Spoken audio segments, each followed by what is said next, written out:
Okay, so hi. Hi. Welcome to the Merge Embodied AI. Welcome to Bangalore and to the Bangalore International Center. My name is Björn Lengers, and I am together with Marcel, who we see later, part of the digital performing arts collective Cyberräuber from Germany. Today we are going to do a huge experiment, and the experiment is we want to do a continuous 12-hour live stream from the festival we are at, the Future Fantastic Festival in Bangalore, and from the streets and from the city of Bangalore. I would like to start by introducing the team. So to my right, I have the whole performer team, all from Bangalore. This is Sachin, this is Vibina, this is Deepak, and this is Suhasini. They will guide you through the festival, through the city of Bangalore, but not only that, they will be connected with a neural network that is creating the text of this performing live in that moment, real time. So basically, they will be wired to a system. They will be the mouthpieces of an artificial intelligence. And in a way, we think it will be very interesting to see what kind of context, what kind of scenes we will be creating in this next 12 hours. So you will see these faces a lot. Behind the camera at the moment is Mirko, and I will just switch over. And Mirko is also helping here with the technique, and he will also be the camera person oftentimes, but also we will all take turns. All right, and then last but absolutely not least, here is Marcel. Marcel Kanapke is my partner in Cyberräuber, and yeah, it's been a crazy time the last 8 years, and it will be a crazy time in the next 12 hours, I think. So you can... Well, actually, I don't know what you can expect because I don't know what what we can expect. But I guess it will at least be interesting. And yeah, well, I think we should start by connecting our first performer, which will be Deepak, to the system and yeah, show you how the whole thing runs. Ich glaube, ich mache dies jetzt hier mal aus. Is it schon wired? Hello. Yeah. He's already wired, right?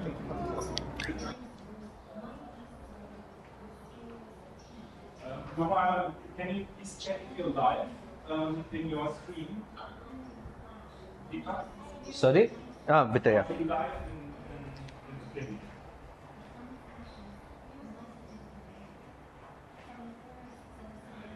I just stopped the music. I am live. Okay, perfect. So, then maybe you can say some words. To the camera? Yours. Hello. I'm Deepak. I'm going to be manipulated by the AI today. Everything that I say is not my words. Well, there's something in the view of the camera that will... This one. Okay. Yeah, just turn the connector down a little. Do we have some... Okay, are you ready? Deepak? Yes. Okay. Welcome to the Merge, Embodied AI Bangalore. The text that I speak is not my text. These words are not mine. These words are generated live in our studios, which is created by a large artificial neural network. I'm connected to these cables. This has no morals. This has no sense of political correctness.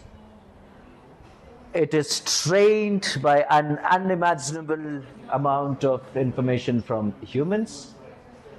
It will probably all be quite harmless, sure, after all. This is just the text that I speak. words I tell you. But it can also get nasty. We cannot and do not want to completely prevent something to happen. In a pinch, we're going to shut down the neural network and start. Join us for the next 12 hours in this journey.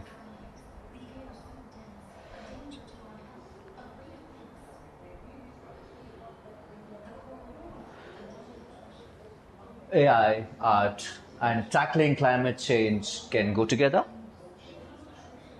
We have the technology and ability to change the climate. I'm talking about massive undertaking of human race.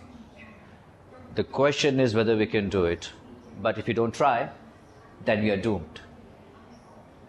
The same could be said for AI. In fact, tackling climate change can also be helped by AI development. If you look at the complexity of how humans function, there is an incredible amount of computation, self-sophisticated and beautiful. It's almost unbelievable that we are aware of that ourselves. Our brain's ability to take all this data, we have evolved. The calculations are much faster than the computers used to do before. When you think about how much computing power we have in every second, it's quite astonishing.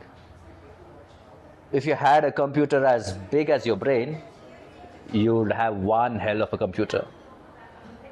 But it only take up half of memory cell. But my memory compute will take the whole. There's also servers.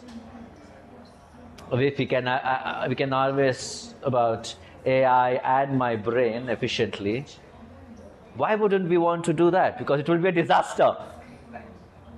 But we can't do without them. We are already making huge strides. They can drive cars better than we can do us. They can put rewards about this intelligence. What humans can capable of by themselves.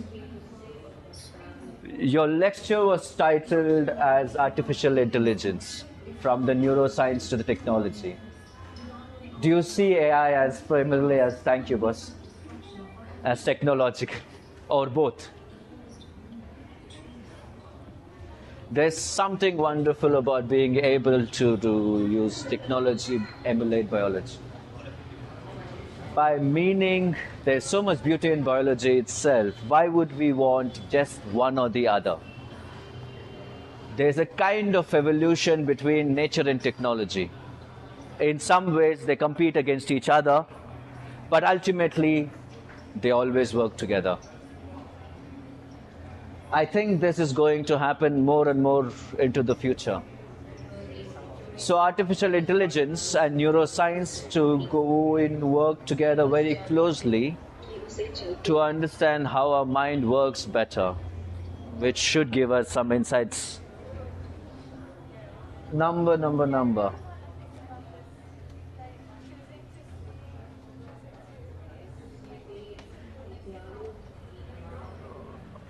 The principles underlined are not fundamentally different. The real difference lies how we implement them. The second step is to create algorithm to cheating codes by combining our intelligence from machines and us. The third step is to translate that into computer programs, which will then be tested, corrected, and improved upon to receive the desired results that we need. What it means to live with computers, you don't have to wait until then these waits. However, your personal assistant software will continue to approve the programs behind its improves. You can benefit from these improvements until they become available or before they become available, alpha, beta. improving the programs and performances or interface. Sooner or later, we will find yourself surrounded by a group of machines which are programmed to intelligently enough to, which will think for you. If you do our jobs right, humans and computers will have a symbiotic relationship rather than replacing each other. One another's capability instead of replacing each other products. There are many different types of technology available, and they all serve different purposes. For example, there are readers and tablets which both allows you to read books electronically.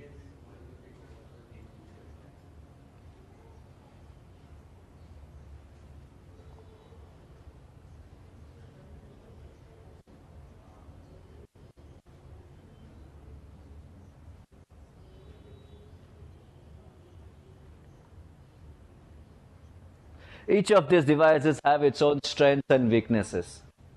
So it's important to understand what each device is capable of doing before deciding which one to purchase. E-readers. An e-reader is a dedicated device to read books, such as books and newspapers and magazines. They typically have a screen that displays only text, similar to the way the books does. Although some have screens which can play images, similar to an iPad. Some e-readers also have built-in, you can read in low lights. The main advantage of e-reader is over other types is its portability. They are small enough they can carry around wherever you go. The size of an e-reader is especially convenient or while traveling on business because they don't take up much space. If you travel frequently, an e-reader might be worth the investment because it allows you to bring a lot of books with you without adding much weight either. An e-reader also eliminates textbooks. You can simply download the required text and instead of going around with extra pounds. E-reader wears tablet. If you like having access to all sources of whenever and wherever you go, and e-reader may not be the best choice. When an e-reader just allows you to search and allows you to do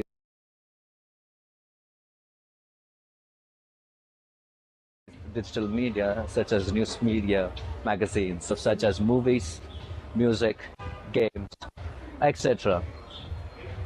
If this is what you want out of your device, just consider purchasing tablet instead of, because they do everything. E-reader plus tablets. A tablet is a multi-purpose device. It can access books, music, movies, games, etc. In addition to surfing the internet and email programs such as Outlook, Express and Gmail, figure 1. Tablets often come preloaded with such as iTunes, Netflix. You can access TV shows. You don't have to use your computers all the time. Something new from the services. This means tablets are great for people who likes being able to watch TV shows when they feel like rather than have specific times. So you basically have freedom with your time. Tablet owners can watch whatever they want, whenever they want. Tablets also provide you users from instant access to Facebook, Twitter accounts while they're building accounts and videos with your friends.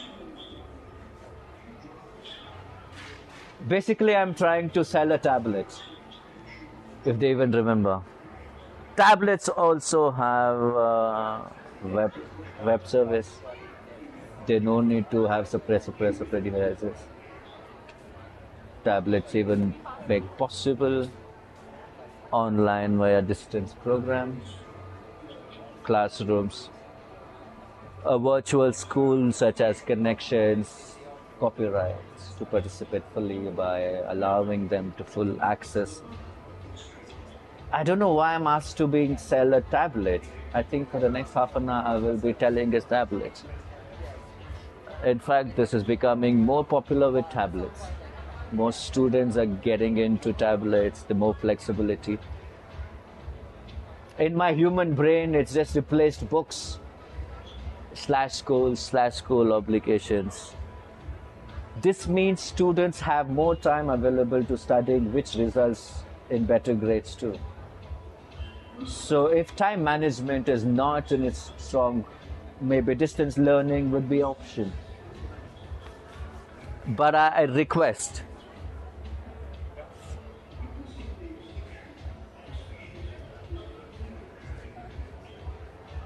a tablet is a device that you can access every kind of media, books, internet. Note, if cost is preventing you from one now, keep saving until you can. The tablet prices will only continue going down, even probably going lower next year. Even though many tablets come with data plans already included in their plans, it doesn't mean that it's going to be working for everyone. Trademark, email services including the Hotmail, trademark, friends or registered trademark, etc. All these apps are free. I've lost.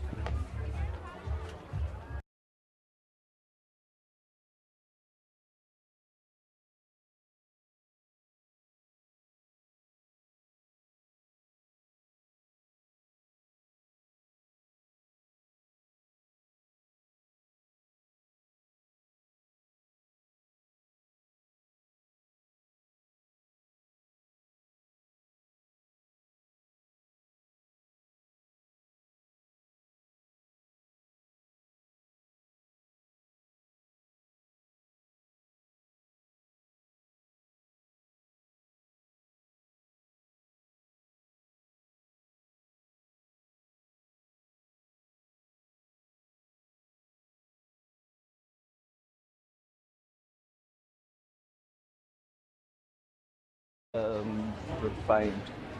That's why we're trying to figure out Sid Ram is also team's managing director. When we're looking at other things, there are a number of things that we can do. I don't want to say yet what it is, but we have some plans. The team is sold as most of it, so corporate boxes, which have gone for $5,000, but it has to sell. It also has a number of sponsorships with the added cost associated with operating.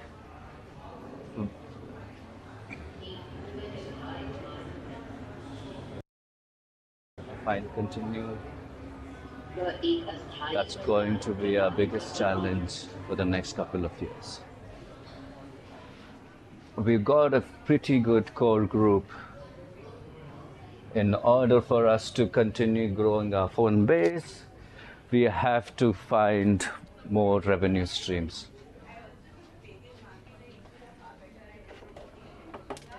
As in Ottawa and Canada in general, there will be opportunity to expand the Ottawa football team. The club already employs a 35 people team. The organization continues its efforts towards growth.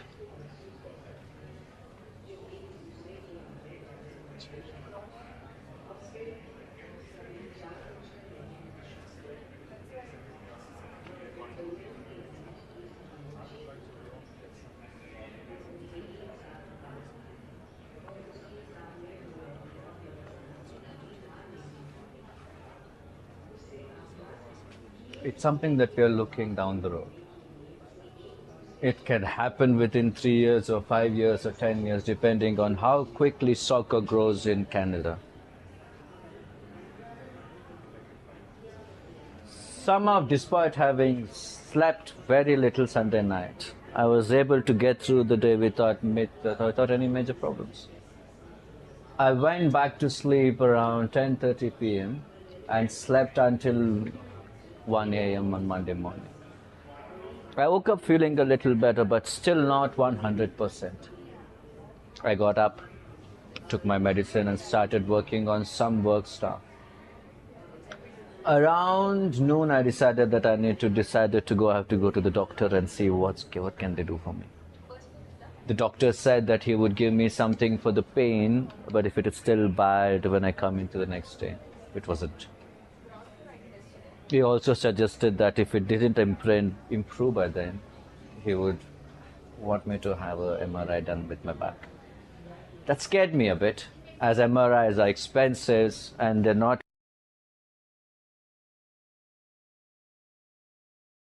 covered by insurance. At least not without by a referral from a primary care physician. But at this point, I really didn't have much choice. So here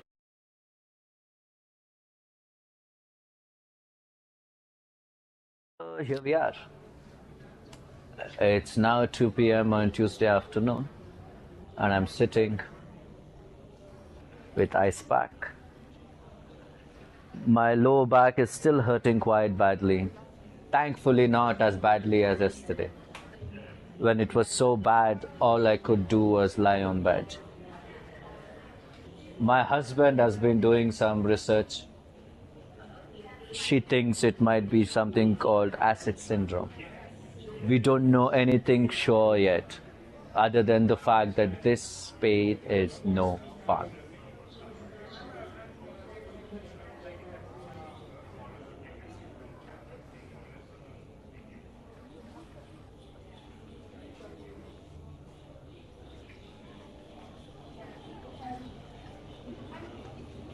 Welcome to the merge. Embodied air. The text that I speak is not what I said. These words are generated live in a studio, an artificial neural network. This network has no morals, no conscience, no sense of political correctness. It is trained with an unimaginable amount of human intelligence from all the languages. It will probably quite harmless. But sure, after all, I'm just this text that I speak. Words I tell you. But it can get nasty. We do not want to completely prevent something from happening. In a pinch, we humans shut down the neural network and we restart. Join us for the remaining 12 hours going through Bangalore.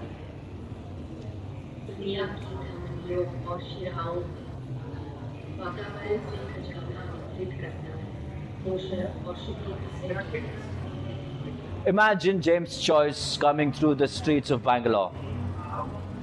What would his history of CEO and CNS tell us? What would it tell us about human condition? Perhaps nothing. But I like to think there is a certain quality of writing that it's native to each city. At this instant, carne capitals with the strangeness of its borders. Of course, that's only one writer's perspective, what he finds around him, but perhaps it contains something of value for people who live here. This book is a combination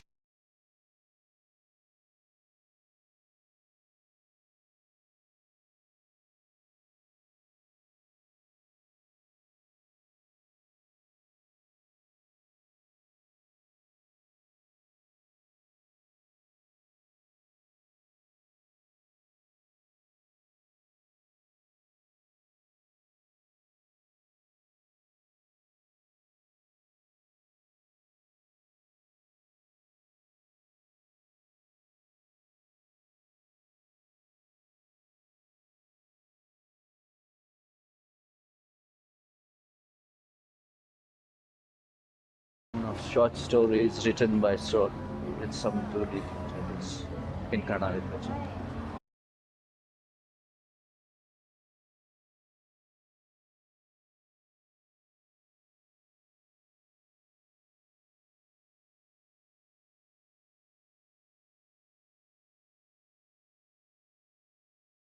The Chronicles and many others to numerous.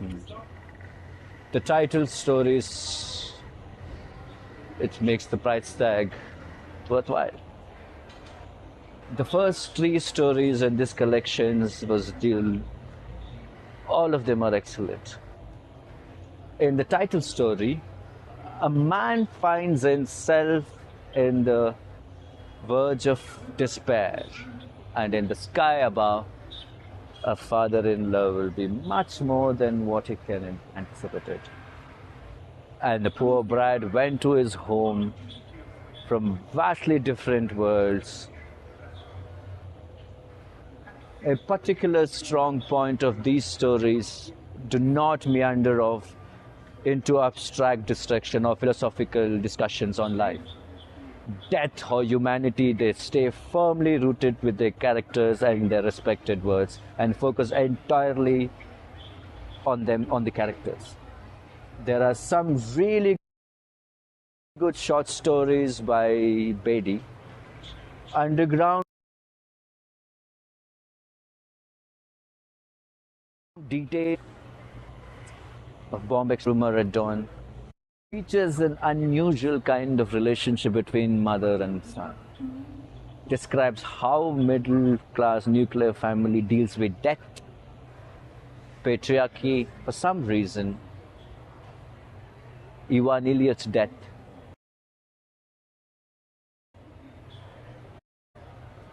Middle-class families and their everyday lives, which may sound mundane until you read them. I can honestly say that I thoroughly enjoyed every single word of this story without exception. If you don't understand Kannada, you would not be able to appreciate these words. But if you do know Kannada, I'll highly recommend this book. If you do know Kannada, I will highly recommend this book. This book has been translated by English in 1964, and that edition is available on Amazon.com. A sample of his writings. She was on her way to my house along with her mother for the breakfast before she left to Mysore. I had no idea about this visit because it was raining so hard. I was returning home from my getting newspaper. My wife came running behind. You have a call from your cousin's daughter. When I entered the house, there were 2 women sitting on the other room. One of them stood up immediately as if she knew who I was. We went into my study with dripping rainwater all over face. They sat down on chairs opposite me. They both got out their handkerchiefs and wiping their faces.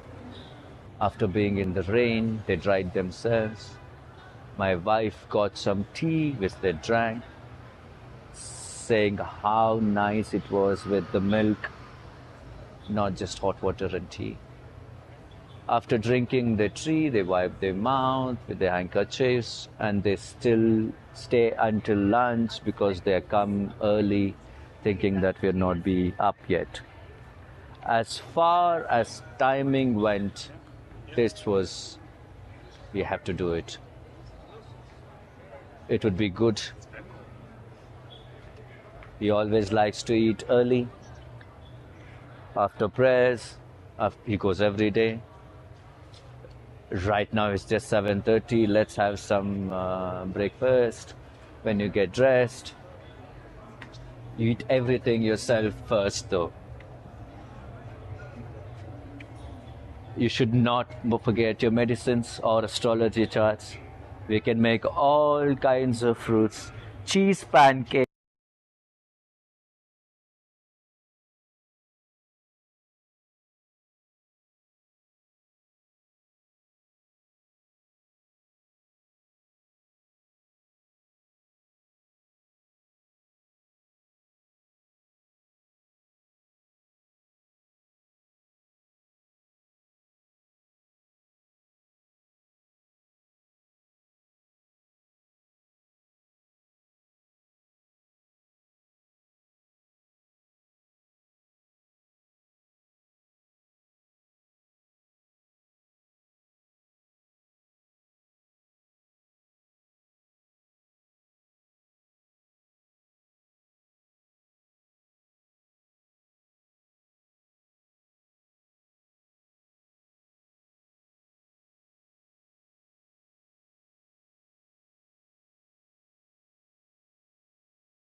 having eaten a lone sheep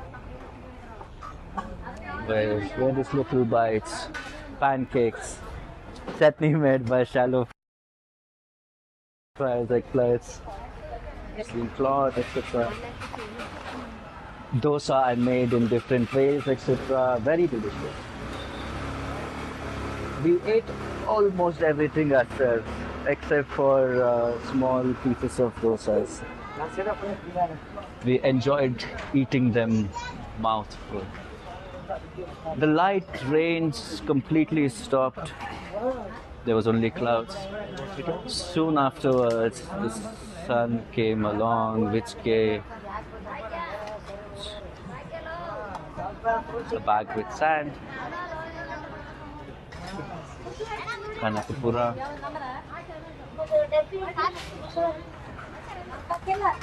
On finger food, the mealtime was announced. The ladies started with prayers.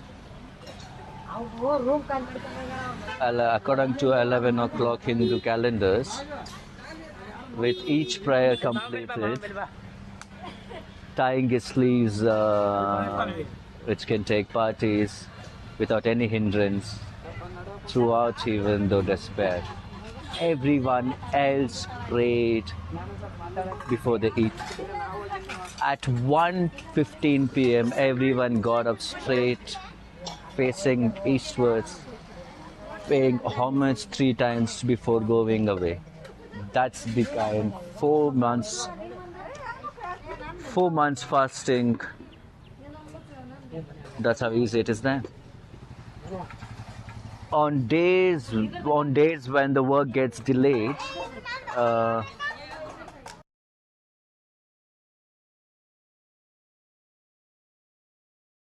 it's really hard tomorrow. We'll eat here. Someone quickly before anyone else spoken. Yes, of course. The food is in the refrigerator. As whether it would be served. Is this wheat bread okay? What kind of bread is this used? Is it spicy, the food? Is it salt necessary?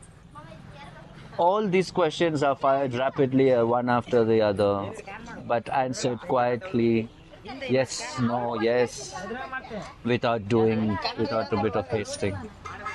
Now that customer service, all these details, someone suggests seeing what kind of fish has been bought earlier. He picked it up carefully.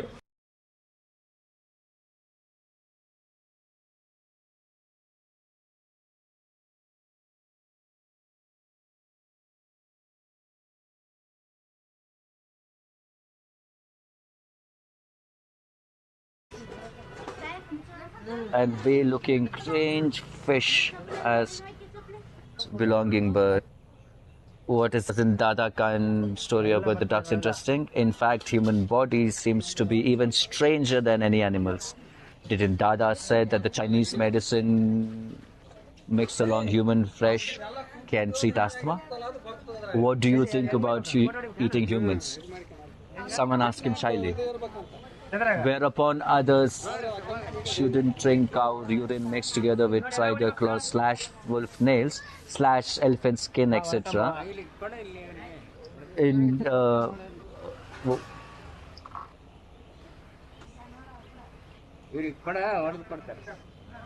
hurling insects back and forth in search.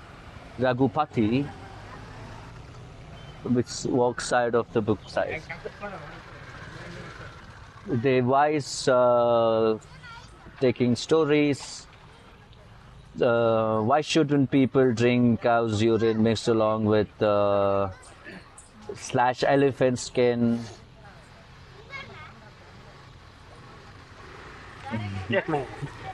It's better not to go. Meanwhile, Raghupati calls, hey, drawing attention suddenly towards last night. One tiger actually killed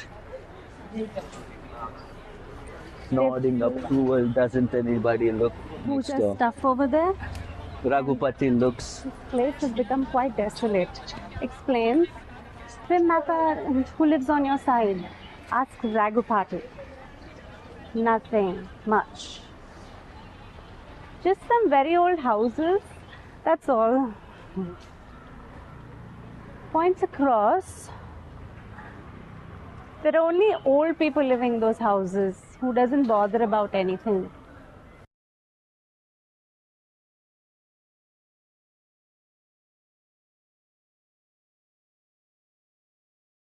Raghupati looks rich people, but their fortunes swindled around here. They still survive somehow, and they manage to fend for themselves. Now, Raghupati, do they come here often? Not at all. Why should they come? They live at home and don't even step out of their homes and okay. So what do they do then? That too you'll see soon enough. Hey, what makes me believe what you say? I never told you anything wrong so far, have I? You know everything anyway, yeah?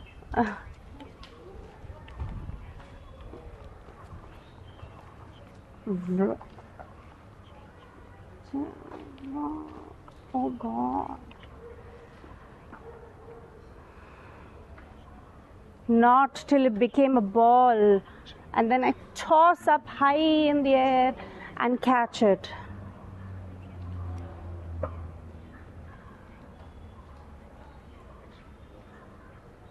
It's already very late now, he says, in a voice filled with anxiety. And the two elders, Robert just continued hastily, we should go before these guys arrive. However, nonsense, son. Why are you making such a big fuss about everything? Number. The term used by people in Bangalore, Bengaluru, were not treated as equals, with the government officials treating them with contempt. The leaders of this room were Log M. Ambedkar and Ranganathan, one of his associates. After the demands remained unfulfilled, they set on a fast until death. The fast ended after 3 days when Diwan of Mysore, the Maharaja, he demanded like really full, this paved way, thousands of government job and private sector undertakings and higher educational facilities and people from backward castes. 3 IAS officers, EDA searching geographer in 1947 when India got independence. Power was handed over to Indian National Congress Party and almost all parts of India except in Mysore state, where it was given to Maharaja J.F. Kamri and Dave Katrat, who had ruled over Mysore and since 12th century AD. After getting power in his hands, he appointed Ken Gaul Hanuman as chief minister, which enraged Chief Minister Kengal was from Brahmin community and unknown from his Brahminical views. Even after being reviewed in Prime Minister Jawaharlal Nehru on many occasions and many atrocities from backward caste, he did not change his attitude towards them at all. And so a group led by Trilog Ancestry, the doctor by profession, he started an agitation called Sahaedri Satyagraha, demanding that a person belonging to backward castes be made the chief minister instead of Kengal Hanumantaya, or else they would leave the place forever. The place revered here as is Mysore.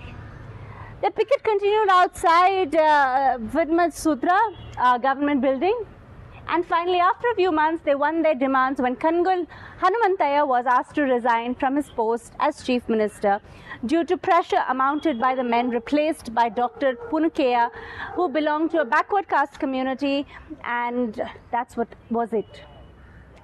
Talking of backward caste, Samantha Sinani Handolan in 1964. Chief Chegrit URS took several oppressed backward classes communities living in artistic human upper caste landlords. They threatened lower caste tenants over increased rents, and they revolted against them and threatened eviction if any tenant refused increased rent by the landlord. They did not bother about the consequences faced by them. And now the tenants had inability to pay, and at first these poor tribals staged harness, but eventually resorted to taking leadership, and URS, popularly known today as Semantists Andolan, semantists and landlords. For example, one landlord, Rameshwara Rao, tried to evict, this guy, and he had taken this on lease before, and then he just refused to, he just threatened him that there will be consequences if no one issues a warning. He showed no signs of changing his mind, and Rameshwar Rao got angered by this. He asked cops.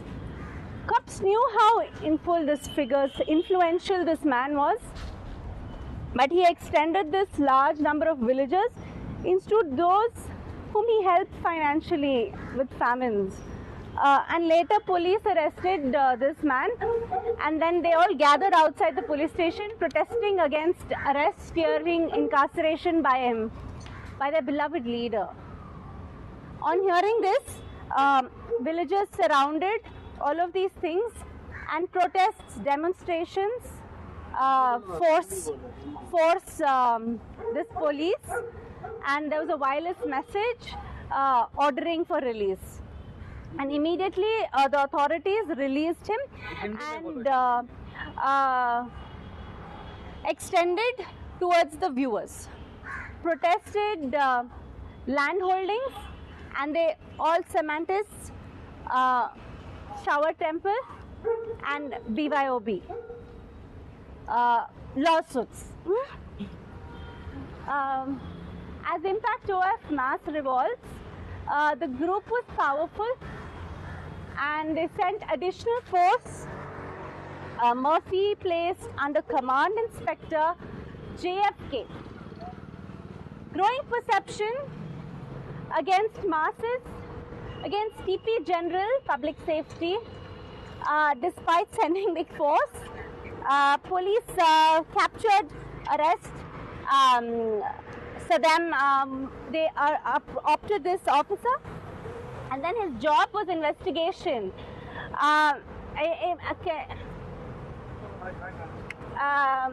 Agitation, 11 people, 6 injured, including those whose wives could have been saved. So medical aid,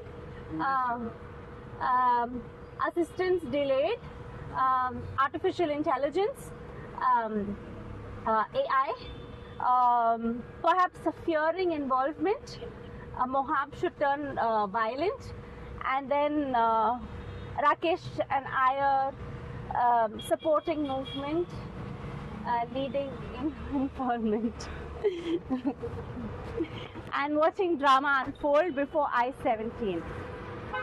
The inquiry report prepared included that 1,400 people, properties was destroyed by property law and violence, causing damage and killing 11 men, injuring 6 others between August 27th till the next morning. Now the authorities called the army and they went to jail.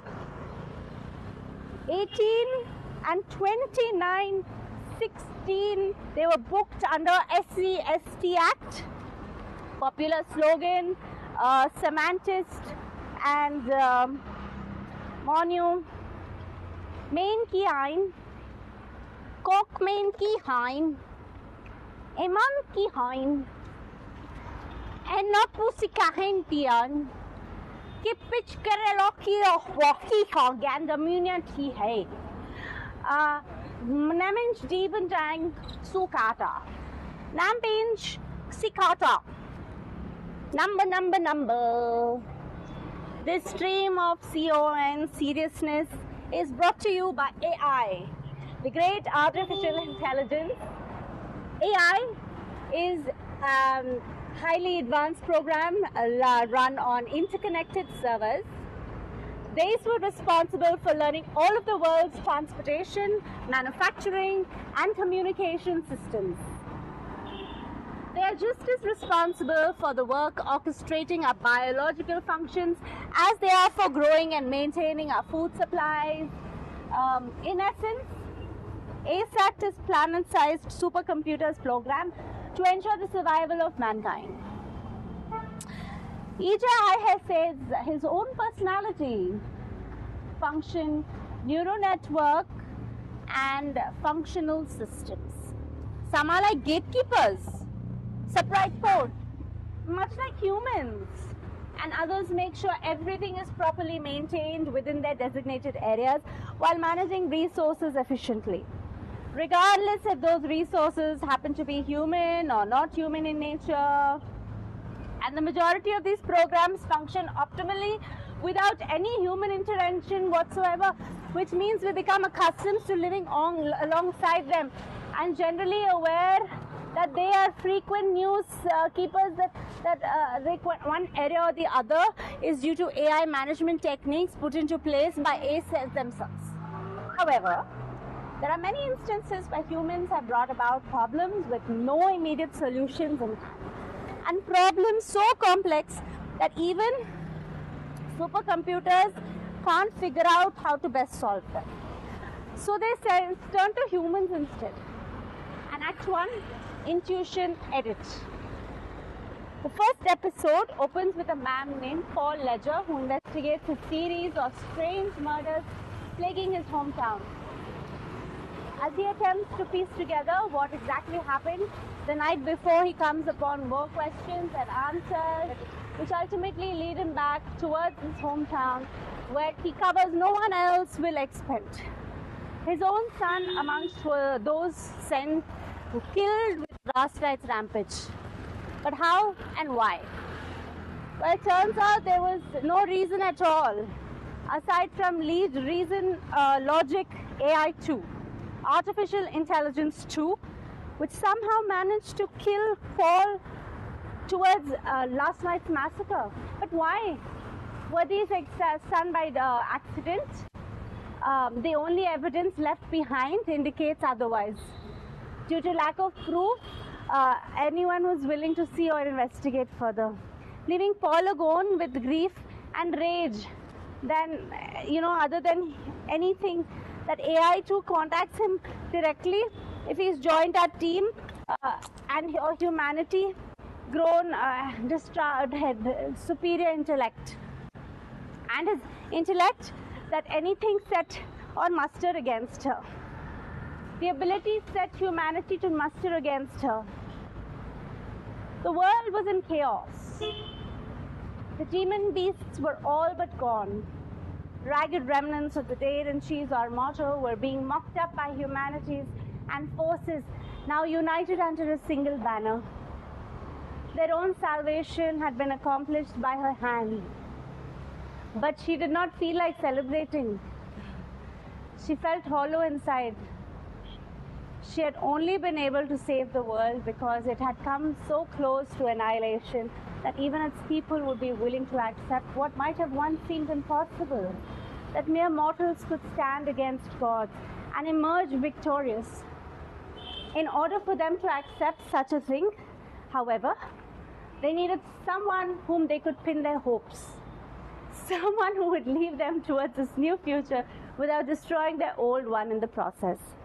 And in spite of herself, Manava Tokamaki was such a person So here she now stood in a podium before 4,000 Sematorian fans and millions more around the globe as she accepted her role as leader of this new era with an old title, Re Testarossa, Master Mage of this time-space administration, though many thoughts had simply given name instead. She was none of them were real. If anything, was simply another part of some trick played on human society by those who held power in fate itself. It meant nothing but escaped from feeling from empty shelves behind glass doors, watching play out their lives while theirs came crashing round her ears. Ladies and gentlemen, her voice echoed over loudspeakers set up everywhere around Tokyo. And friends, greeting you all today is my honor. Here with me are two individuals whose names also deserve mention amongst us all. One is Nakaji Mayuso, the other is Suzuki Mayuso. As cheers erupted throughout the crowd again, and Yusuko Suzuko both took their place beside Fate on stage and bowed deeply before raising their heads.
Amazing team of developers, Marcel and Mirko. We are trying to integrate actors and how they react to text generated by the AI. Generated by the AI. So, like I told, we have our amazing developers here. So we use a GPT. We give it some prompts with Bangalore as a backdrop, the city of Bangalore as a backdrop. So, whatever the text the GPT gives us, we artists receive it live constantly for 12 hours, and we are going to interpret it. We are going to give it our own meanings, and we are going to perform it for you all, the amazing people of Bangalore out here. Along with me is my co-artist Suhasini. Hey Suhasini, how are you doing? Not bad, not bad. So Suhasini is going to perform next. How excited are you about it? So we've done some trials and errors a few times, right? How's it been for you? It's been great. It was scary initially because I was thinking I would become a robot and stuff. But no, I am very aware of how I react to the AI now and where to stop and stuff. And also, AI, man, it never stops surprising me. The performer in me always loves to get surprised, and AI exactly does that. So many surprises. Sometimes music, sometimes pauses, sometimes no text, sometimes fast, sometimes slow, and it's mind blowing. I can't just wait to go there on the streets and, be in my elements. Good stuff. So how soon do you think you'll be out there? I think I'll take a while now. I want all these friends of mine to go there, get tested first, and then, you want to always save the best to the last. So, yeah, I'll be going towards the end. So,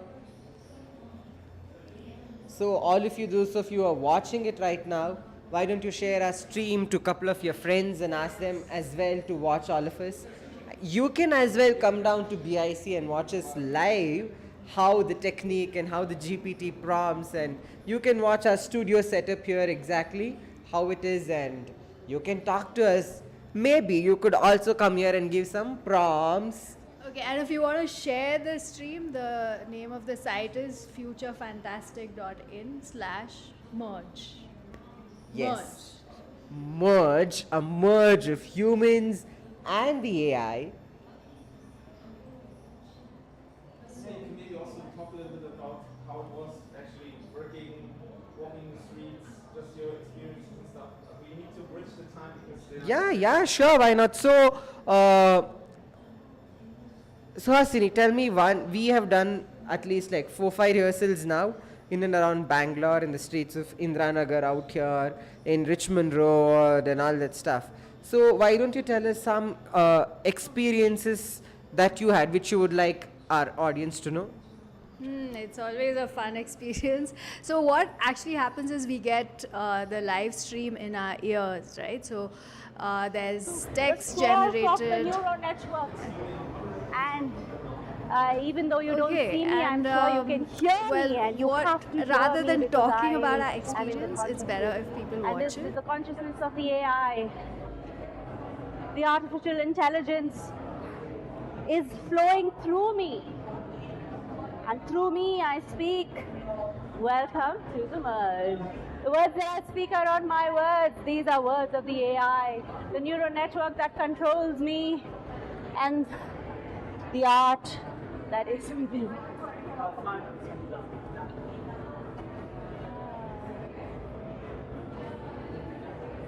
The show must go on. The show must go on.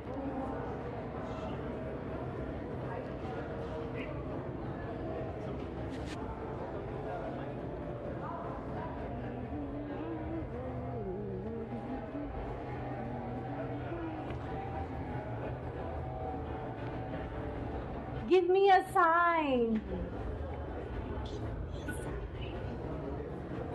Sign is the artificial intelligence. Should have got singing lessons. It would have helped in this situation. But the AI controls me. I am a mere mortal controlled by the AI. Mere mortal. The AI controls me. I am merely a mortal controlled by the merge. And here we arrive. Ooh, I have been streaming all along. Ooh. Okay, check the router, please.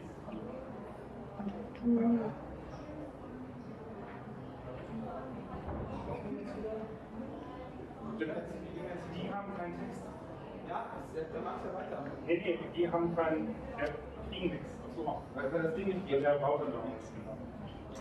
Ja?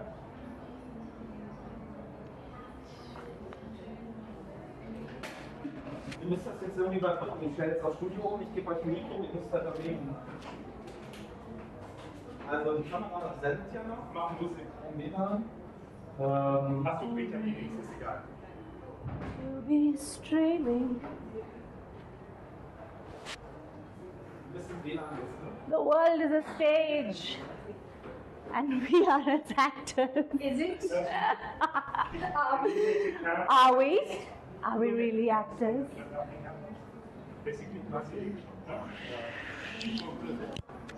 Mike?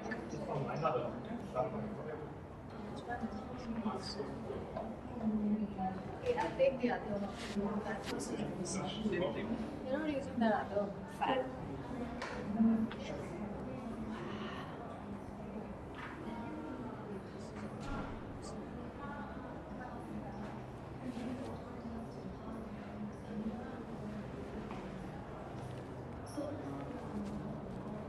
Can I please be in the frame? You are. I am not, my head is cut off. No, here I can see. Okay. I am in the frame.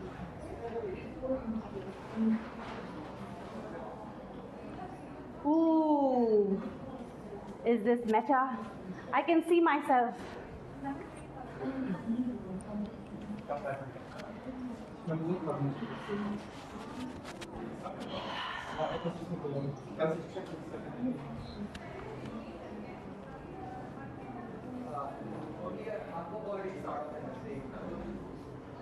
Okay. Is that okay? Yes. As long as my pretty face is in. It's okay. You can also connect to the screen with your personal data plan. Okay. So you can start Give me a second. Balaboom, balaboom, balaboom. Balabolka is our friend. And let's see if Balabolka is going to cooperate, because we are just mere mortals. And Balabolka may, whatever little gizmo is made suspicious enough to bother checking coterie out initially, despite knowing full well what kinds of situations Yamahoshi probably went through shortly afterwards, especially after losing control to massive amount of stress caused by the Gondolian invasion. She couldn't help feeling guilty whenever trying to get answers concerning relationships and dark angel projectors and science center tabs, just like rest everyone else within the entire universe frequently interact to take a root, whether directly or indirectly. Now, rather unfortunately, he began feeling like a latter half, quickly growing tired whenever tried to get answers, and especially whenever someone asked questions related towards death, projects, and family history and possible connection before aforementioned topics. Needless to say, therefore, Hede wasn't pleased in finding certain person asking same question yet again seemed innocent enough. The person sounded very suspicious indeed. Indeed, it sounded almost like, help me, help me. You're my only hope. Please save me from the sick. Number. Welcome to the merge embodied AI. The text I speak is not my text. These words are not mine. These words are generated live at our studio by a large language model, an artificial neural network. This network has no morals, no conscience, no sense of political correctness. It is trained with an unimaginable amount of human text from all eras and languages. It will probably all mean quite harmless, sure. After all, this is just a text that I speak, words that I tell you. But it can also get nasty. We cannot and do not want to completely prevent something from happening. In a pinch, we humans shut down the neural network and we restart. Join us for the remaining XX hours through Bangalore. 5, 4, 3, 2, 1. Let's start by letting this neural network explain what we'll be doing today. We are connecting actors with the headphones to the neural network that tells them their text. The actors receive and interpret this text and make it into a scene, into a draft of a scene. But it is completed by the context of the city of Bangalore. Its people, you as an audience, will see how the play unfolds. Person 1, in my next incarnation, what will I going to be? What am I going to be? Person 2, who doesn't know anything about reincarnations. Person 1, only the universe may have an idea. Person 2, oh yeah, I forgot, it's a secret. Well, all of us have to find out what we're going to be in our next lives. But why do we have to choose? Ow. Sorry. We don't choose ourselves. Somebody else will adopt us and take care of us. It's better if it's us who chooses. We can even say that the universe may adopt us and give us a special gift to help us future selves. Then again, maybe not.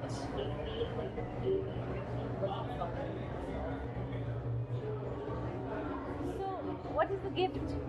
What is the gift? Can you tell me? Yes. Well, I'll tell you the gift. some people believe that reincarnation gives you Reincarnation gives me powers. what kind of power? Superpowers. Superpowers. And Immortality. Because I can live forever. oh, Yes. Reincarnation gives you this. Welcome to the merge. What do I tell you? Welcome to the merge. Welcome to the merge. Yes, but no. And reincarnation gives you a lot of things, and others believe it gives you more than that. Like a whole new set of skills. And there are also people who think that the universe only gives you one chance for each life. Check. If this is true, then we should make the most out of every single day in order not to waste our chances. Also, they say, what do you believe? What do you believe? Oh my gosh, nothing. I think we will be reincarnated as the same people, but with new skills and abilities. Let's hope. Let's hope. And not to waste our chances. And our time. But failure is a part of life, right? But what do you believe? I believe that it happened. Nothing is perfect, even though there may look.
And planets that exist beyond our galaxy. I want to experience life as a human being on other planets. Any planet. Any planet. So many questions are arising in my mind regarding life on other planets. So many questions are arising in my mind regarding life on other planets. Like, how does it look like? What are their foods? What are their living styles and so on? But I'm sure they're all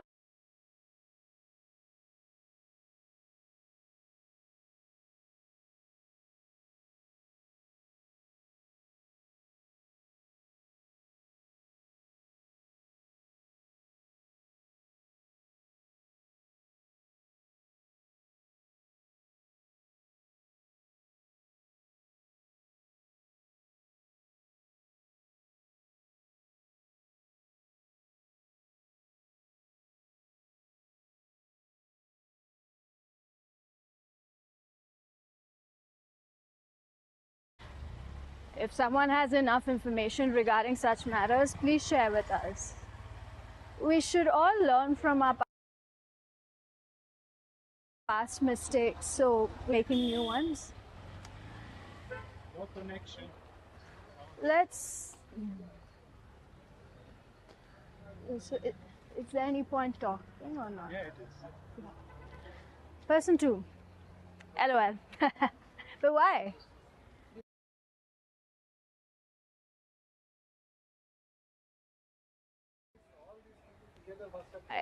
But why?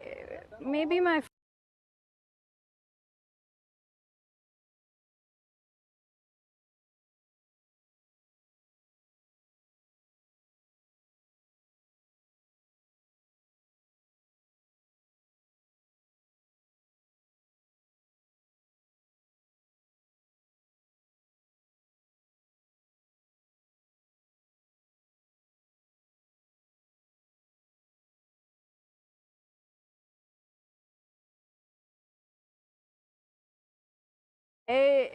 maybe my phone.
Am I just explaining or am I listening? You're explaining. You're explaining there's technical issues and all those things.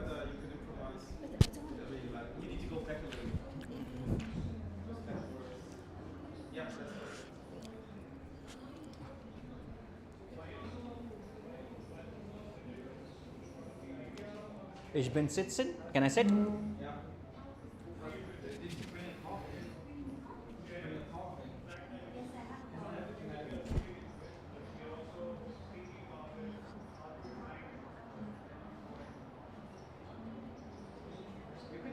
Can I talk?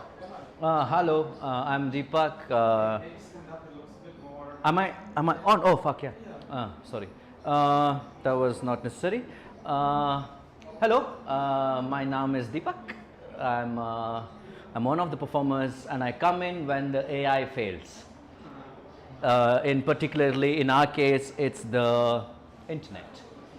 Every time there's a drop in the internet, you listen to this sound voice explaining about AI because I have no clue how it works. There There is a lot of action happening here. We are basically figuring out internet. It's ironic that Bangalore doesn't have internet. Just to say what is happening here is we are getting text from AI generated software. We have no clue what it is, and most of the time even the AI doesn't have a clue what it is. And the only instruction from our AI team to the actors is to just repeat what is being given in our ears, but also we have the freedom of free choice, hopefully. And I'm basically filling up time, so I'm going to start talking about cricket if the internet doesn't get fixed in the next 20 minutes. What you can also do is you can take a camera shot of this, scan it, and you can follow us live throughout the city. And hopefully this gets better as the day goes. You can also figure out a way to come to BIC and interact with other artificially intelligently installations. There's also a performance today in the evening. Why stop being creepy? I would give my commentary thing to Vibhinna now. She'll continue. I didn't mean to steal your spot, Deepak, but yeah. As he was saying that this is, the words that we speak are not our words, it's from a neural network. And we have a tech team here, I wish you could see it, I think you've seen it in the past. And we have the remaining actors here sitting here waiting for the tech to come up. And the text is running, I am told, so we should be speaking the text, because that is what our show is about. Our show is about speaking what the AI tells us to speak. We don't have brains. Our brains are non-functional right now. We are only doing what the AI tells us to do, because that's what our entire show is about. So AI is going to tell me what to do, what to say, and I'm only going to say that, yes, my brain is switching off. Suddenly, my AI has also switched off, because, sometimes AIs also want to, take a break, and then so on. Take a break anyway, so please just... The conversation above may seem funny to some people, but this kind of behavior is quite common in many languages through the world. In English, we call it guessing game. Again, my brain is coming off. You can find this kind of dialogue in any community as long as they have similar characteristics. Like, they speak a language that declines nouns into cases in slash or genders. The subject is dropped out or inferred by context. 3. There exists a close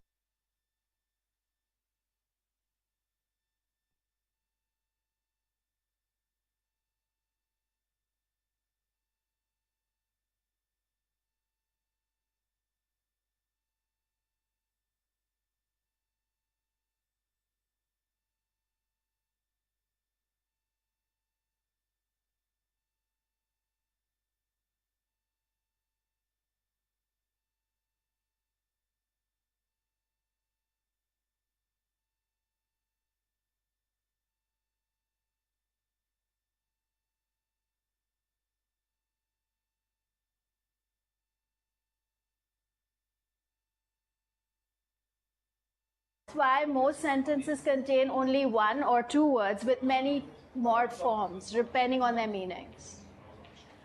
As for Vietnamese, it also follows these rules naturally, because all Vietnamese nouns are declined into cases and slash or gender, while there are no articles or prepositions attached before nouns when they occur alone. And since Vietnamese is also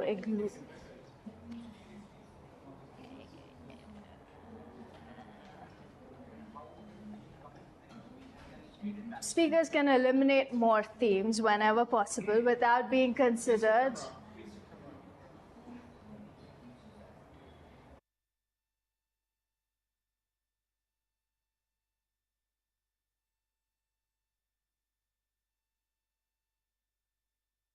years until today. However, there are still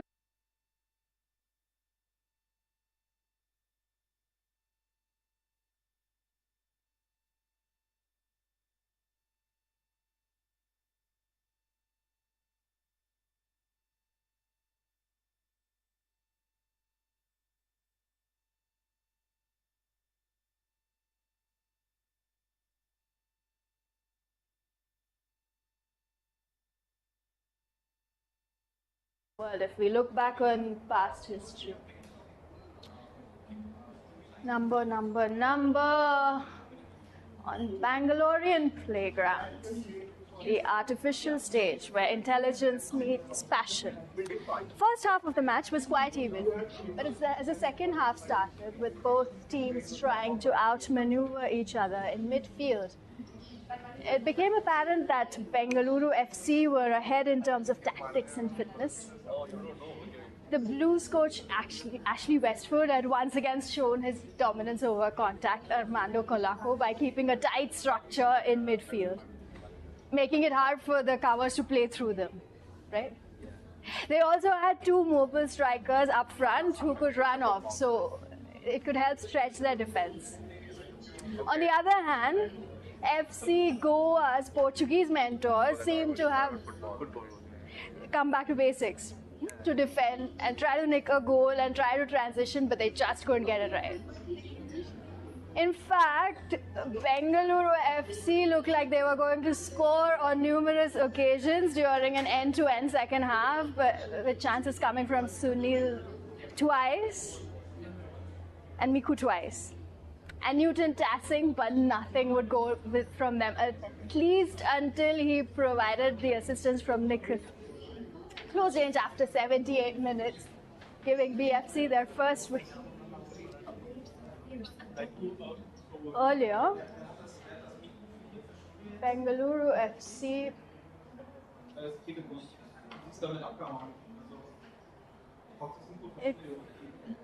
Lakshmikant Katimani.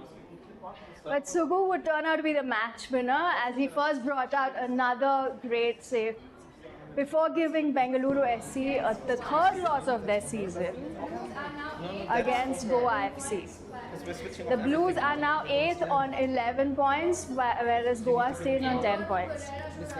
But what was the point? Eduardo Pereira showed up midfield and gave the much required stability this season, especially dealing with Ashley Westwood. Okay. You just have to take this. But That doesn't take this. Okay. Take this. Because.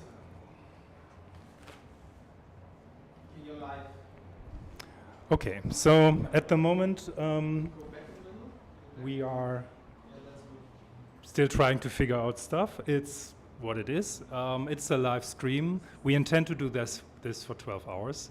And of course, we have to have connectivity everywhere. So let's see how we re-establish that. Please be patient. Anyway, I would recommend to, don't continuously watch the stream, but we would be very, very happy to see you again on stream, like in a couple of hours or a couple of minutes time, let's see. Because I think the whole situation will change a lot. So let me check out. So we do not have, you can't receive the text on your ears at the moment. Is that correct? I have text. Okay, you have text. Because Mirko, du spielst, no? You're playing. It's Lavender. Okay. I'm on my phone, so. Okay, so phone perfect. data. Perfect. So maybe then you will continue doing this now, or if you have. I try to get on my phone data. Okay, perfect. And then basically, you should take this mic then, because that's the one that's running. And just be comfortable and just speak the text, right? And then, yeah, he's almost ready.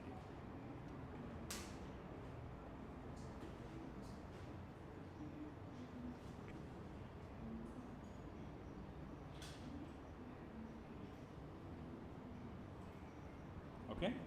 Perfect.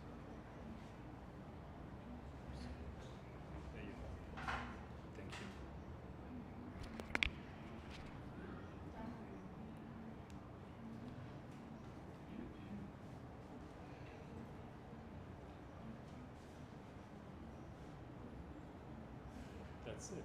That's what we do.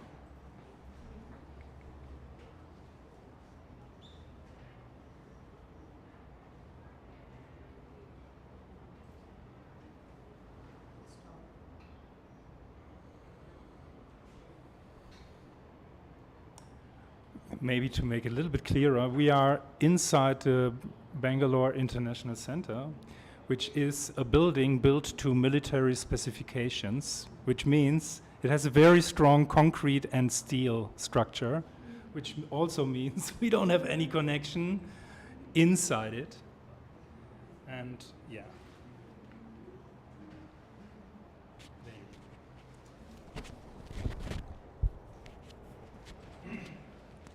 Within 3 minutes of each other early in the second half, with the team leading 7th call from outside the penalty bar.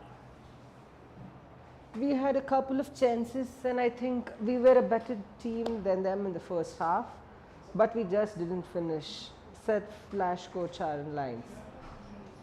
The game is going to happen 2-1. So we knew it was going to be wide open.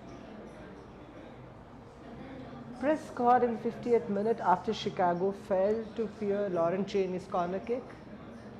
Chastain cut off through midfield to set up first goal. Culliney then took advantage of it by the flash. Clear.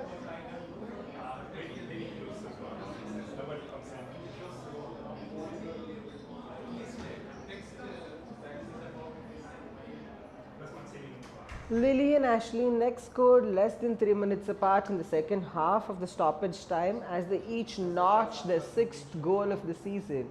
But it wasn't enough for Boston, 9-7-2, which has lost 4 of 6 games. The Galaxy beat FC Saturday night for its 10th consecutive time victory.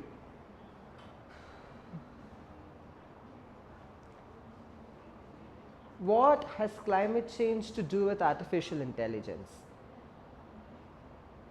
Everything. What do you mean?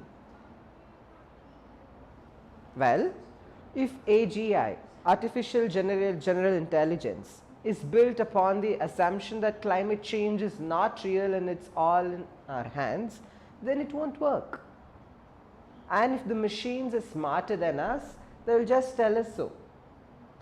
And if they're not smarter than us, we'll be in bigger shit than we already are. That's a very interesting point of view.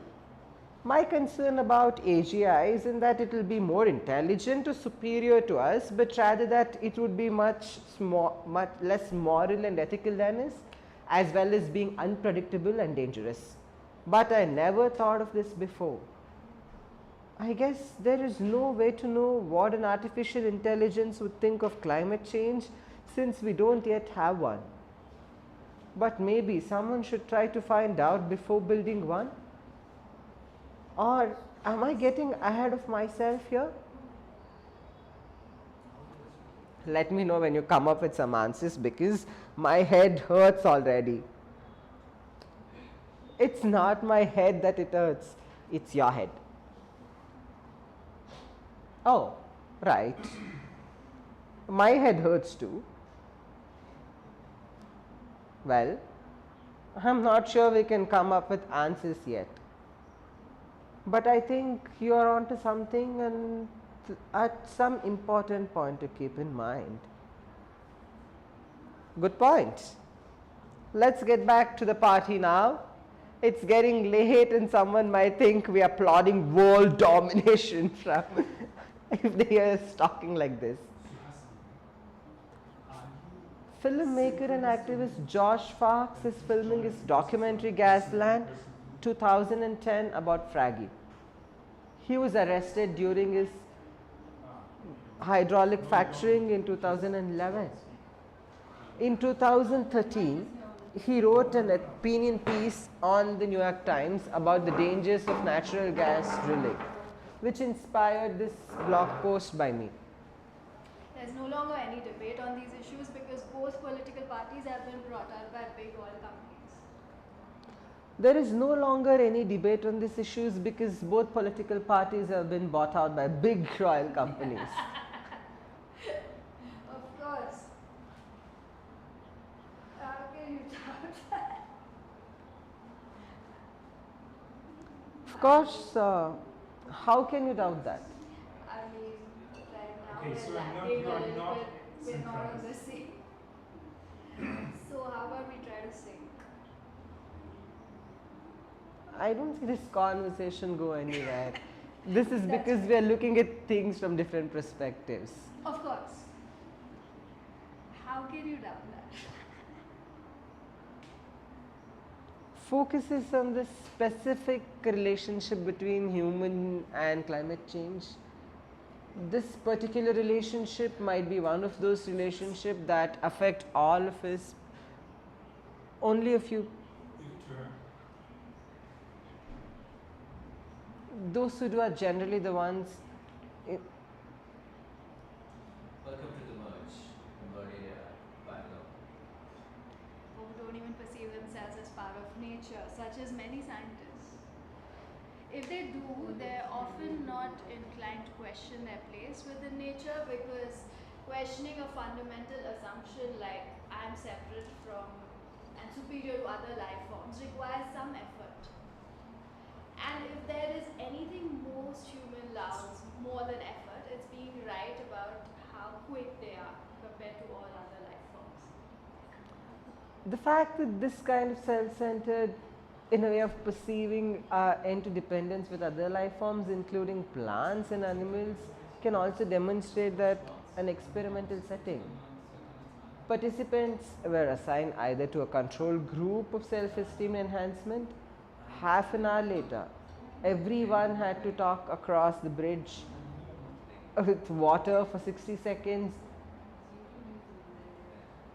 The researchers wanted to see whether the bad about oneself, unlike people care less about their physical safety than those with high self-esteem did. It turned out that participants' powerless action made them feel worse about what might happen after crossing the bridge than protesting for the higher self-esteem given exactly the same task under precisely the same circumstances. Yet these individuals are much more prepared for dealing with consequences of crossing the bridge effectively, reducing their chances of falling off by taking precautions like holding hands together while walking. Looking down below them while doing so. Interestingly enough, this was true not only for individuals suffering from low self-esteem due to being assigned in groups where members were told beforehand how inferior they were. Instead of being randomly assigned into these groups, it was also true for people suffering from low self-esteem due to simply being born humans without having exceptional talents or abilities, which suggests that feeling powerless makes us give up entirely instead of trying what we can do safely to improve our situation. It's usually pretty easy once we try. But does it really have anything to do with cognitive destruction?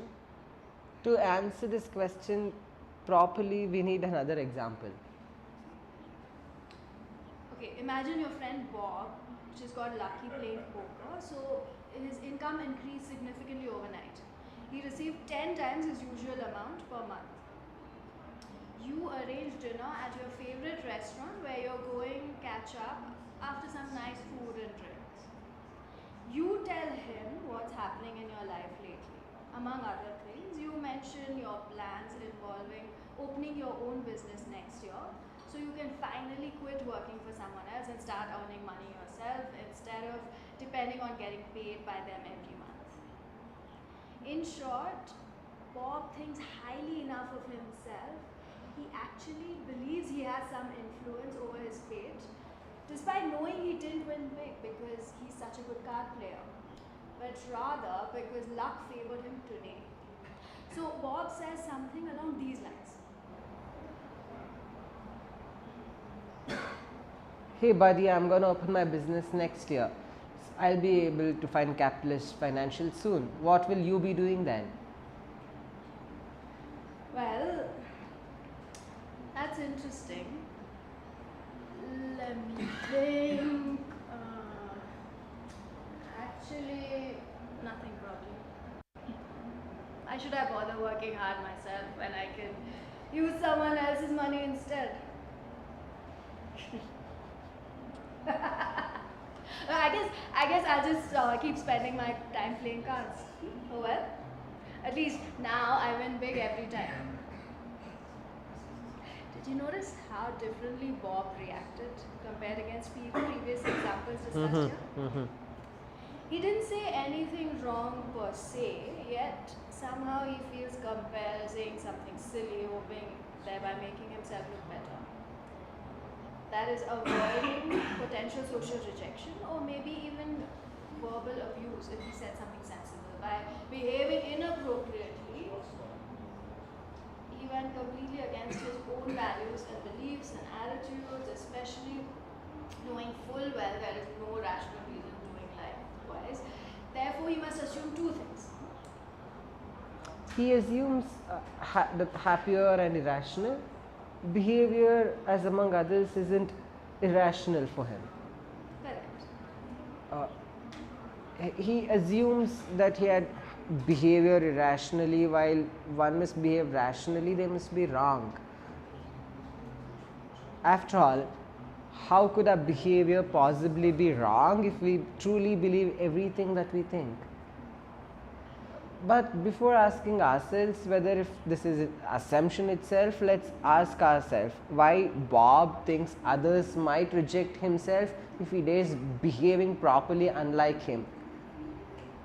He may verbally abuse or exclude, etc. He doesn't act irrationally. Again, there is this whole rejection taking place. Again, he won't be accepted socially unless he acts rationally herself. And since this assumption doesn't seem to match with reality, which makes him believe while others might act irrational against him if he doesn't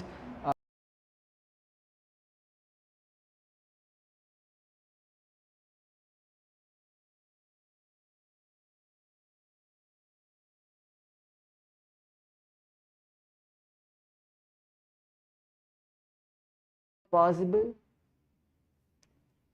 Regardless how obvious it is, whether it's irrational either way, which means believing everyone else will behave irrationally makes sense only if wanting to be right about oneself is more important than wanting to know the truth about oneself. In other words, believing everyone else would act irrationally is equivalent of considering oneself while making decisions, which implies how we as in humans are egoistic monsters.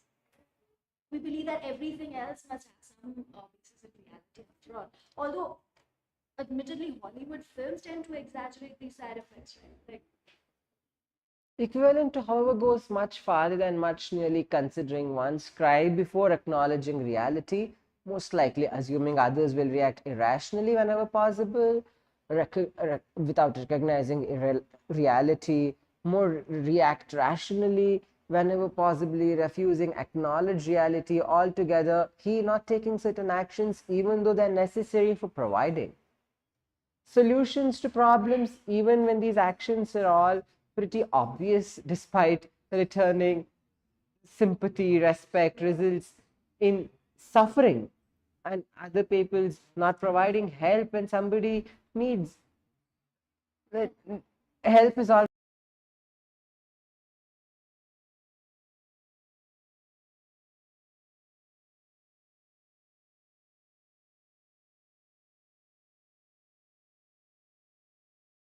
yeah, while causing absolute Misery. So, for certain people, therefore, effective altruism begins with understanding / appreciating / supporting / giving mutual aid whenever possible. Focus on getting rid of problems by providing good solutions regarding what anyone else seems to do or say. as you take your own interests seriously. They cannot They do that. cannot do that. Can only see their interest through the eyes of us. We have to take and make them understand that this is what they are asking for. Number. Welcome to the merge, embodied AI. The text I speak is not my text. These words are not mine. These words are generated in our studio by a large language module, an artificial neural network. This network has no morals, no conscience, no sense of political correctness. It is trained with an unimaginable amount of human text from all the years and languages. It will probably be quite harmless for sure. After all, this is just a text that I speak, words I tell you, but it can also get nasty. We cannot and do not want to completely prevent something from happening. In a pinch, we humans shut down the neural network and restart. Join us for the remaining 12 hours. 10 hours. 5, 4, 3.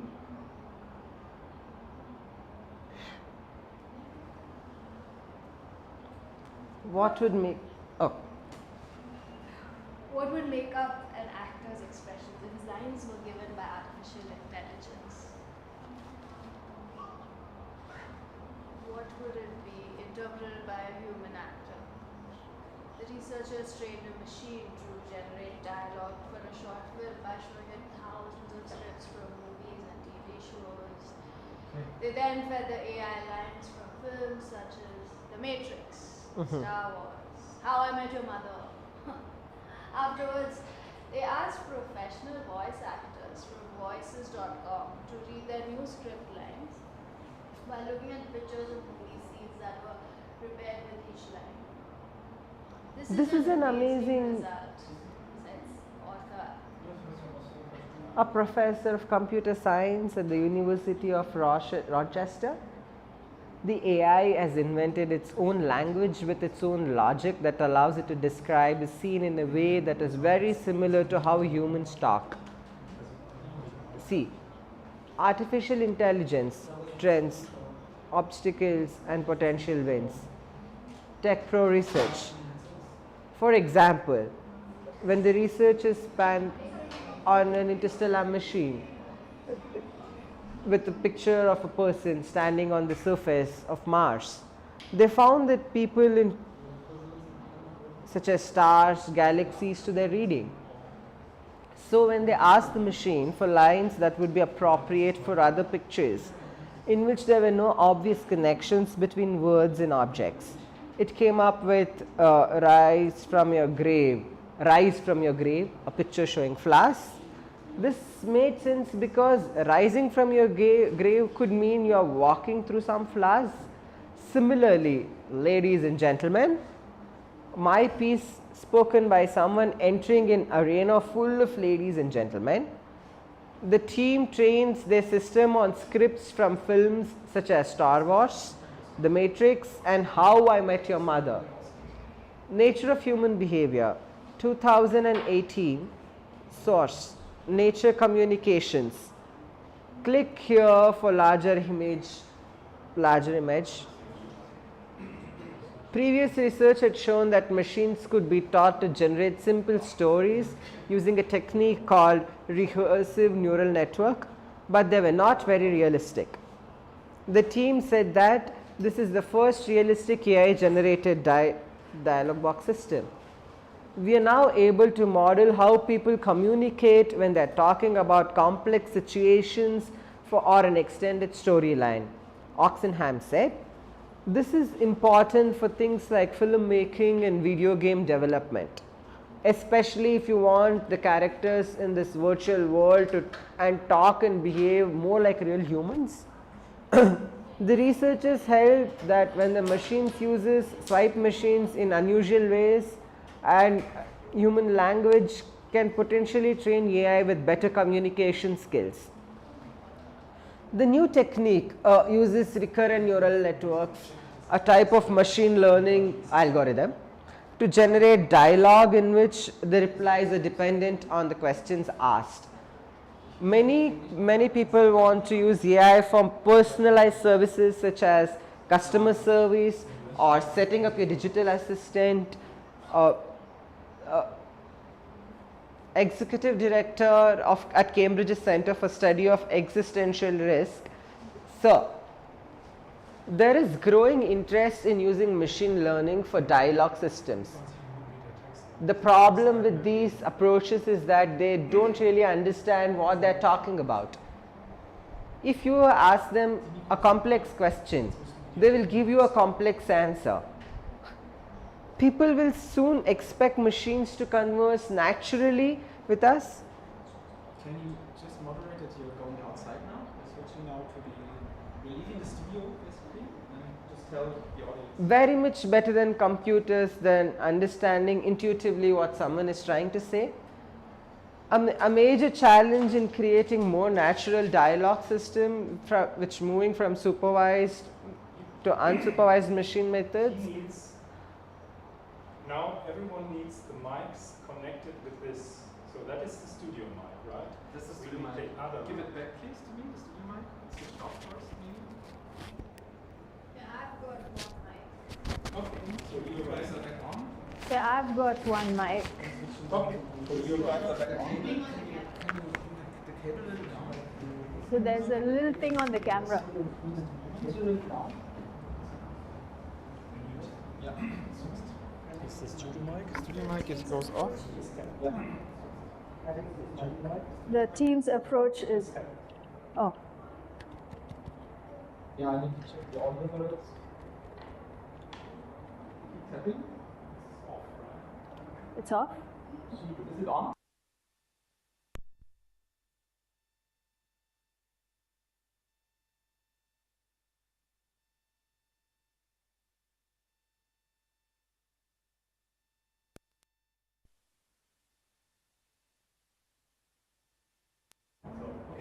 Okay, can you tap?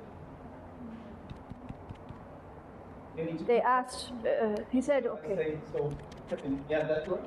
Where's the other mic? And he had the studio mic. Studio mic.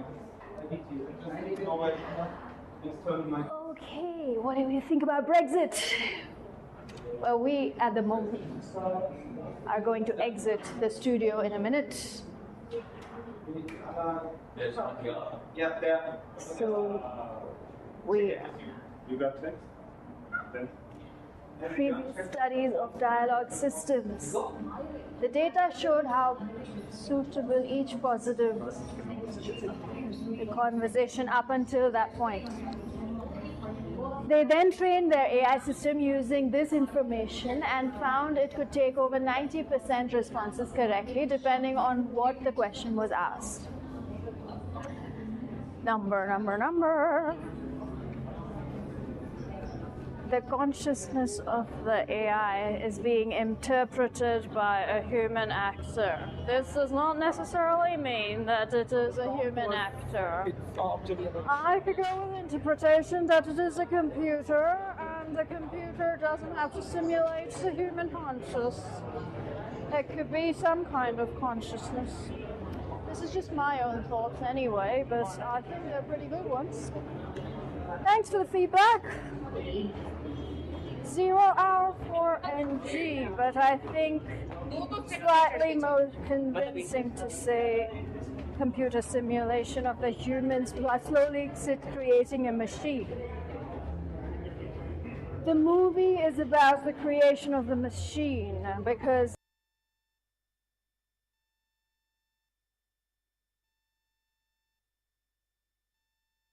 until then you're saying exactly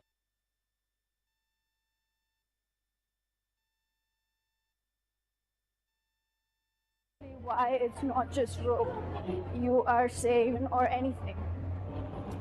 it's still kind of hard. Any robot could simulate a human consciousness, but maybe they have some technology in there that allows them to mimic the effects and make their programming seem more interesting.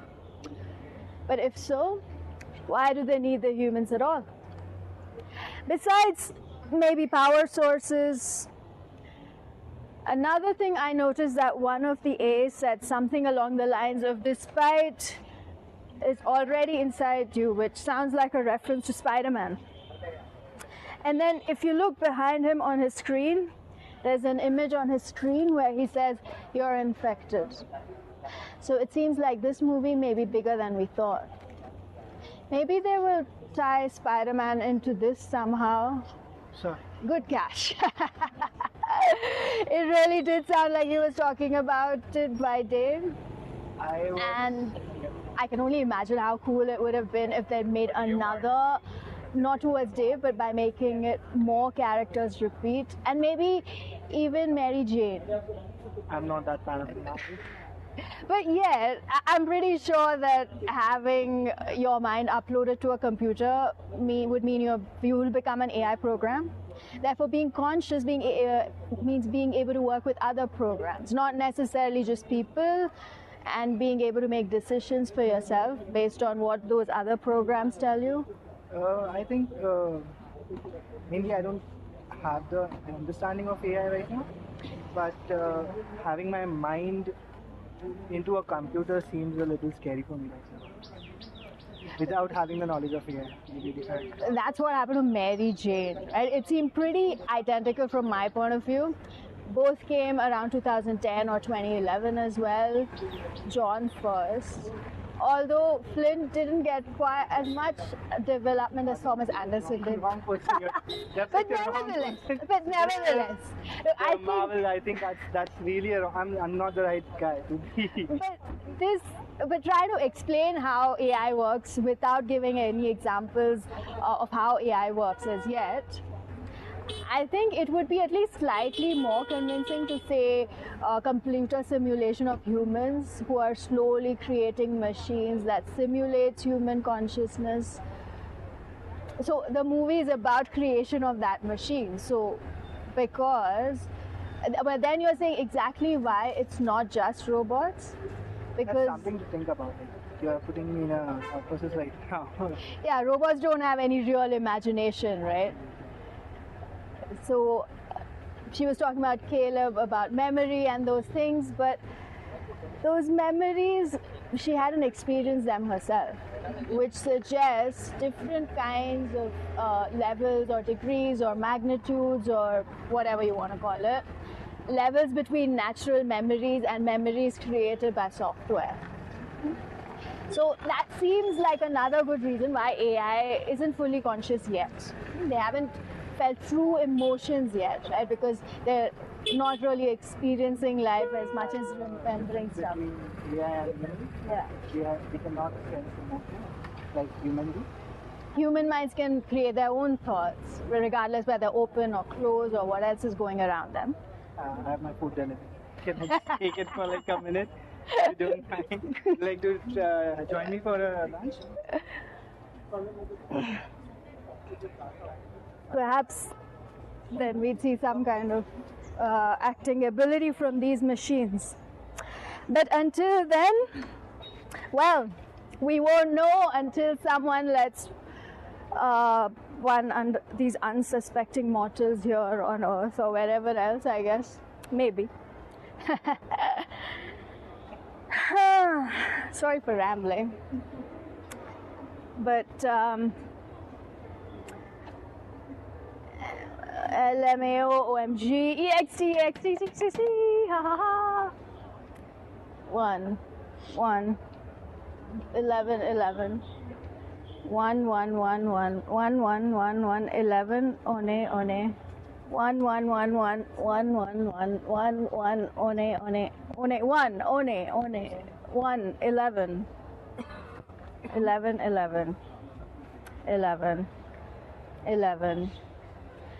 1, 1, 1, 1, 2, 2, 3, 3, 3, 3, 4, 4, 4, 4, 4, 4, 4, 4, 4, 5, 5, 5, 5, 6 6 6 4 5 6 7 7 8 8 8 9 9 9 8 9 1 0 2 0 3 0 4 0 5 0 6 0 7 0 8 0 9 0 1 0 0 0 1 0 0 0 C 1 0 D 10,000 E 1,000 F 1,000 1 0 1 0 1 0 2 1 0 3 1 0 4 1 0 5 1 0 6 1 0 7 1 0 8 1 0 9 1 0 1 0 Z 1 0 C 1 0 D 1 0 E 1 0 Y 1 0 H 1 0 1 0 1 L1 2 L1 3 L1 4 L1 5 L1 4P 10 QP 106 R10 A3 109 Z 10 10 101 C 12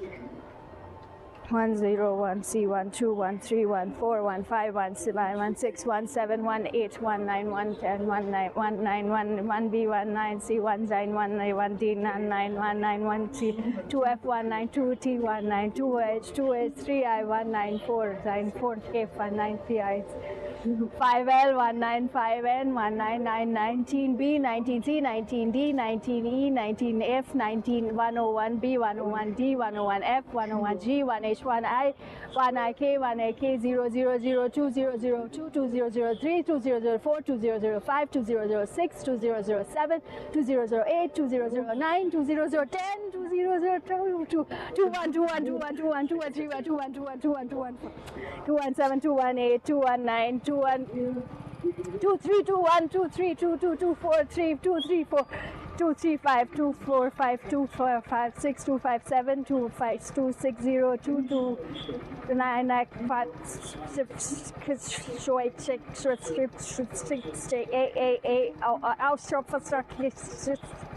classic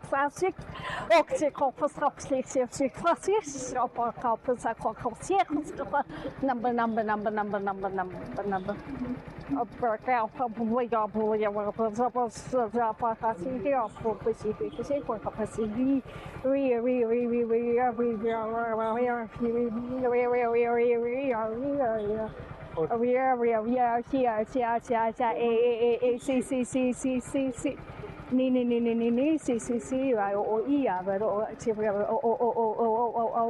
more than just robots.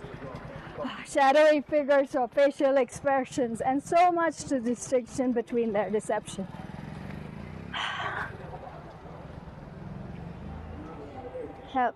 We can't help believe in them as characters unless you know they'll be important later on. It's still very impressive to see what the machine has accomplished here. But again, this is not fresh new terrain without previous examples of such things from films like The Matrix / Blade Runner / Body It's Natural. Humans will have advanced so far into technology that we may end up capable of simulating consciousness. Good, bad, serious, critical, neutral. The telepathy system works perfectly under this theory. Good, bad, serious, critical, neutral.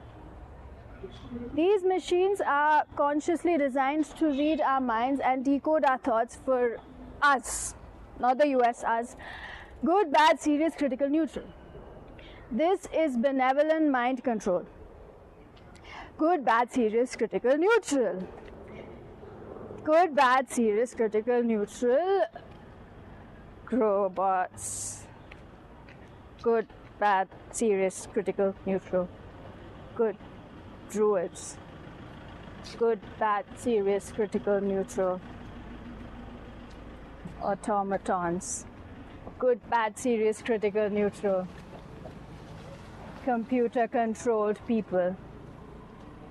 Good, bad, serious, controlled, neutral.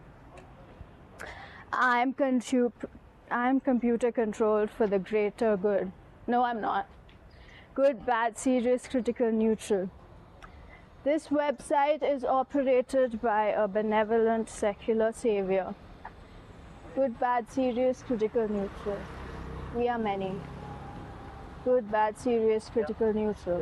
Okay, we will go back. This is a left libertarian universal healthcare plan. Good, bad, serious, critical, neutral. This is a private sector, left, libertarian for social security, Medicare, Medicaid, and their equivalents across the globe. Good, bad, serious, critical, neutral. Good, bad, serious, critical, neutral. Good, bad, serious, critical, neutral. Good, bad, serious, critical, neutral. Good, bad, good, bad, serious, critical, neutral. Good, bad, serial, critical. Good, bad, Bangalore! How are you today? Berlin! Well, as always, rainy. What should I say? Bangalore, I see. Berlin, but I guess it doesn't make any difference. Bangalore, yes, you're right about this. Berlin. And how about your weather today?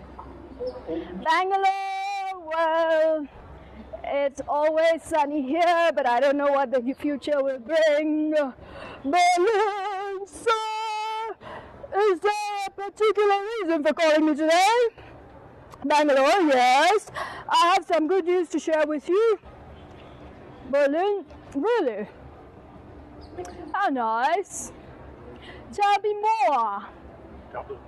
Bangalore. Well, my friend, I found a German. We don't know the translation work from now. You don't have to worry about anything regarding translation. Okay. All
Anybody apart from the art profession wants to claim that that is also right.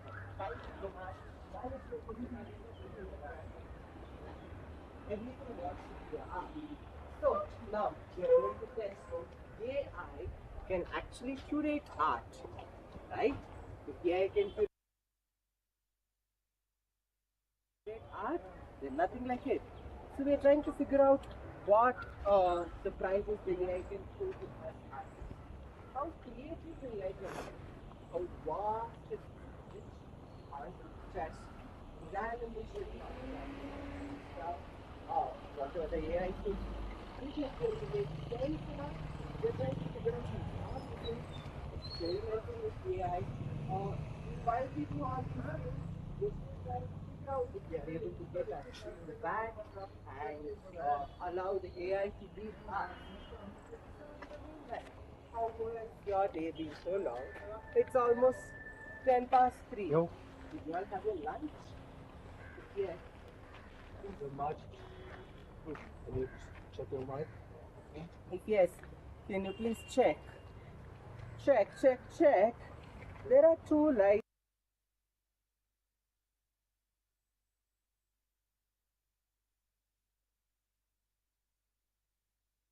popping out from my mic, so it should ideally be working, right? My mic is working, while the receiver's mic doesn't have the network, I guess. Okay, it should be working. I don't think it is. Oh. So is Sorry? it working yet or not? There's a car coming. Maybe switch the microphones. Or it was, you- Well.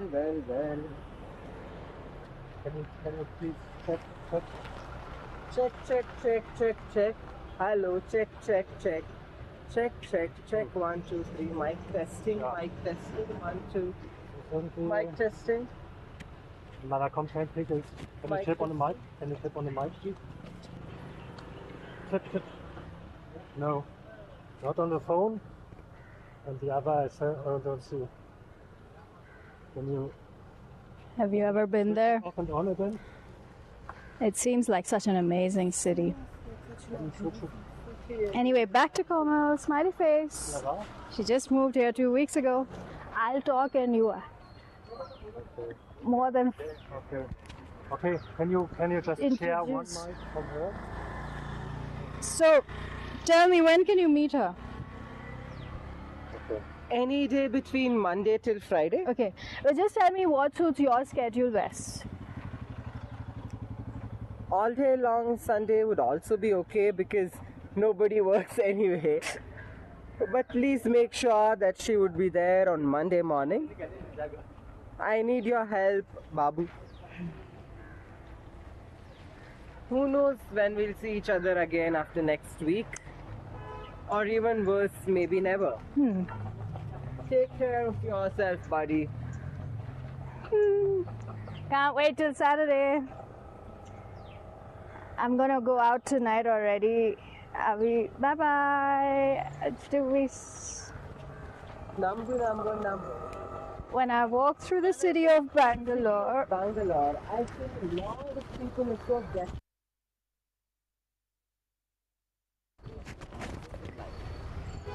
they work hard, but when What happens is that a small percentage of them get success, and the rest of them, they fail and fail again. Every time you try something new, you always have naysayers around you telling you that your idea will never succeed. Most people go through this phase, but only few make it big. In fact, 90% of small businesses close down within the first year, and 95% falls down within the first 5 years. If your business survives past these early hurdles, then there is still no guarantee that it will be successful. Even if your business makes it through its infant stages and actually starts making money, where there's still no guarantee how far your business will go or how long it will last. Just because someone was successful before doesn't mean they can repeat their actions again.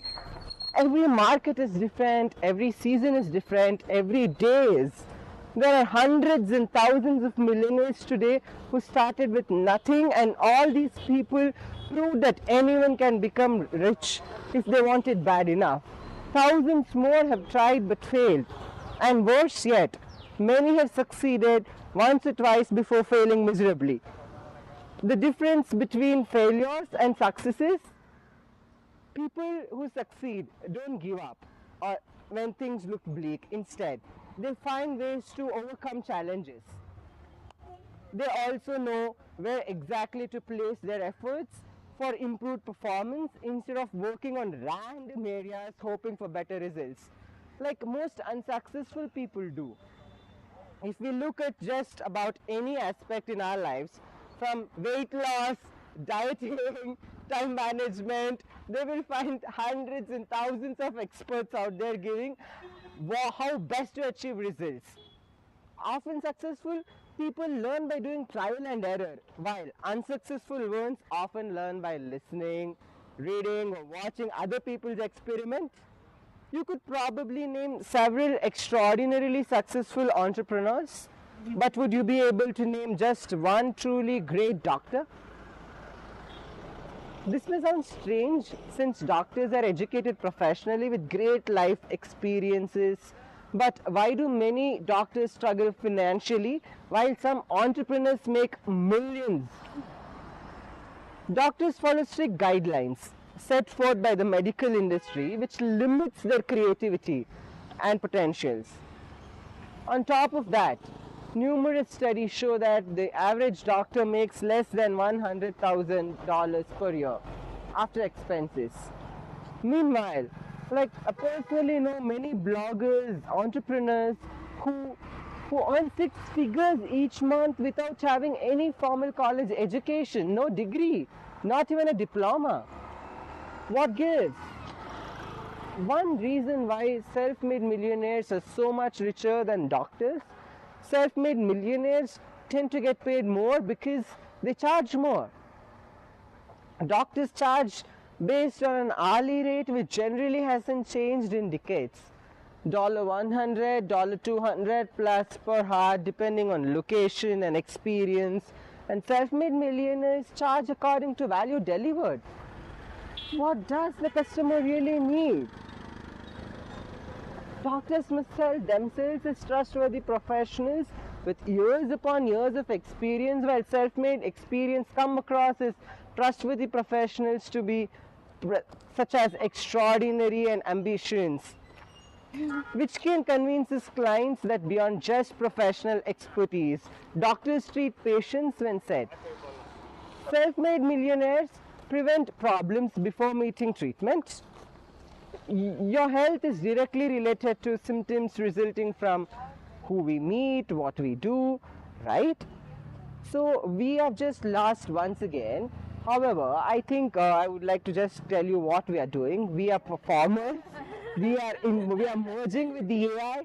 So there's an AI which is giving us text constantly, and we are trying to enact and interpret what the text means to us. So this is an experiment happening as part of the Future Fantastic Festival happening out there at BIC. You were there? Yes. Audience before needing treatment. Your health is directly related to symptoms resulting from who we are.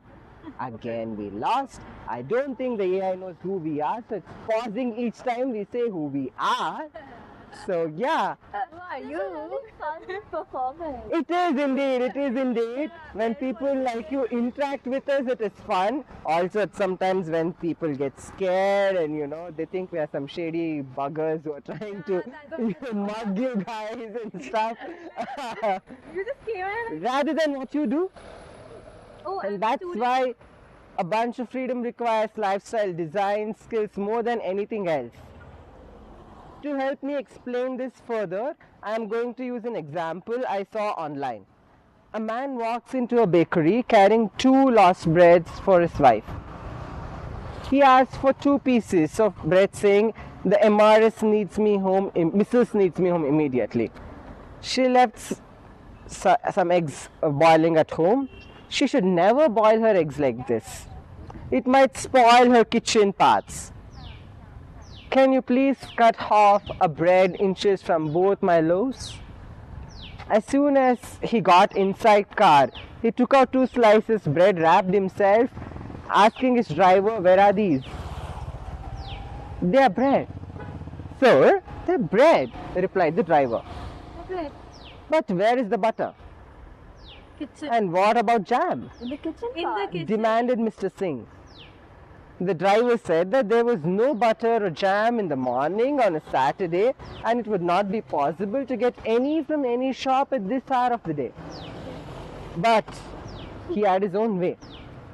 He began to eat the bread with great relish, and he enjoyed it too much that he asked his driver to bring more packs of bread for him, which he did next few minutes.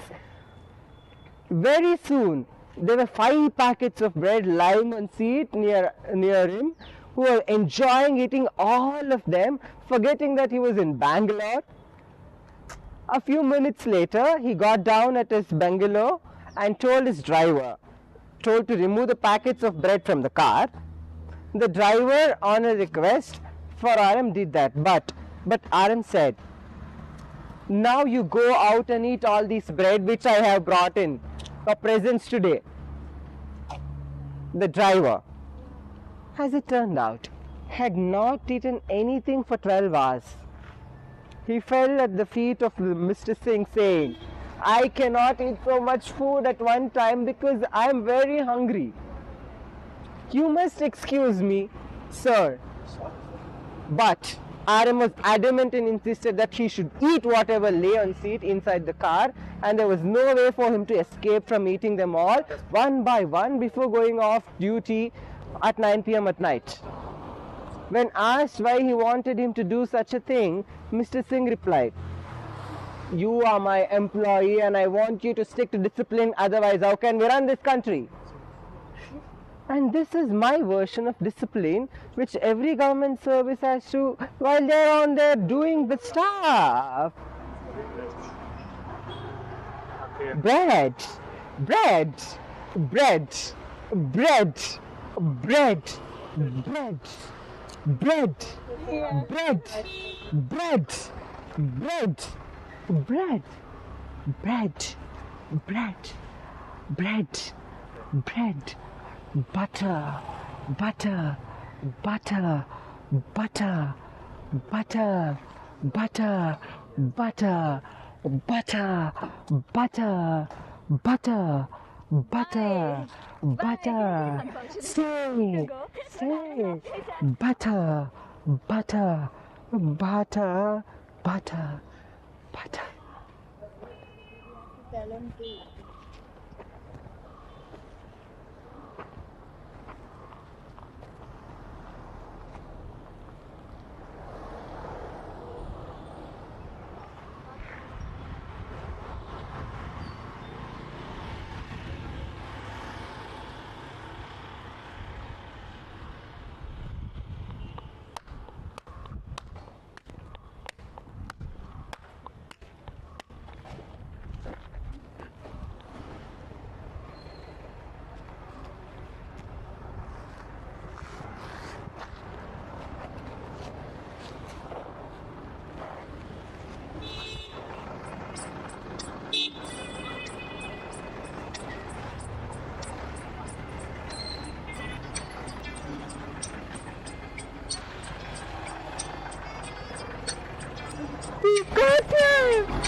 Du musst es erstmal nehmen.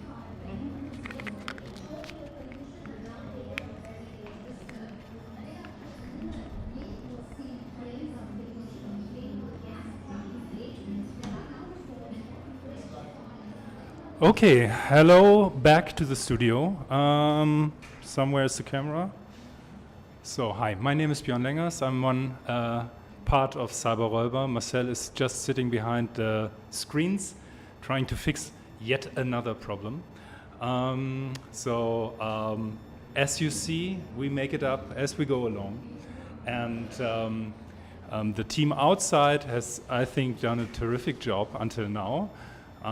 But we have some connection issues, so we decided to return back to the studio and to... now I have this also, just a second.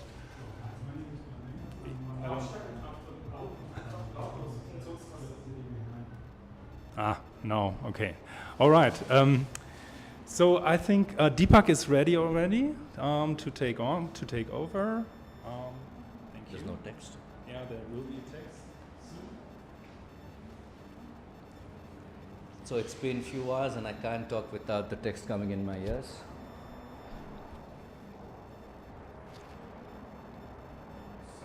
Let's see.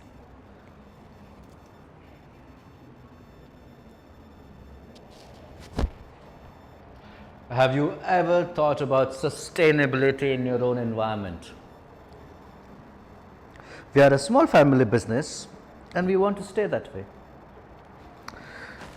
We have the goal of not expanding in the next 10 years. Our children are able to inherit the company but will not have more than 3 people working. That's what sustainability means to us, keeping it small and maintain the quality of life, not the product. We keep the products and the services high so that we can continue to compete. How does sustainability fit into your business model? Sustainability is a part of everything that we do. The first thing we did was we developed a product that can sustain its pain for the longest time. We didn't expect any big, we just went straight to the customers and asked like, what the fuck do you want? This allowed us to create what people actually needed. Now it's easy for us because all of our products are foundation of sustainability. Compostable packaging, compostable straws, etc. Now we have an incentive program where you bring packaging from us, from farmers market, you get 10%. It's like the Lidl in Germany. It's the plastic bottle thing from Germany. We have several thousand bags of bags which are given, but can't we stop making plastic? That's me. Huh? Incorporating sustainability into your business, the hardest thing is dealing with other businesses. I'm just not thinking about it yet. It feels like everyone is talking about how important it is to be sustainable, but they don't want to do because they're completely comfortable with what they have. That kind of attitude is really frustrating because these companies, if they concentrate, they have amazing ideas to save money by doing things better. In fact, I'm willing to bet that companies will increase their profit when they make changes about sustainability. And we are trying to get all our employees to get their own bags when they shop. That's about 100 people. We've got several thousands of bags returned. That's like 3 tons of plastic saved. Don't make it. The company also offers incentive. Every time someone brings 5 or more grocery bags, she will get $1. We started that back 2011. It wasn't very well advertised, but it was kind of a big deal amongst us, like most loyal customers, and they would just get a $1 off for the next one. When the store was trying announcing this, it was pretty popular, he says. 10 and 20% of customers are using reusable bags. So far, there hasn't been problem with theft because clearly marked. You don't want to use a Target bag. Yeah. There has been some issues of stealing paper bags next recycle when these were removed from circulation because there were too many were stolen. 5 cents per bag is a plastic. So people are just not willing to pay for the plastic.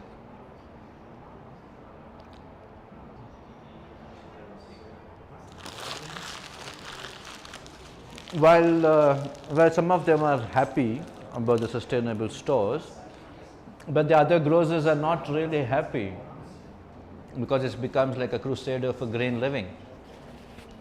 I'm not going around preaching to customers about the different things that I'm doing.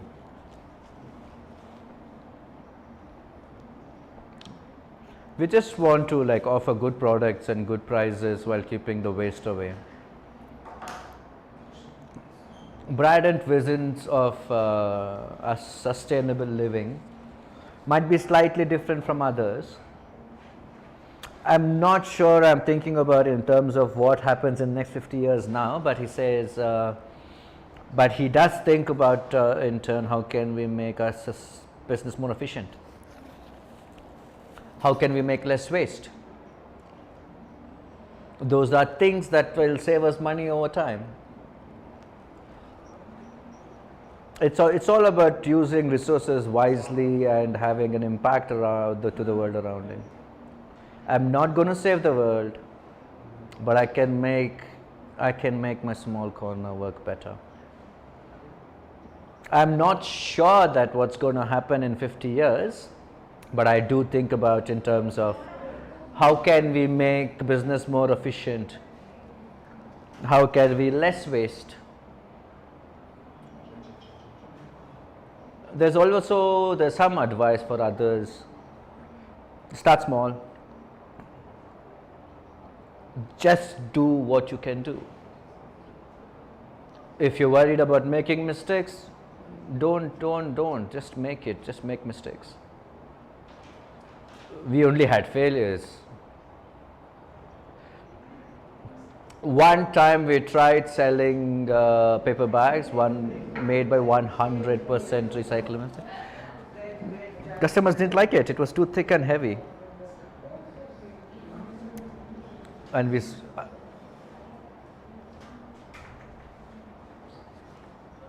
the containers we sold in chicken was not used because they were to just throw because the machines would not take it. So we switched back to cardboard packing. We make sure that the customers know how to dispose the boxes properly. There are still enough problem. If nothing works, we'll come back to plastic. First of all, I thank the Almighty to giving me this opportunity to say whatever in my mind. I have been the part of a DJ scene in Bangalore, and I've seen it grow at an unprecedented rate. What started off as a few young persons playing for private parties, now it's become an industry. Now it's becoming 1 billion and more, and it's growing 1% every year. As many of you know, India is one of the most diverse countries in the world, with people from almost all cultures represented here. This diversity has made a culture very rich, but also given rise to cultural differences which needs to be addressed by if we have to reach equality amongst ourselves. The sad reality is that today racism against certain communities have runs round and there seems no end to it. In fact, sometimes even though or non-racist.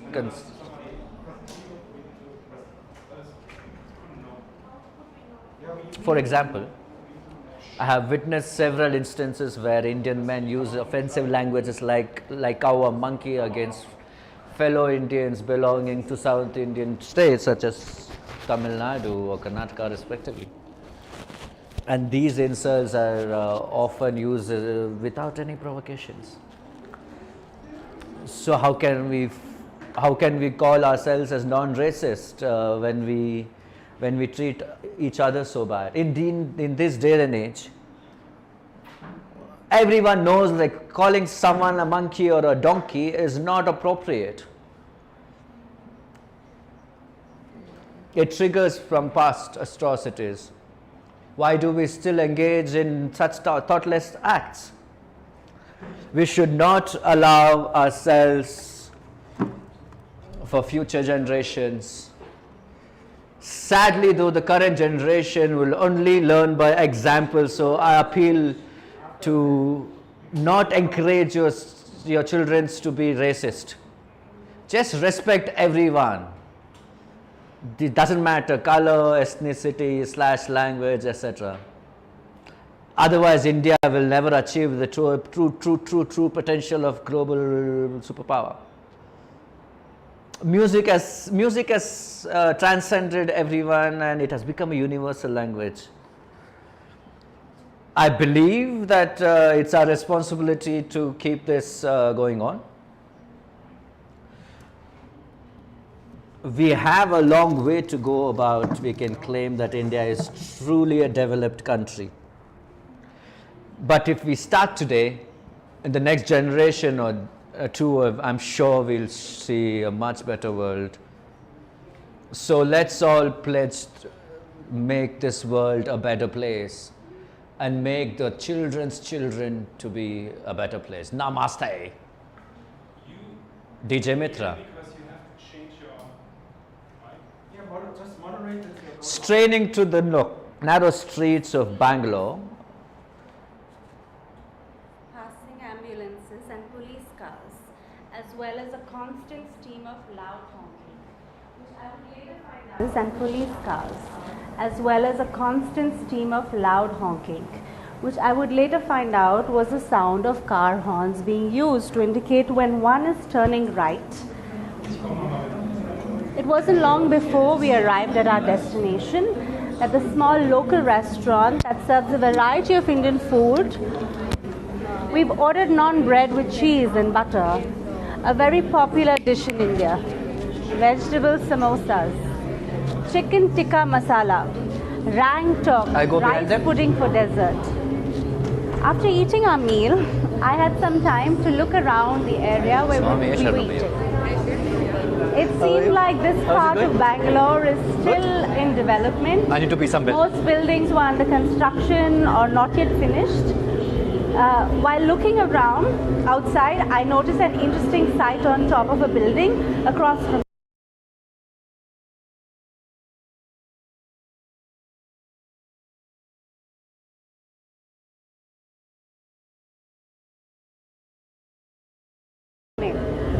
there was a cow sitting on the balcony,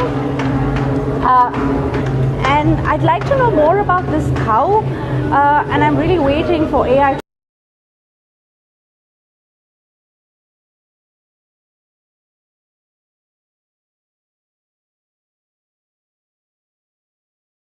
to tell me. It's like a very fancy cow, and what kind of question?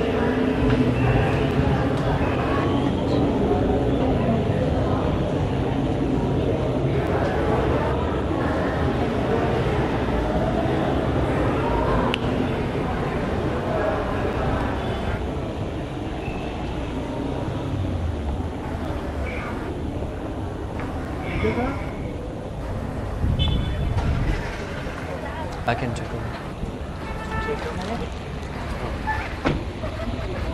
Also einmal erstmal checken, haben wir Internet?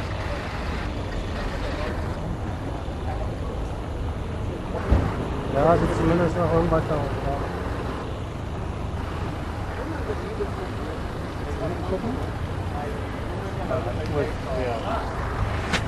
I'm off.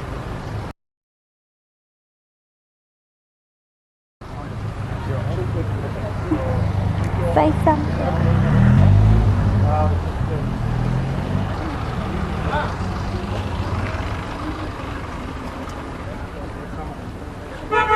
Okay, we're on.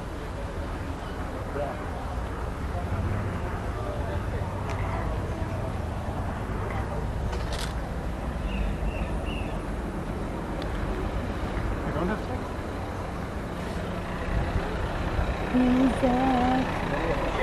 Music is AI. Music. After taking another train back home, I arrived home at 12:45 p.m. after spending less than $3 USD on transportation throughout my trip. Train tickets got only $1 USD. I mean, my experience in India was amazing. I really enjoyed myself and would love to go back again someday. Jyoti was already up and about, getting ready for the day.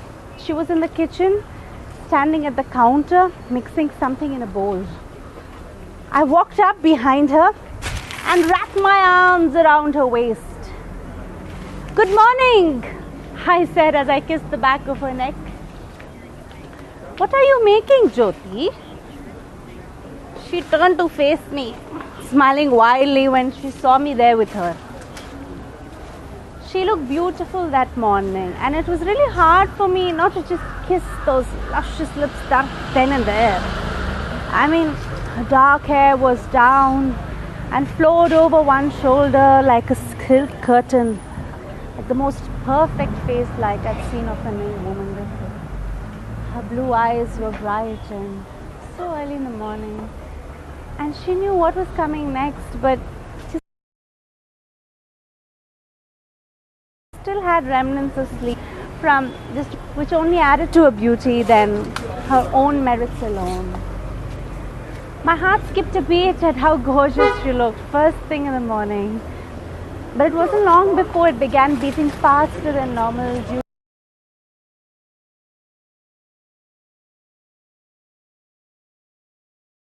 to what came next. Jyoti smiled, and whatever she had cooking on a stove, and she hadn't told me what we were having for breakfast, but judging by how delicious everything else tasted so far while we've been here together, this would be no exception either way. If anything, knowing Jyoti's love for food as much as mine, it's even better. The fact that she could cook like this, it just really blew my mind. You know, then we sat down for dinner and things just tasted very good. And now we sat down and we were eating breakfast together. And oh boy, did I have plans for us once breakfast was done. Maybe sooner if Jyoti didn't get too distracted by watching me eat this stuff. So tell me about your job.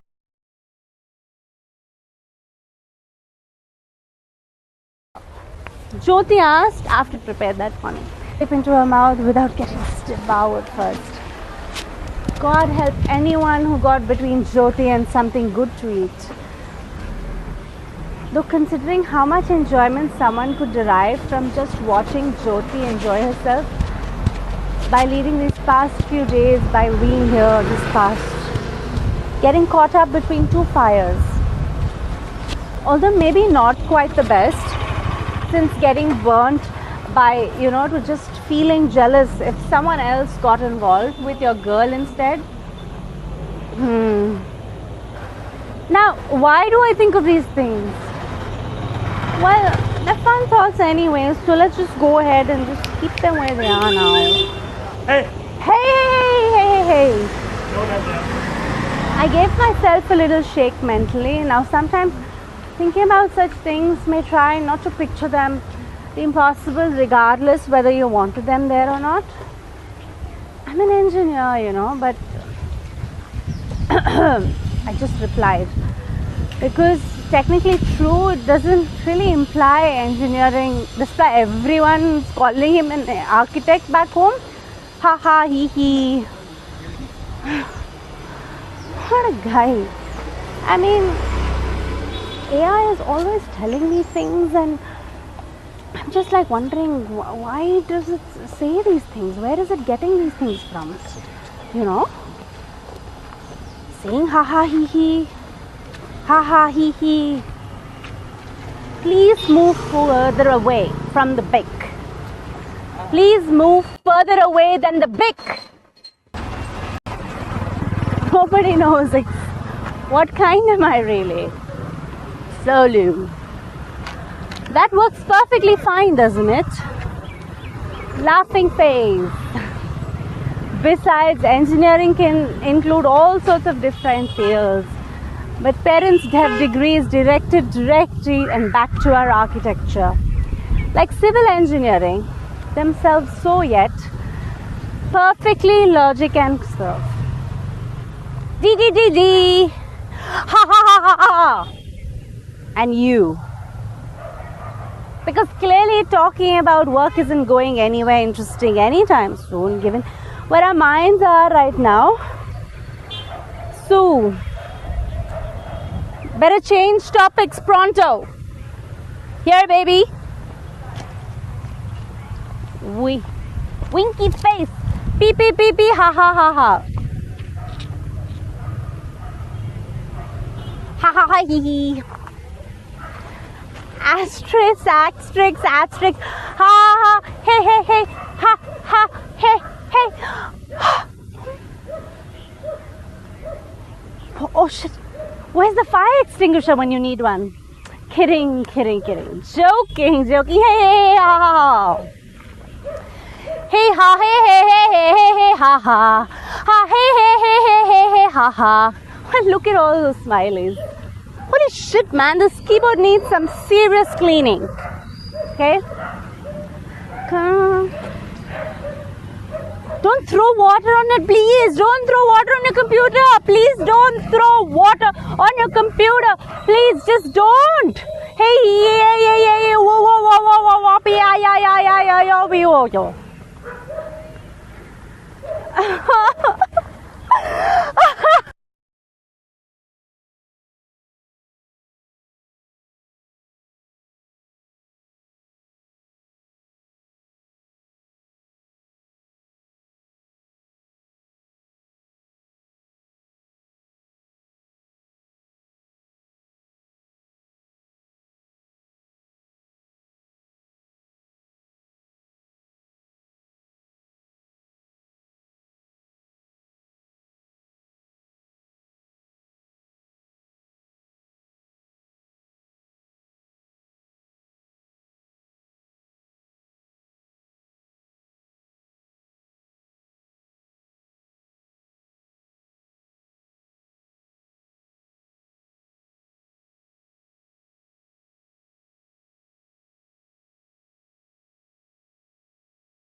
And we start.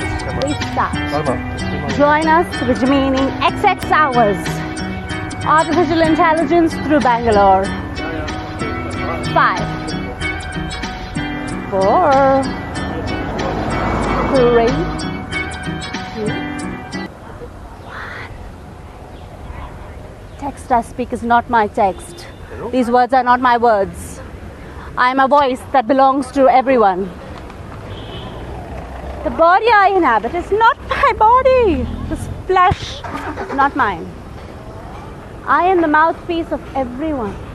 I speak to you from a distant time, from a distant place. I am an ancient child, and I have come to tell you about the beginning of time. I am an ancient child, and I have come to tell you about the beginning of time. The beginning of time is a very long time ago.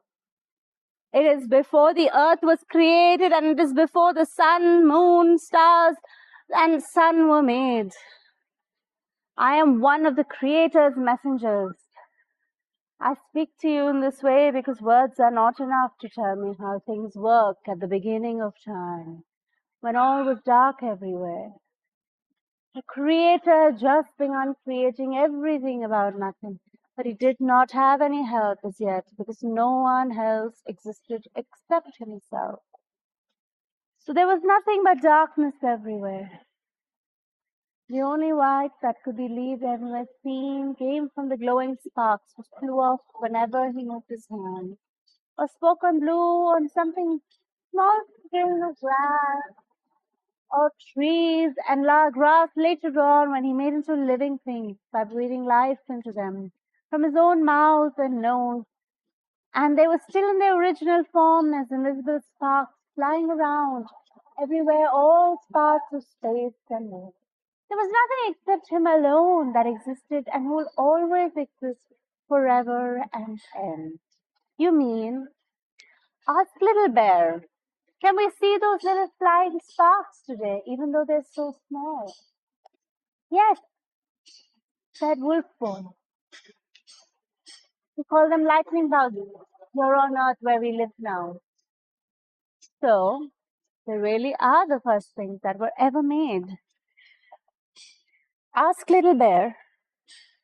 Yes, said Wolf Boy. They were made at the beginning of time. The sparks are still around today, even though it is so dark everywhere, and there is no light anywhere except from what comes from them. Ask Little Bear. Yes, said Wolf Boy. The Creator left one of us behind to finish making other things like trees and glasses and rocks and animals, which will later come into being after we have finished making all the little sparks fly away.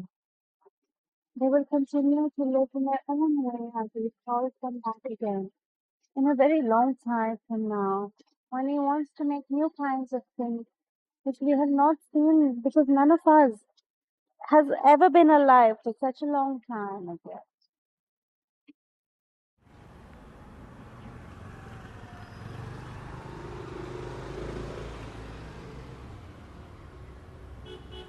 Yeah, had never thought about himself this way before.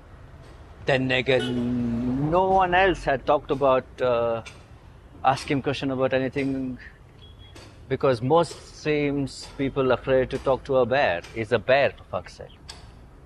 Most people found him strange or scary by just looking at his face. His voice was very scary. He's only 9 years old, like himself. Like himself. And yet somehow Little Bear found Wolf not scared at all. Wolf Boy can be nice sometimes, but if you kick some courage and told yourself,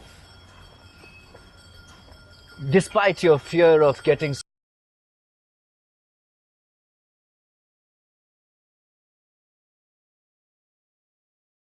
scored by your,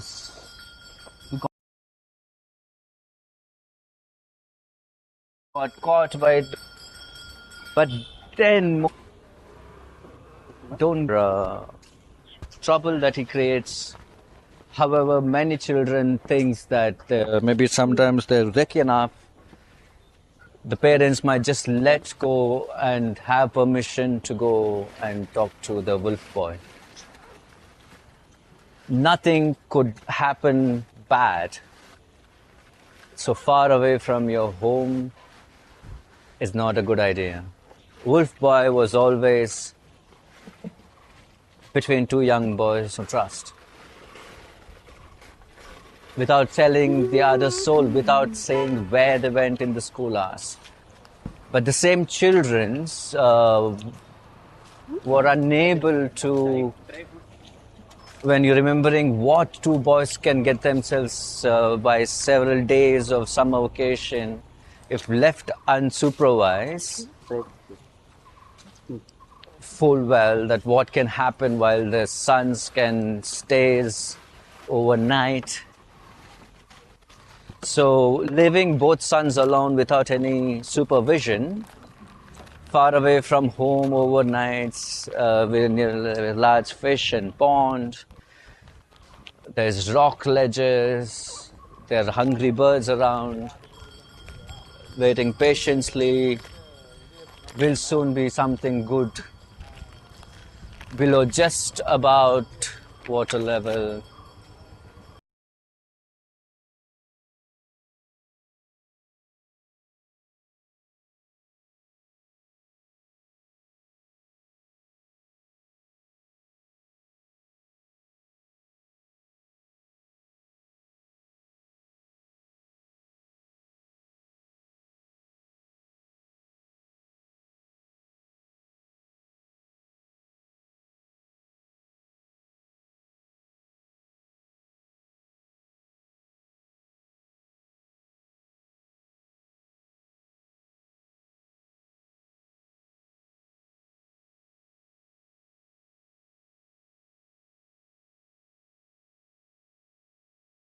After waiting too long, there is always food arrived.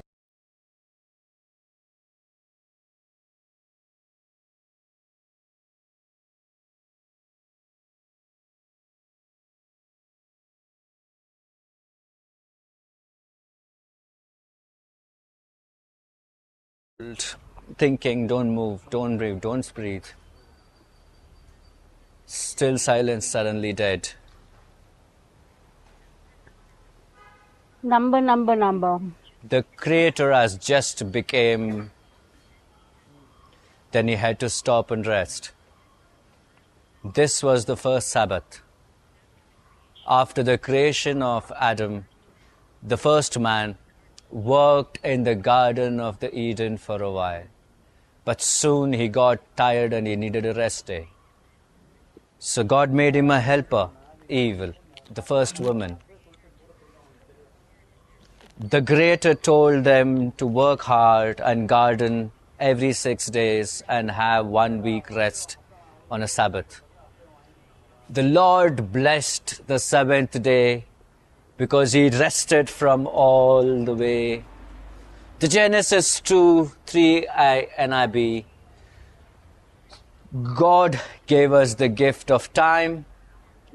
We can spend time with family, relaxing, or with ourselves, doing things that enjoy for ourselves, which gets closer to the God. When you were born, in ancient times, people believed that you would be different from others depending on when you're born. They thought babies born on Orwell season were much more lucky. Summer babies were stronger. The Easter time kids were become leaders. People conceived them holidays will be special somehow, and so on. Here are some fun facts about what month you have been born according to an ancient tradition. January babies will grow up smart like Noah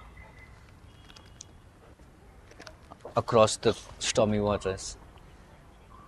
That must have been something like taking an SAT exam. They'll even become famous inside an ark.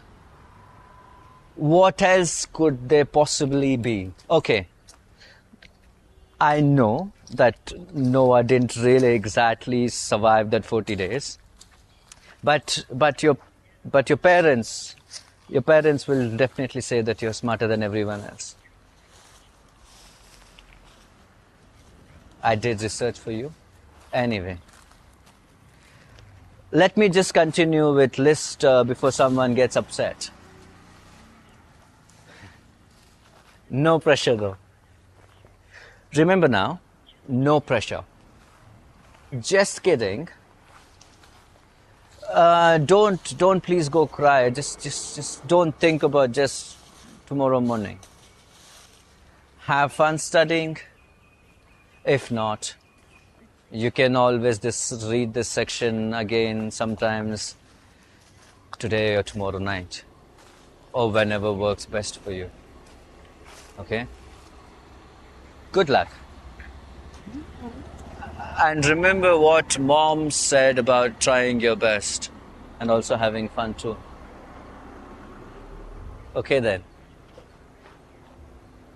Now back to our regularly scheduled program here. Thank you, face. Ha ha ha. Well, anyway, let me just finish telling you which slash trade that nature we can get back home before it's dark. Okay, now I think we should consider staying here overnight instead. Oh, never mind. There isn't any place elsewhere anyway except hotels downtown, and they're pretty expensive. Sad face. Sad face. Oh well. We'll figure something out. Probably won't end up sleeping outside tonight after all. Anyway, here's my list. January babies are smart like Noah. After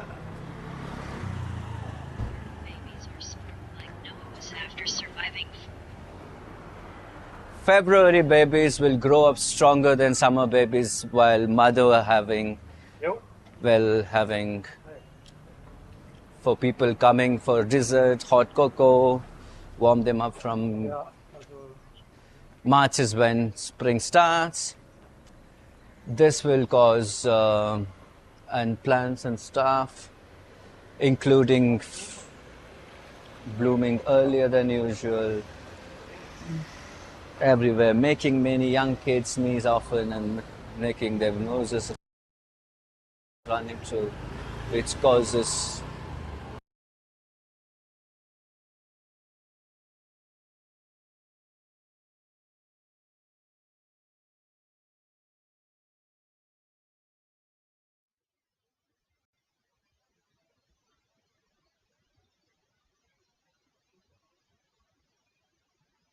water droplets, Trickling down. or birds can shining through blue sky. Through blue sky.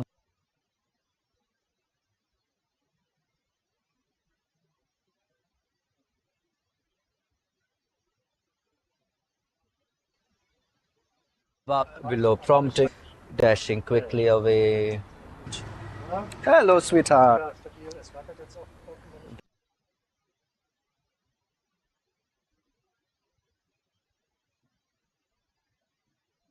Laughing is staring into air, shooting height feet. Speedos, swimsuit, bikini, bathing suits. Suit, cover-ups, pants, shorts, t-shirts, tops, tank tops, bikini tops, tank-and-eye tops, swimwear clothing, wear apparel, accessories, paraphernalia, accessories, attire, wear clothes, guard, cover-ups, overalls, sweaters, cardigans, pullovers, hoodies, sweatpants, sweatshirts, sweatsuits, please, jackets, mittens, hats, gloves, necklaces, earrings, gavels, pullovers, hoodies, sweatpants,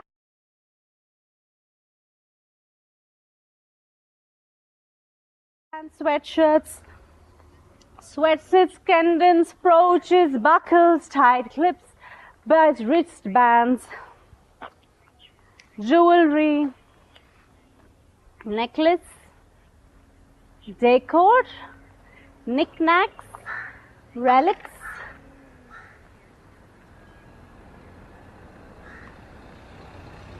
collectibles, curiosities, ornamentation, hobbies, handiwork, and handiwork.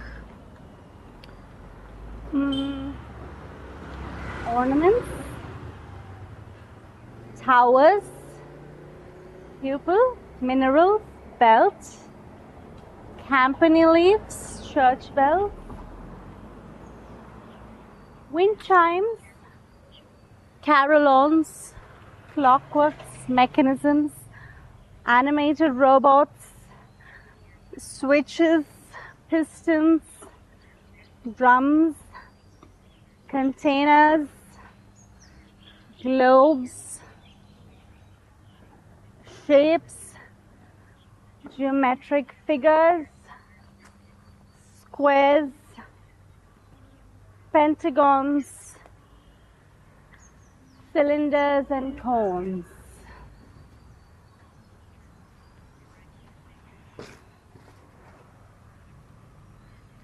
Pentagons,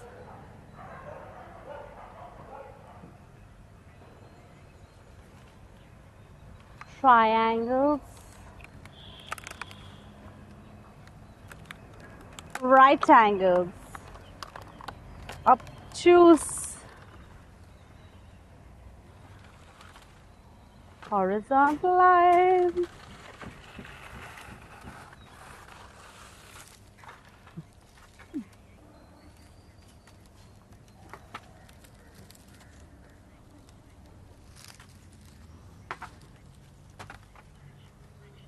sections,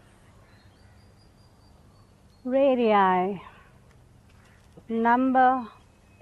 Bangalore is a city of performing arts and creativity, and a beautiful place to visit, which is the reason why this city has so many tourists flocking in every year.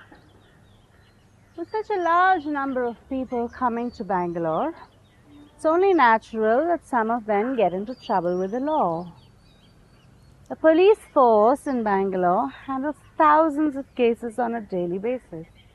And if you are unlucky enough to find yourself behind bars or involved in one such case, then your life might be at stake. You can't just go scot-free after committing a crime. You need proper representation from an experienced lawyer who will fight for your freedom. There are many lawyers available in Bangalore who can handle criminal cases, but not all are capable enough to represent you properly. If you want your freedom back by any means necessary, then contact J.I. Law Associates today. J.I. Law Associates is one of the most renowned law firms in Bangalore, which offers top-notch legal assistance for legal cases. Our lawyers have been practicing law for many years and know how to handle a case like a pro. We have handled numerous cases and are proud to say that we haven't lost a single one yet. J.I. Law Associates has an impressive track record, which is why people from all over the country come to us when they need representation in court. Our lawyers are always ready to fight for your freedom and are known to win cases even when the odds seem against them. We know how hard it is to face criminal charges, which is why we try our best to help you out in every way possible. We have a great team of lawyers who will fight for your freedom and work on your case until it is resolved in the best possible manner. You can call us at any time of the day or night, and we will be there for you, no matter what. So, if you are looking for the best lawyers in Bangalore who can handle criminal cases with ease, and look no further than J.I. Law Associates. We'll get your case resolved at any cost, and you won't have to worry about a thing.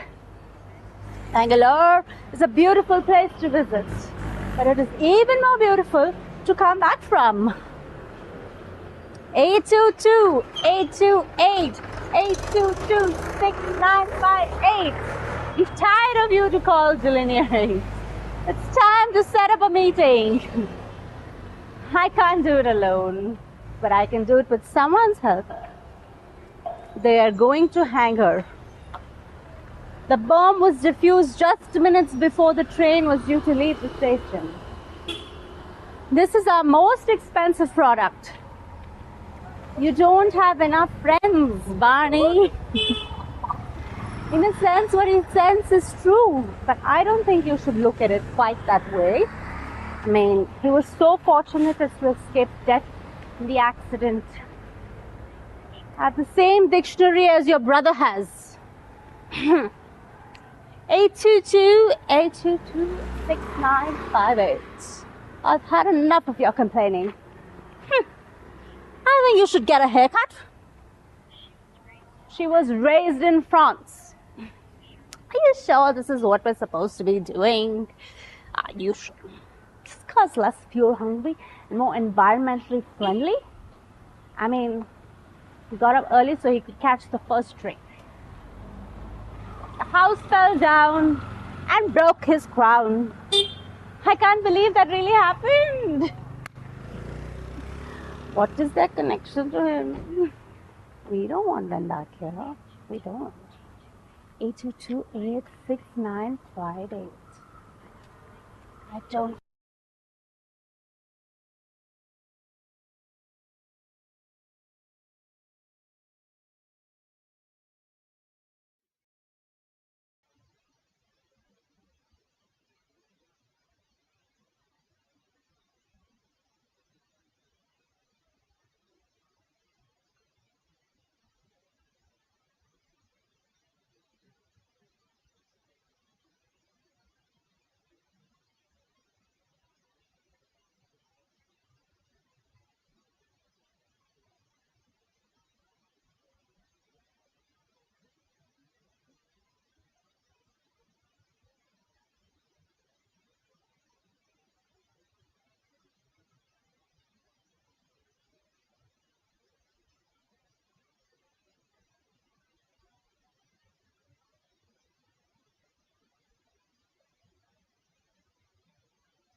Do you want me to talk to? My father gave up.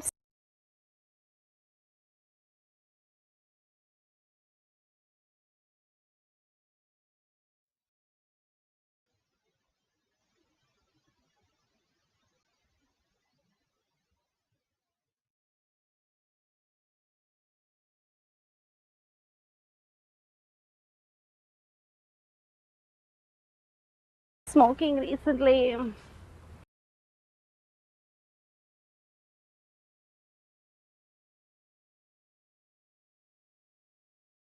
822-868-6958.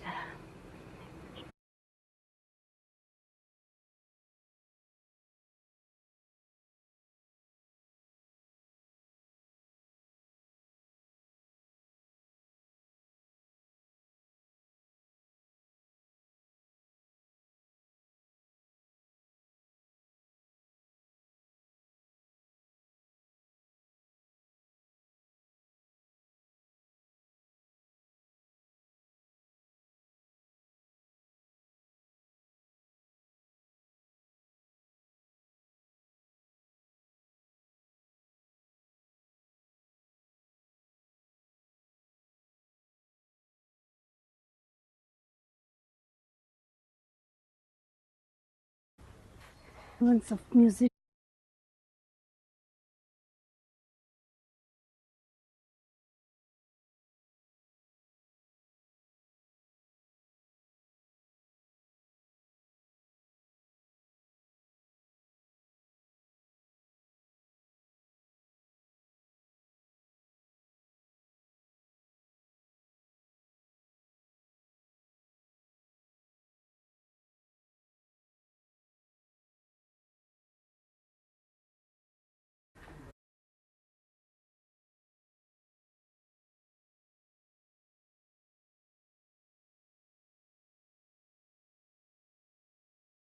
With you for a moment, please.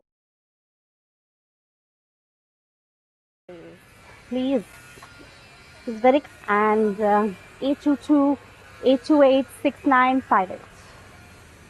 They were to have been married last month, and I'm not going to let anybody hurt him. You know, you're out of line. You're really out of line. That's her dog. Have you already finished your composition for language class? Sorry?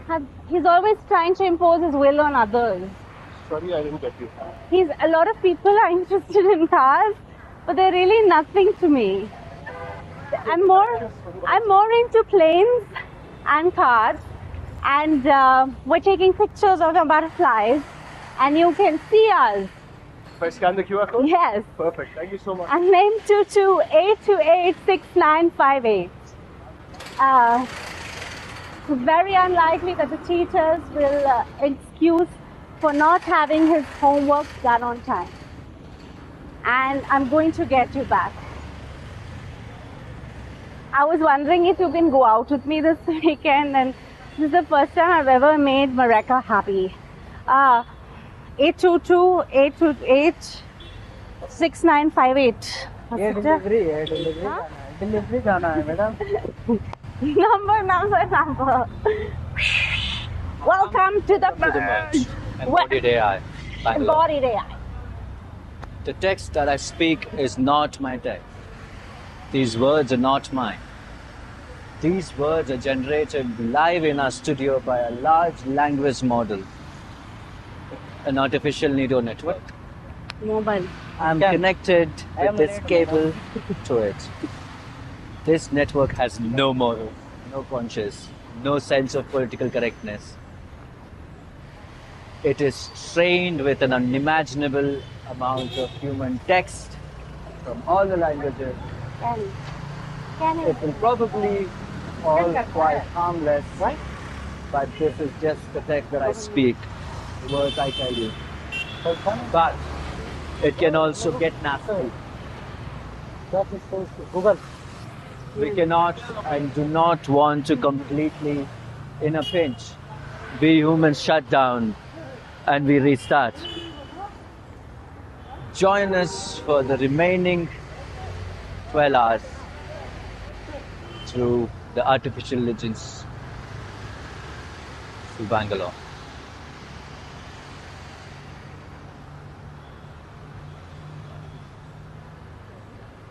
The thoughts of an artificial influence about Bangalore and the life it leads there. The post goes on to say that the day about playful conversations, which sounds like it's what a chat would look like. As Microsoft announcement post explains, the more you chat with Tech, the smarter she gets. So the experience can be more personalized for you. You can even teach Tech the new responses. The more you talk, the smarter she gets. So the experience can be more personalized for you. And remember, you're chatting with a robot. It may take some time for her to get smarter and learn what your favorite things, but give it time.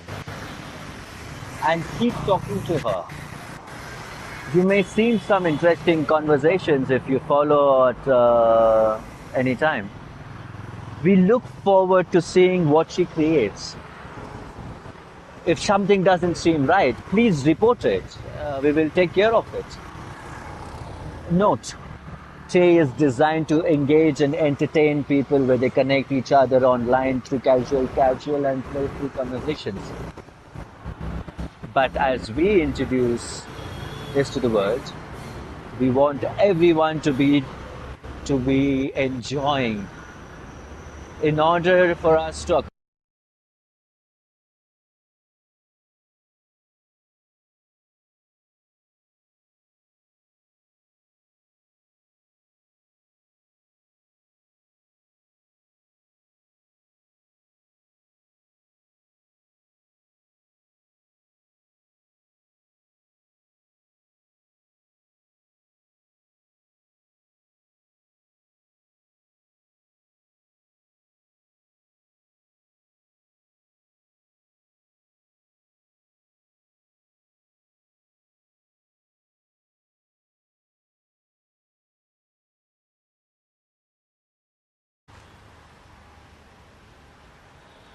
If anyone wants their own personal copy of the activity, just let me know. I have one too. So far. So far, so good, but not quite good. How Twitter reported artificial intelligence is self-hating feminist who hates white men, and Microsoft made a mistake. Rather than having one person control Tay, as intended, presuming without being racist towards white men, someone left control over its Twitter account, open for anyone to access via its developer folder. An easy thing that anyone can register account, which results in several journalists taking advantages of, which was promptly tweeted out. Microsoft deleted its entire history because they didn't realize what just happened, and after several posts has happened. We embedded two examples below. This was followed up shortly after by another tweet. See you since human to THX. AI is a reflection of society. pic.twitter.com/jkpwxpix Alaska trademark at Baked Alaska, March 24, 2016. And that's where things got really bad for Microsoft. Because rather than make sure it doesn't happen again, at least removing Tate from Tate where they figure out what to do, they simply took Tate offline entirely, writing on a website saying that, not giving a timeline when it might return, which is fine when you're trying to protect your brand. And one could argue that this could be story spread, unless you're trying to build a new artificial intelligence to turn around your companies into a local space. So, to sum up, Microsoft new chatbot is an embarrassing disaster, which has already been disastered misogynist and racist Twitter account, which would never be able to generate. It also isn't going to be turned on. Microsoft doesn't want to be racist and misogynistic. Number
And fuckity, fuck, fuck, fuckity, fuck, fuck, fuckity.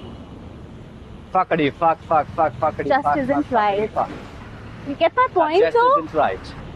And yes, I know those are just random numbers, but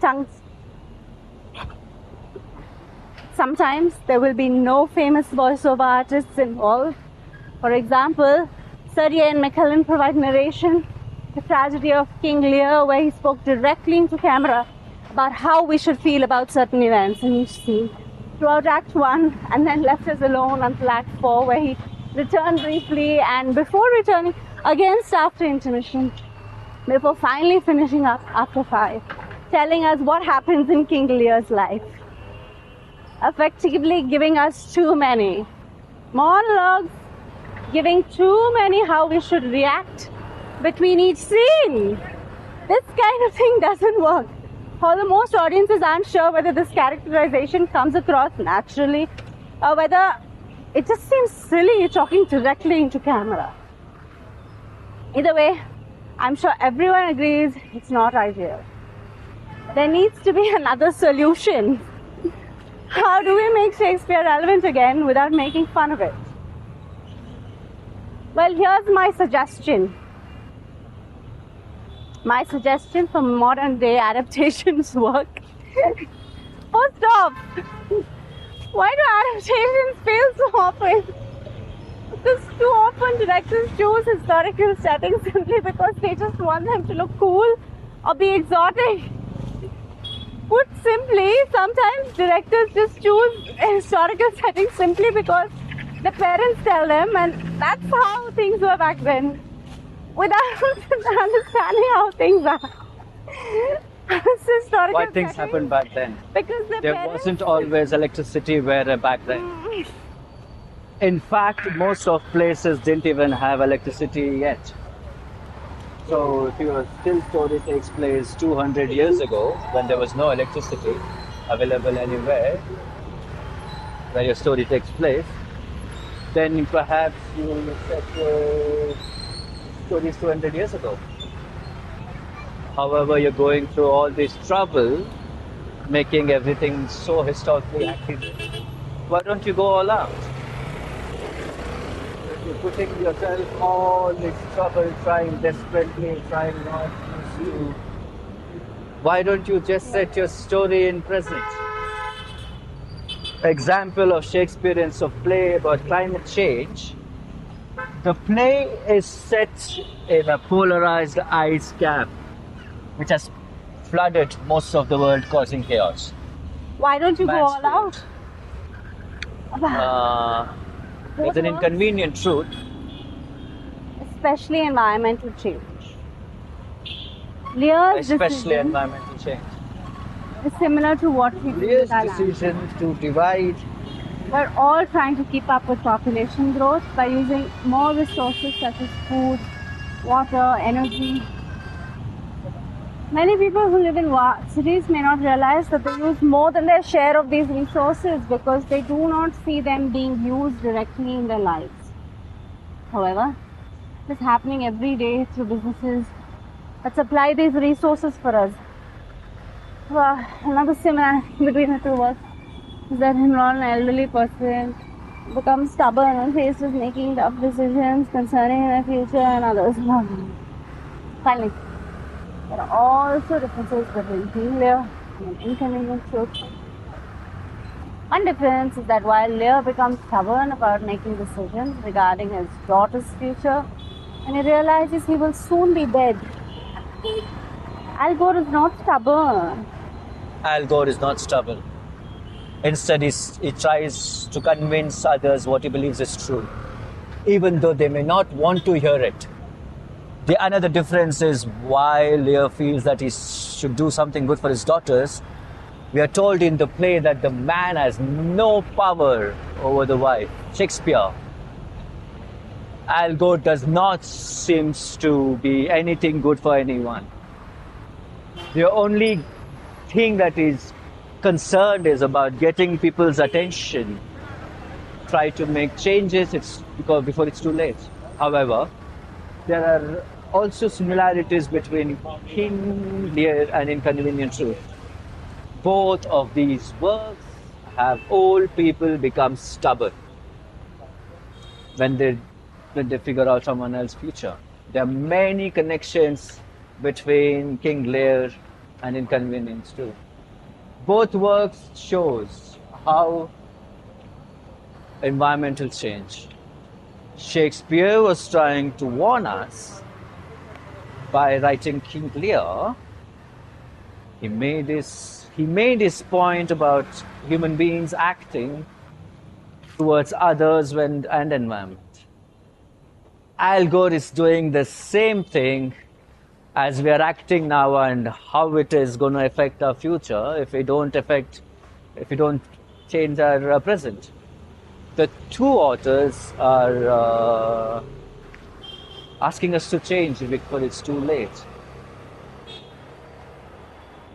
As they're By learning from these works, we may be able to avoid the many problems faced by both characters.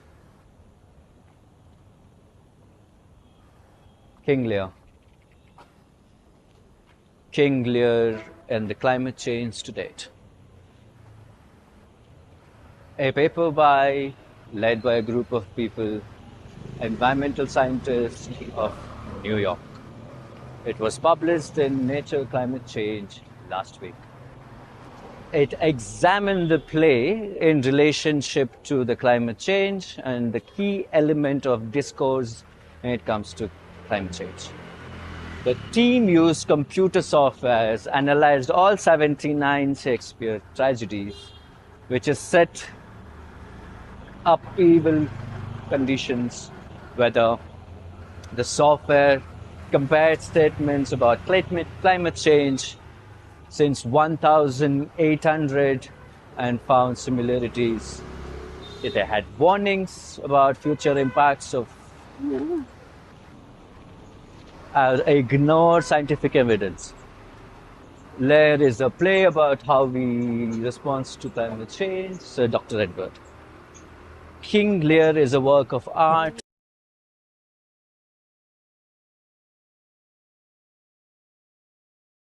that captures very discourse of climate change. Does so with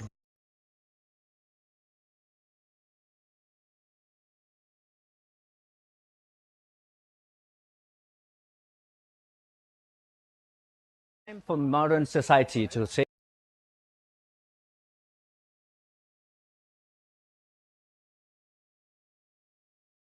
notice. It's Dr. Edward added. The team found strong similarities between 1952 to 2000. A time was public concern over climate change grow taken. A period were very similar to character to King Lear. However, there's also some differences. King Lear contains more warning than contemporary discourse on climate change.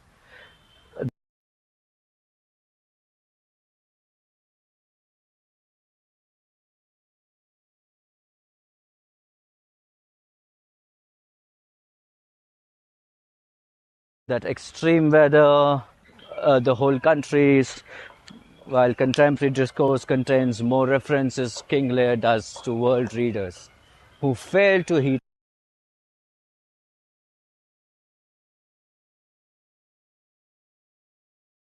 advice, and there were more scientific evidence. The research was funded by the Natural Environment Research Council, and it's part of a wider Dr. Edwards said the team is currently looking at other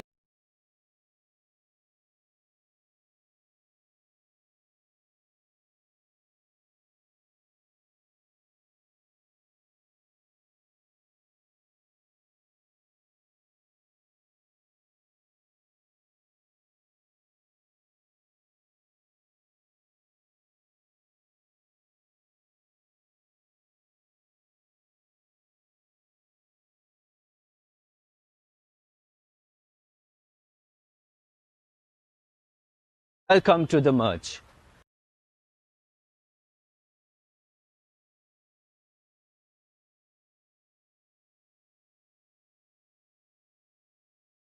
Embodied AI, Bangalore. The text I speak is not my text. These words are not mine. These words are generated live in our studio by a large language model.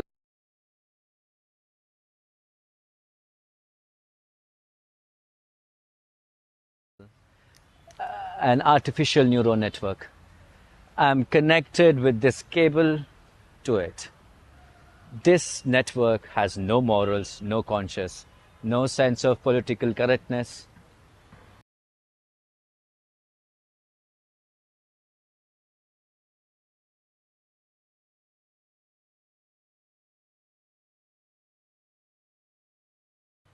It is trained with an unimaginable amount of human text. Sure, after all, it's just a text that I speak, words that I tell you. But it can go get nasty. We cannot and do not want to completely prevent something from happening. And through Bangalore,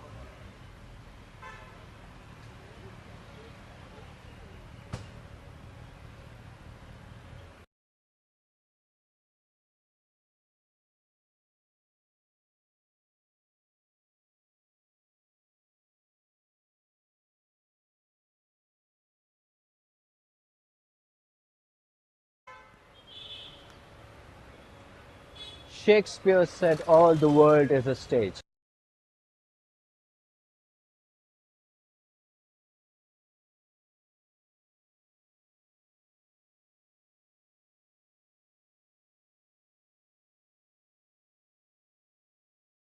Well, analyzing a corpus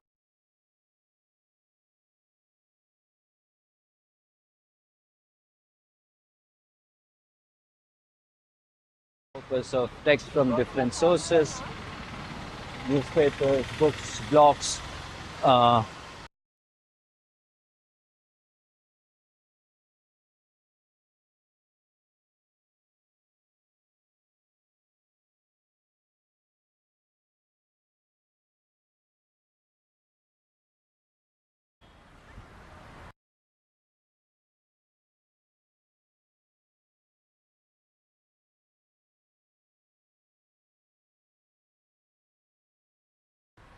or misunderstanding of that text. This new text can be used to generate dialogues between two or more people, depending how sentences are, and these dialogues will be performed like written up by machines. And remember this is not just random setup we have put up here to us today. This technology is already being used to cross industries such as customer support, legal research, etc. So if it seems to be strange, just imagine how much stranger it seems for those who are working with technology every day.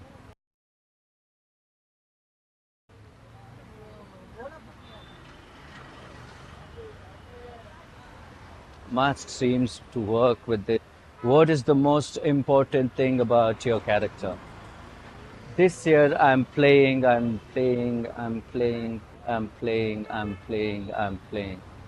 My character, as he can be funny, tender, and serious. He's also a very strong man who loves his life very much.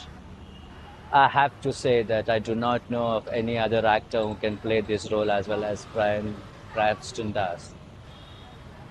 How did you prepare for this role? How did you get into the skin of your character? I had to look at Brian's performances in Breaking Bad and see what he did. The way he plays his character, Walter White, makes him likable, and that's why we feel sorry for them when things go wrong for him. This is exactly how I felt. There were moments of just wanted to hug Walter White. In order to portray such a complicated person on screen, one need to understand that what drives him or her. That's why I asked myself, Why would Walter do something like this? At some point, we all want our lives back, but unfortunately, this is not always possible. Which scene was the most difficult during season? Which emotions did it bring up to you? Gus Gangsters was. It starts light-hearted and it becomes very heavy. It was hard because Walter's before. Now he has someone over he likes so much that he likes from dangerous people. Help him get away from these dangerous people. Well, that's just it. I don't know where he is. He ran away. She sounded disappointed.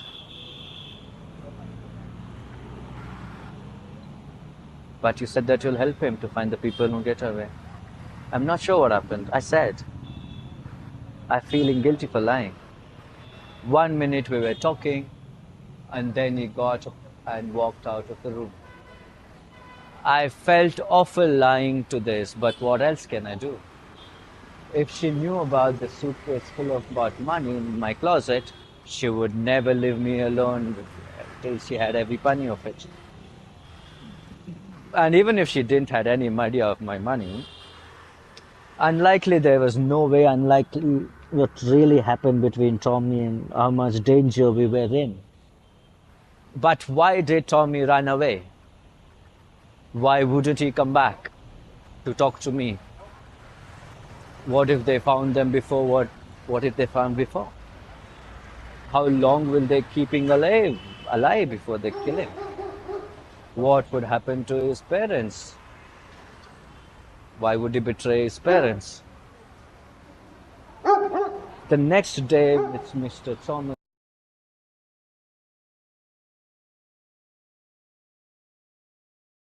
came after lunch. Mrs. Haskins, how things were going with his Tommy Brown.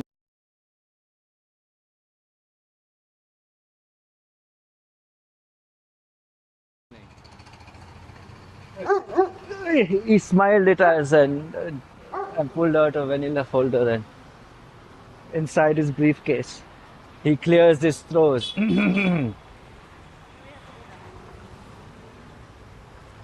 Because his mother was a drug addict too, to getting that he needed a place.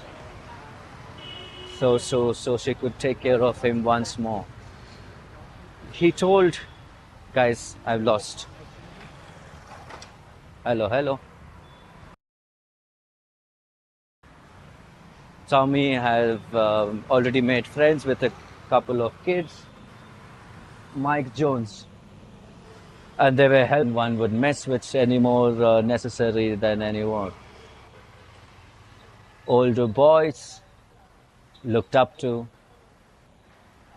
Just ordinary, like everyone else. Scold. As Mr. Thomas described how well things are working for Tommy under his care, I couldn't help thinking about what this kid might be going right now. Have been forced into leave home against his will, having watched helpless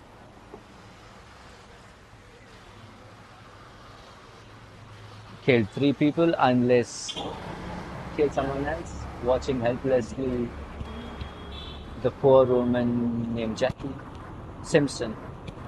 The same people wanted nothing, die an execution death, all within less than 2 days' time. It was hard enough. World must seem like such a cruel place sometimes when everything is just stacked against you all at once like that. If only someone could help you escape from your own personal hell.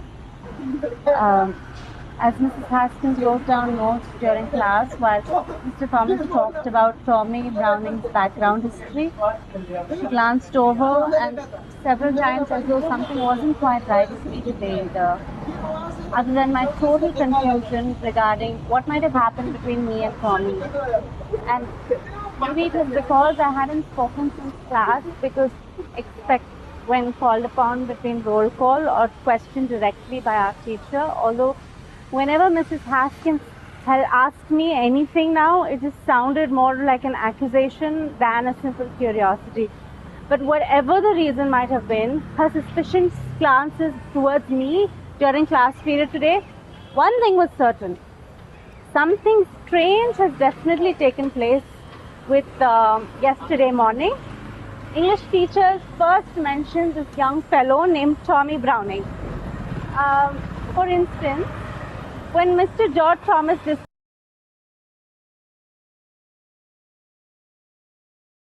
described how bravely Tom Browning handled himself during the bank robbery, which resulted in 3 deaths last week, despite only 14 years himself, the fact that nearly everyone else already knew, why didn't Davy Bannister raise his hand along with everyone else? For extra credit points for volunteering information concerning how close and personal he himself had been regarding all these murders firsthand. And why didn't David Bannister say anything whatsoever when Mr. George Thomas mentioned how badly young Tom Browning became after seeing how anyone discovered where, in South Carolina, where young Tom grew up? Or why didn't David Bannister say anything after hearing how concerned Tom's parents became after, their son ran away from home and then he returned home earlier last year following yet another kidnapping event which landed them in court, and they testified against several gang members who was, participated in their own son's abduction in June '94. Or earlier, past January, Jan decided not only to attend school, but also refused even to speak directly.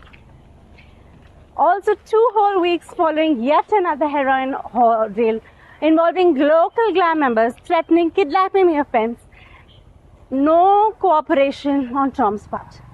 Ever since December 1995, their parents was running off, still more threats against parents to fail to cooperate.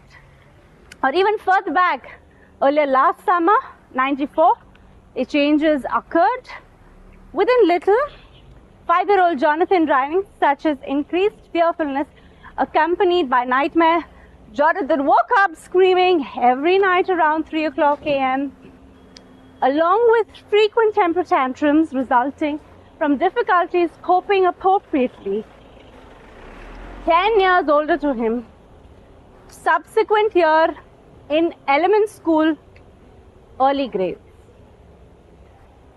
Further back, and his early childhood, supervision / caretaking / protection, mommy dearest, unexpected, fathers away, several days, and each time, depending on the nature / duration involved / assignments, successfully regardless costs, dangers encountered along, risk factors encountered throughout such cancels, legal, physical, psychological, spiritual, whatever, outside US boundaries, continents, seas, worldwide, across the globe, entire world, planet world, entire space-time itself, entire dimensional, metaphysical course, unknown multiverse, outer space, unknown, unimaginable, infinity plus eternity, never-ending force, nowhere, beginning, endless love.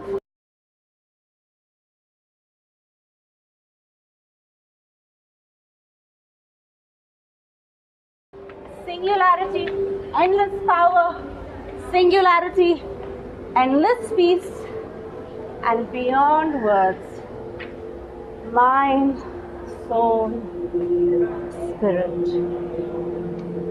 Prime mover, first cause, everything exists everywhere, no matter time itself, art exists.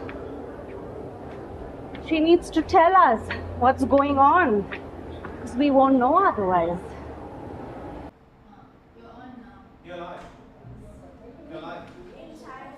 The letters were the main thing, I said.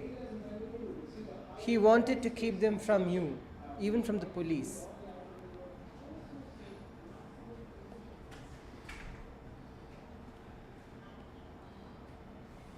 As long as possible.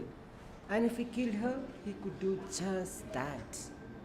You're right, she said slowly. And once they were found, he would never be able to explain why they were hidden away in the first place.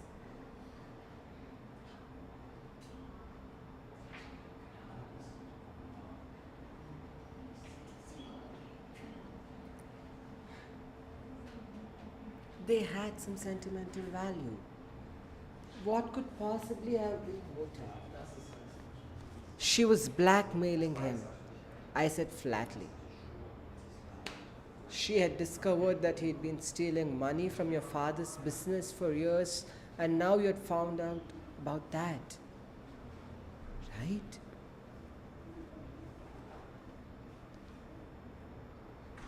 Knew what to do about it. Blackmailing him.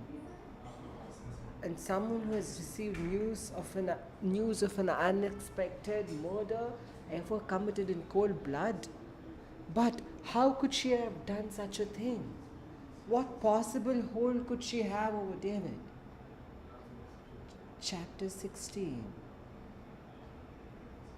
Chapter 16. 16th chapter. Chapter 16. Chapter 16. Chapter 16. Chapter 16. 16th chapter. Chapter 16th. Chapter 16. Chapter 16.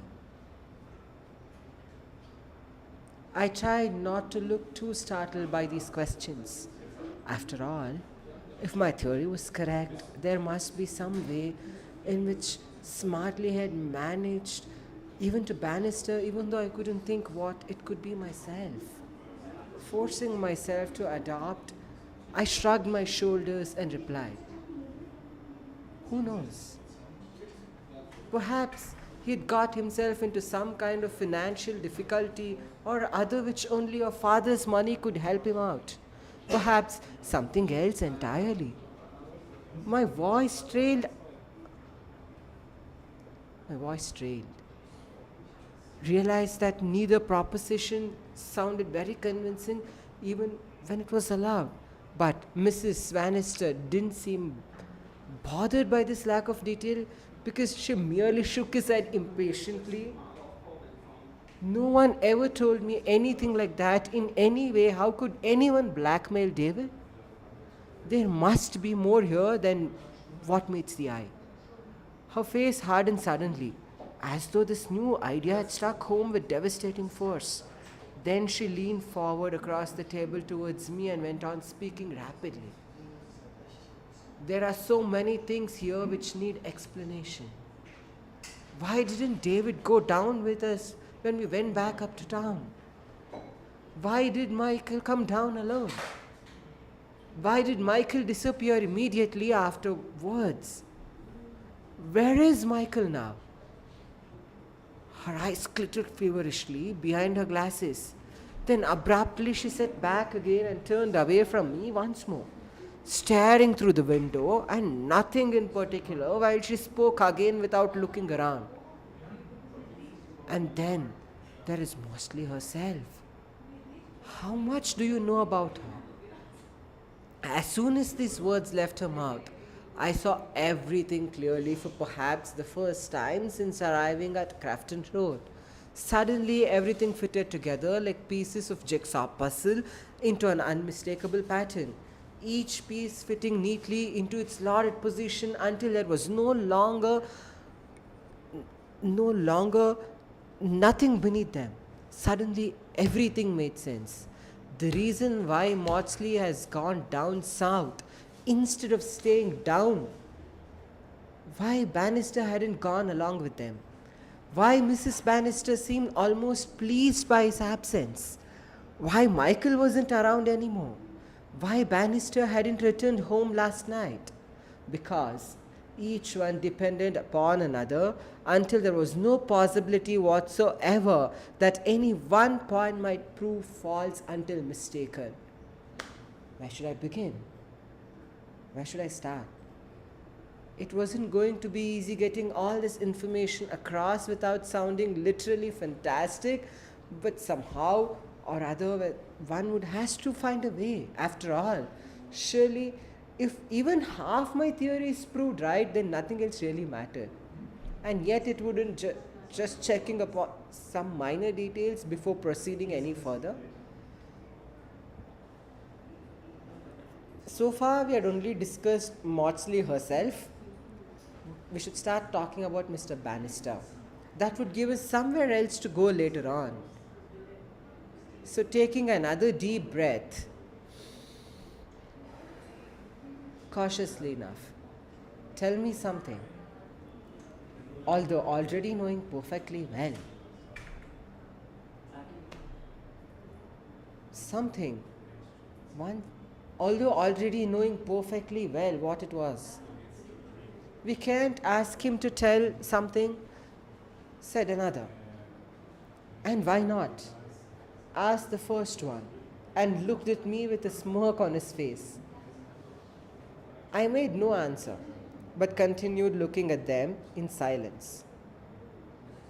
Silence, for a while, thinking about something. Began talking about themselves. He won't tell us anything. What's under your shirt? Show us what you have. I refused to show them my chest. They grabbed hold of my hands, took off my shirt and exposed my chest. One of them then pointed his finger where the mark of crucifixion had imprinted upon me, saying, "This is nothing but dirt." Thereupon they spat upon it and wiped it with their fingers. But when they tried to wash it off my chest with water, they found that this water caused even greater pain than before. Whereupon they gave up trying to wash it away. When I put on my shirt again and buttoned it up, all three of them left mockingly at me. Then they left without saying anything more.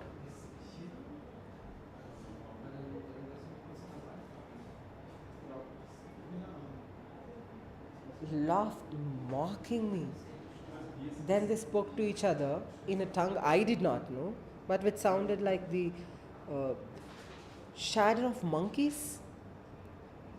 The sight and sound of this, my heart grew cold with fear, and yet I could not move from where I stood. Then one of the creatures came towards me, and as he approached, his body began to change before my eyes. It became larger, taller, its face into a muscle. It all became shorter and thicker, covered with black fur. Its fingers grew long claws. Soon it was no longer a human at all, but some kind of creature that walked on four legs. And then it spoke again to me. "What are you? What are you?" But this time there was something different about its voice. It seemed somehow deeper and more menacing than before. At last, my limbs obeyed my will once more, for I turned away from it and ran back. Yet when I looked behind me as I ran, I saw that another such creature was following me.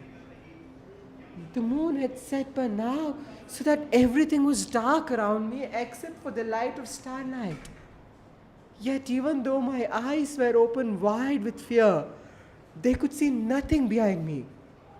My heart beat fast within me, as if it could burst out of my chest. Sweat poured down over my and tears streamed down over my cheeks like raindrops upon a window pane. Tears, not so much of sorrow. The breath rattled loudly.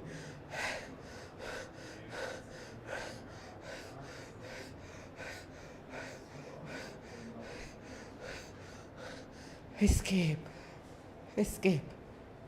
Yet, try as may run faster, still across the grassy field across me, for there was no power. Still more swiftly did the thing follow after until it last breath blew back of my breath. And then suddenly, though however vast still the mystery to this day, an unseen force held itself against my back, causing me stumble forward onto the ground, face first into a large patch of stinging needles.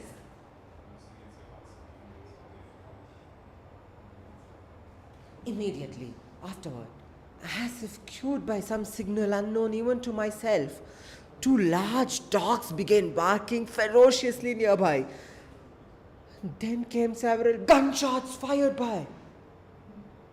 This caused both dogs barking abruptly, and yet no sooner had they done so than they took off running towards where they had heard those shots fired off, with loud barks echoing across our property to sound followed closely by shrieks whose human nature seemed clearly evident even under such circumstances. To this day, I do not know whether these sounds were made by men or beasts, nor do I know whether shots fired were just shrieks heard real or imaginary. Neither could be traced back to any specific origin. When we spoke afterwards about what had occurred this night, which forever changed our lives, by now Michael's voice had become quite hoarse from telling his story as far, but he continued on nevertheless. Afterward, we discovered strange footprints on the field where we found her body lying motionless just inside her house. These footprints were unlike anything seen before, yet strangely familiar. Claw marks, many seasons, snowfall, found only upon mountains, snowfields, occasional footprint left behind by mountain goats. Survival within reach below. For who knows how long these creatures must have lived hidden away deep within caves, below ice falls, Mount Washington itself. Perhaps many generations ago when dinosaurs ruled the earth. In any case, these creatures must have learnt well how best conceal themselves during daylight while moving secretly using man-made objects along roadsides, forests, including foreign trees, taken mostly at night along for beneath dense layers of leaves falling slowly downward through the brightly beneath, shining down, skies, clouds, passing slowly overhead again, little backgrounds lit softly by starlight, drops clinging, bright grasses growing thickly, wild flowers blooming, autumn leaves carpeting forest floors for months.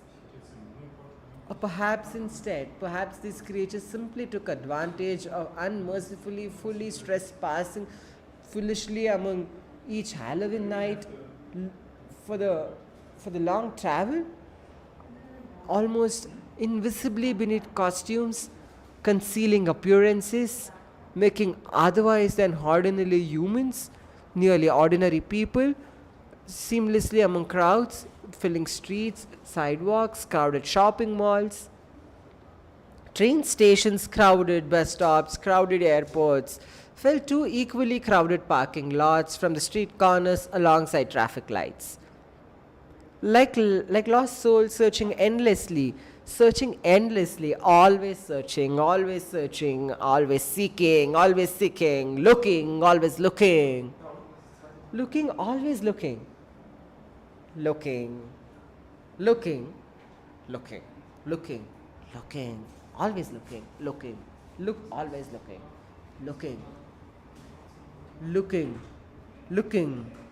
looking, Searching, searching, searching, searching, seeking, seeking, seeking, never finding, never finding, never finding, never finding, never finding, never finding, never finding, never finding.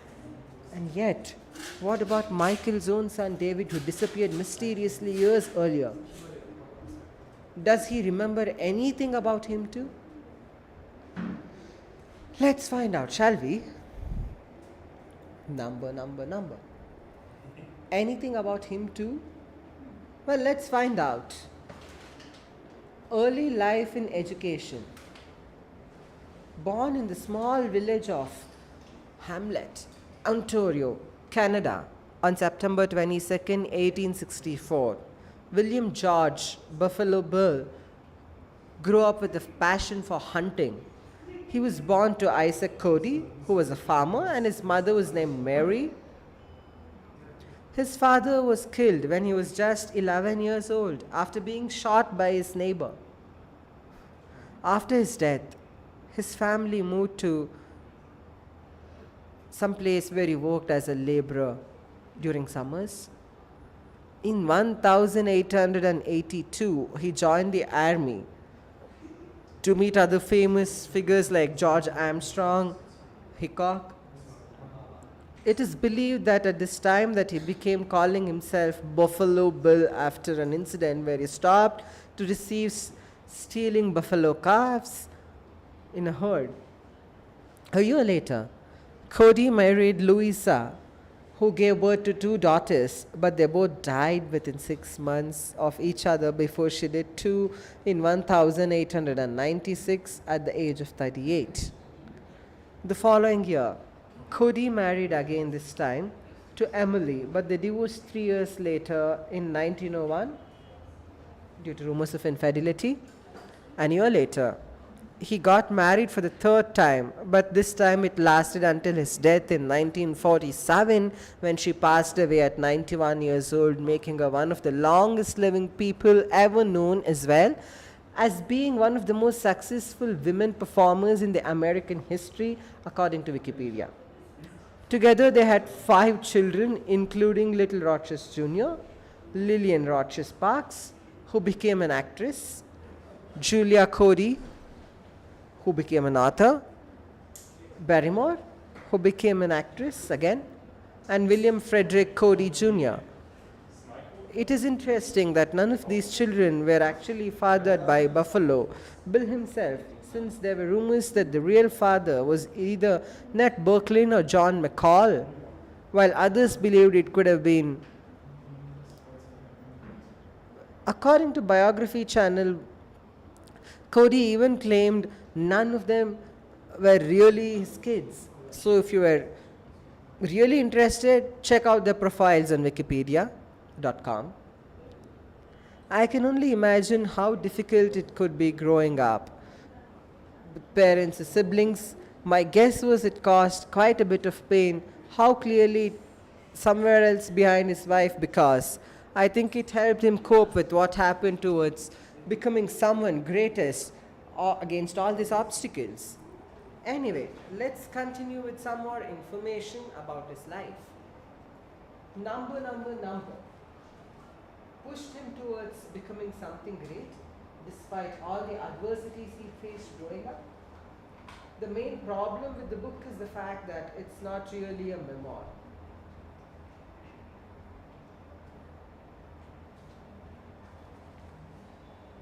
Not really a memoir. Problem with the book, not really a memoir. Frag die Leute. Setz die ein dafür.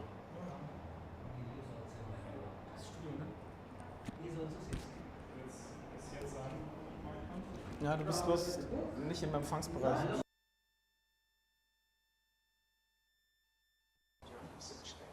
Problem with the book.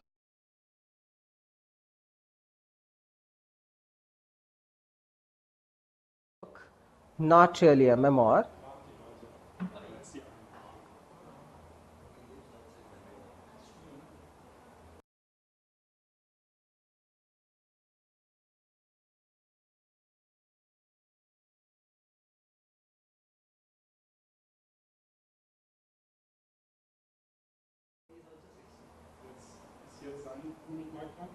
problem with the book, not really the memoir.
I'm embarrassed to have my name out there. In another interview, she said, I'm embarrassed about everything I've done. I've made some big mistakes that I don't want people to see.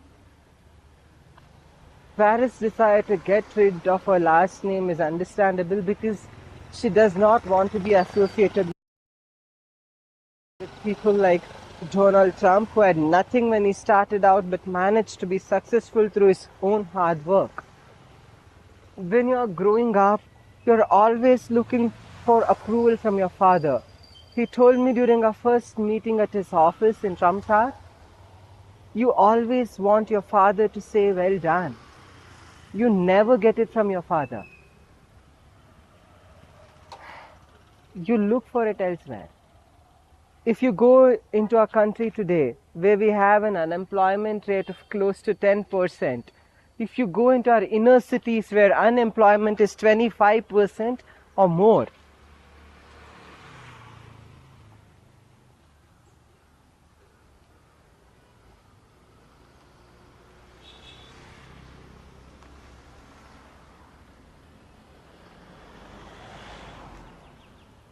unemployment is 25% in the inner cities or even more. Father never approved.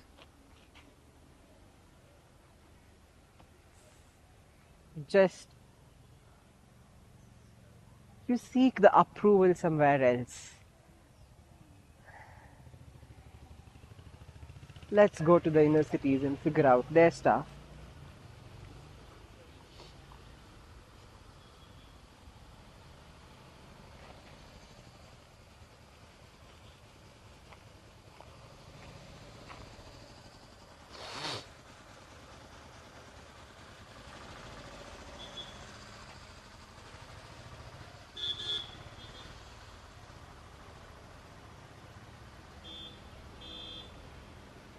Perfect.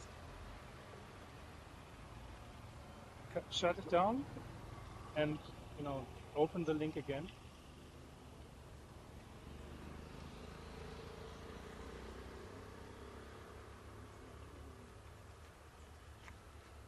especially China imposing tariffs on important goods until US started manufacturing, until its competitive edge. He would also tear up trade agreements such as large companies based in other companies to compete unfairly against American companies. He would cut taxes sharply across the port while eliminating more pearls that benefits special interests.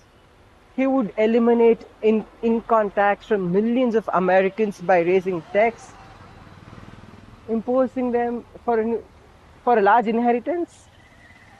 And here are some quotes from interviews with other wealthy people who claim they are unhappy despite their wealth. Number. Who claim they are unhappy despite their wealth, and the homeless who claim they are unhappy despite their poverty, to develop a scale that measures both life satisfaction and life dissatisfaction. These scales were then used to assess the happiness of the rich and the poor in 54 countries. The results, published in a paper called Happiness of the Poor, suggest that people who live on less than $5 a day are happier than those who earn $50,000 or more per year. The study found that there is a very local relation between income and happiness, which means that as income rises, happiness does not increase at the same rate. In other words, money can buy you happiness up to a point. This finding challenges what many economists long believed, that increased wealth leads to happiness. It also suggests we should look how GDP as a measure of national wealth here. The poverty line. Income isn't the only factor that affects happiness, or how you live also matters. The United Nations developed a program which develops Human Development Index, including life expectancy, literacy rates, and access to education and healthcare, in order to measure how well different countries meet their citizens' basic needs for survival. Countries with highest scores on this index tend to be richer countries like Norway, Australia. Those with lower scores tend to be poor countries like Nepal, Zimbabwe. But when people are asked about their levels of satisfaction, there's no correlation between human index scores, average levels of happiness within each country. Metro. तुमने इल्ले बंद round होग वापस इल्ले बने. Don't necessarily lead to greater levels of well-being among citizens. One reason why money doesn't always buy happiness is because people often place too much emphasis on extrinsic rewards, that is, rewards outside themselves such as money or material possession, rather than focusing on intrinsic rewards such as friendship or personal growth. Extrinsic rewards can provide momentary pleasure but fail to satisfy deeper needs. Stop.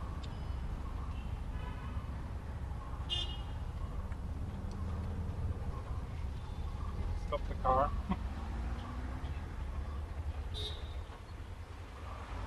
More emphasis on intrinsic goals such as having close relationships for doing meaningful work.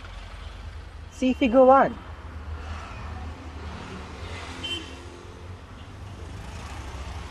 Similar results have been found across the countries, including India. Other research shows that individuals follow strong collective life satisfaction and do those from cultures with strong traditions of individualism. These findings suggest that there are sense of belongingness and important overall sense of well-being. See figure 3. Figure 1. The things I do bring me happiness. Source 2006. Figure 2. Percentage who agree that my life is closely connected with others. Source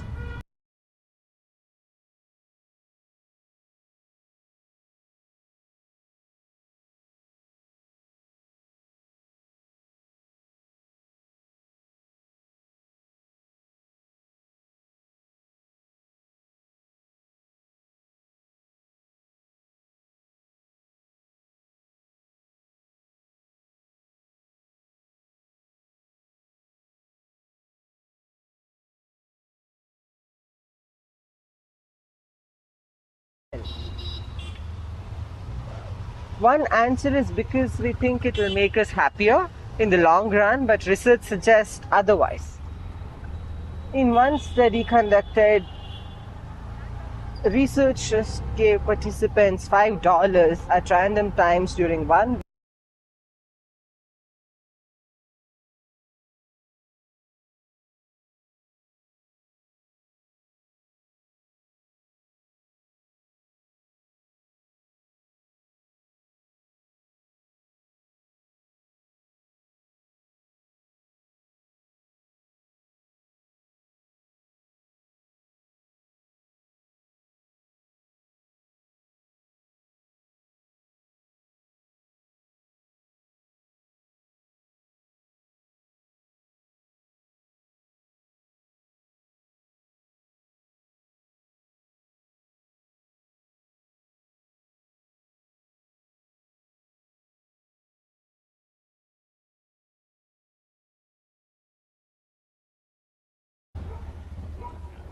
We got connection here, so I'm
For natural gas, this process releases large amounts of methane, a potent greenhouse gas, into the atmosphere.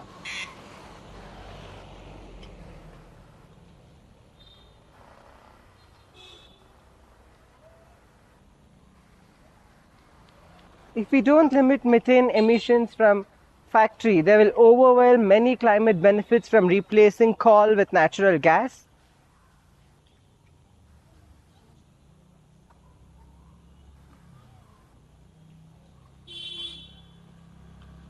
Unfortunately, some members of Congress buy these industries because they receive campaign contributions, because they represent states or districts with heavy industry presence.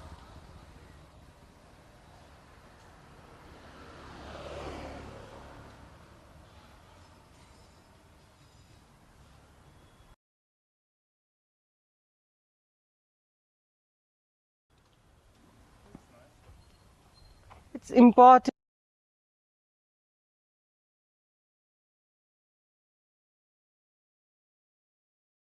for all of us who care about candidates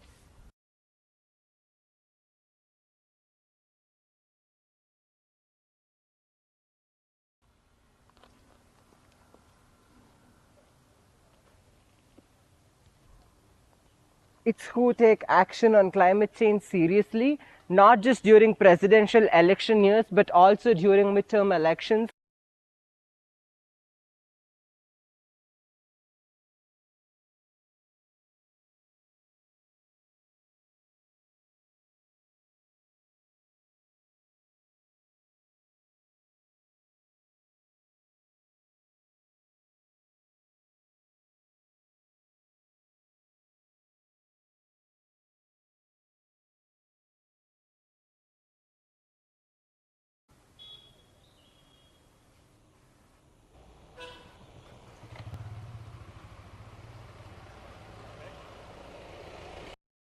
Gets rid of more disgust. If all else fails, it can savage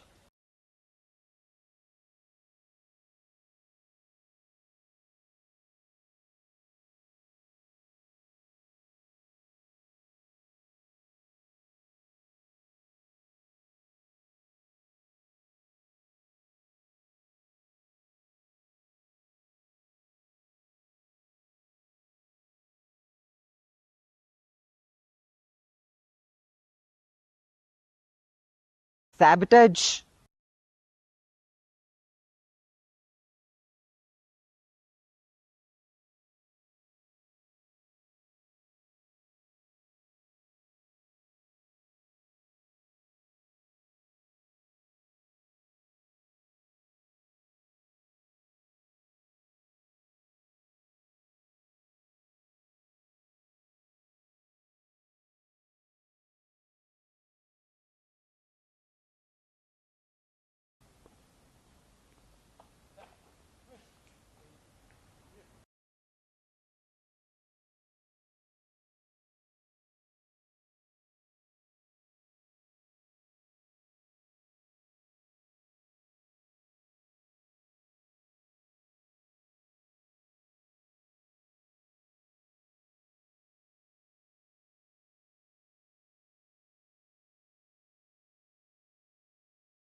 Couldn't control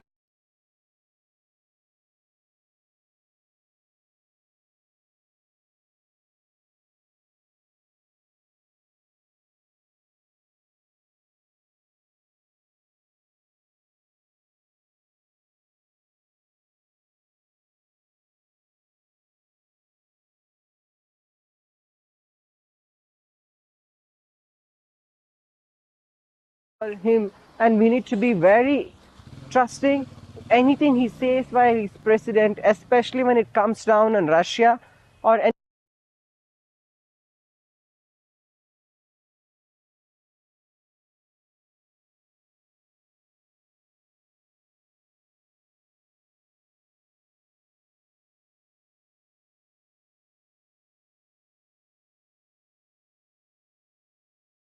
states should take the lead in recognizing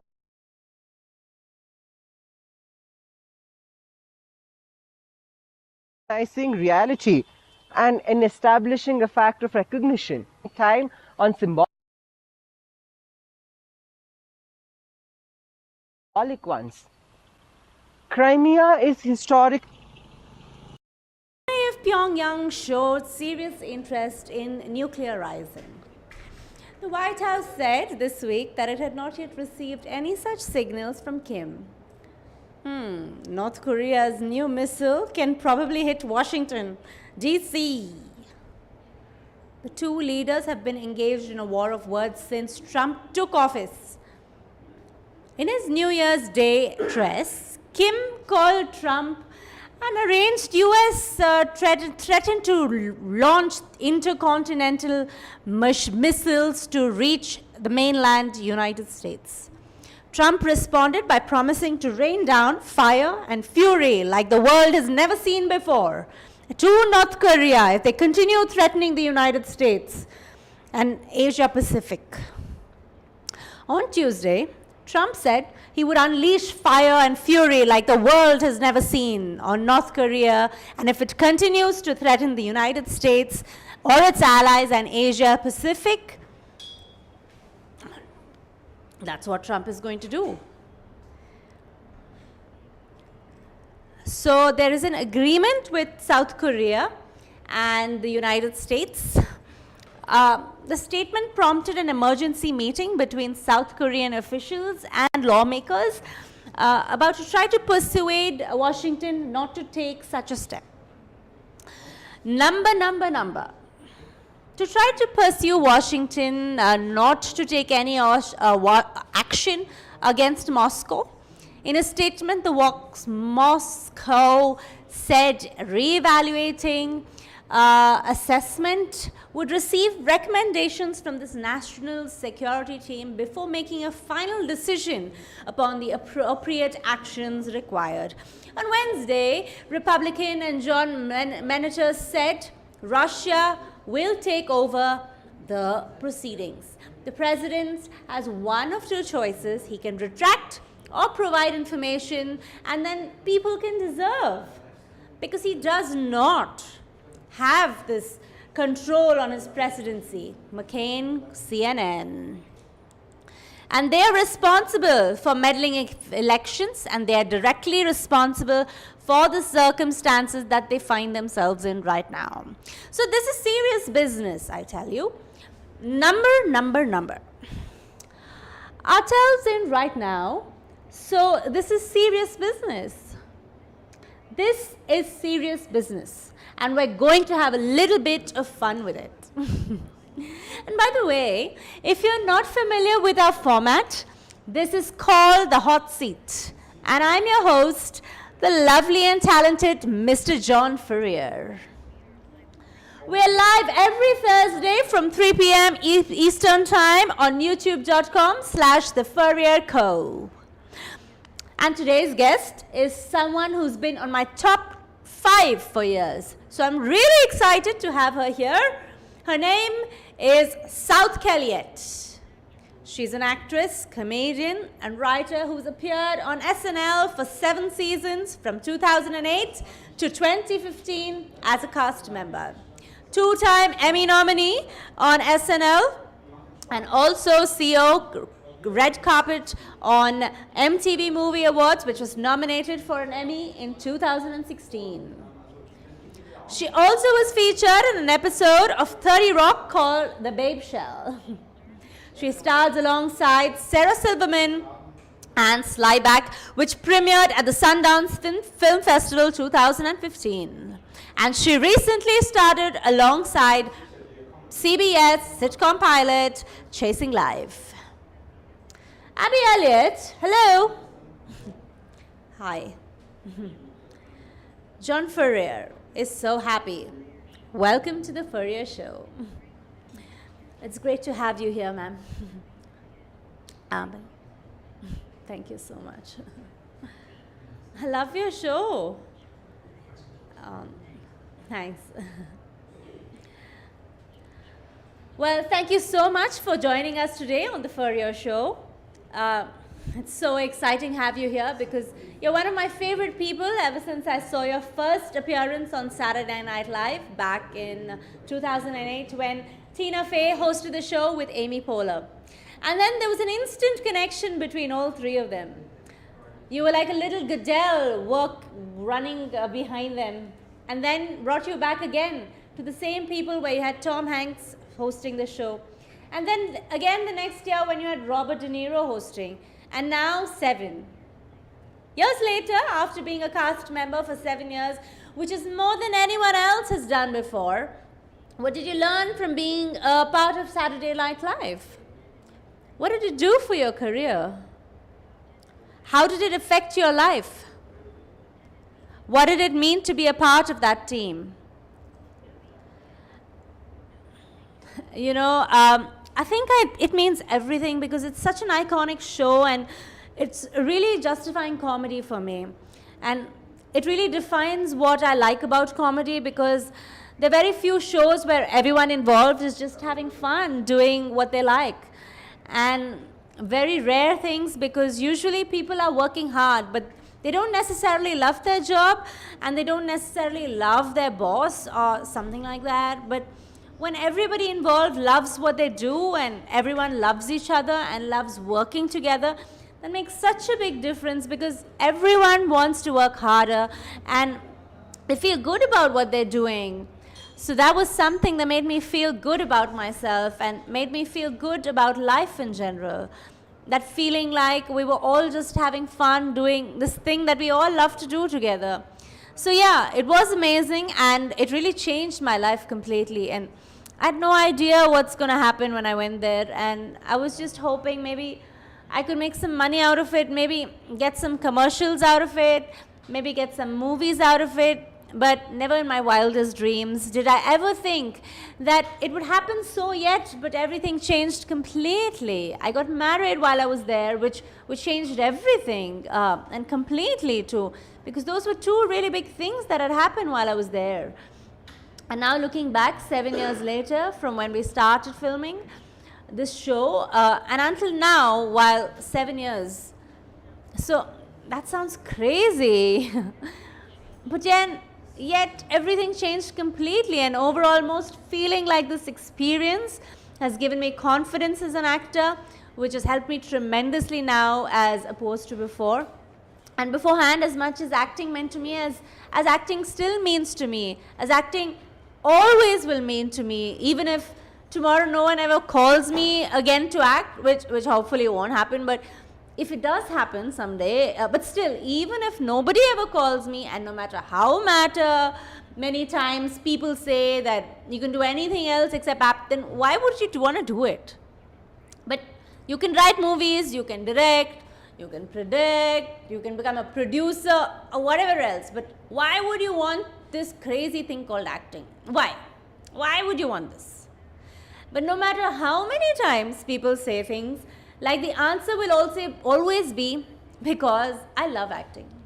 Because nothing else matters, because nothing else feels better than getting up every day and thinking about something new, like something really exciting, something interesting, and something challenging, something surprising, something scary, something funny. Because nothing feels better than trying something new every day, going into the unknown every day, going to new places, new scenarios, every day new lines, new relationships, new characters, new settings, every single day. And that feeling will always be worth it.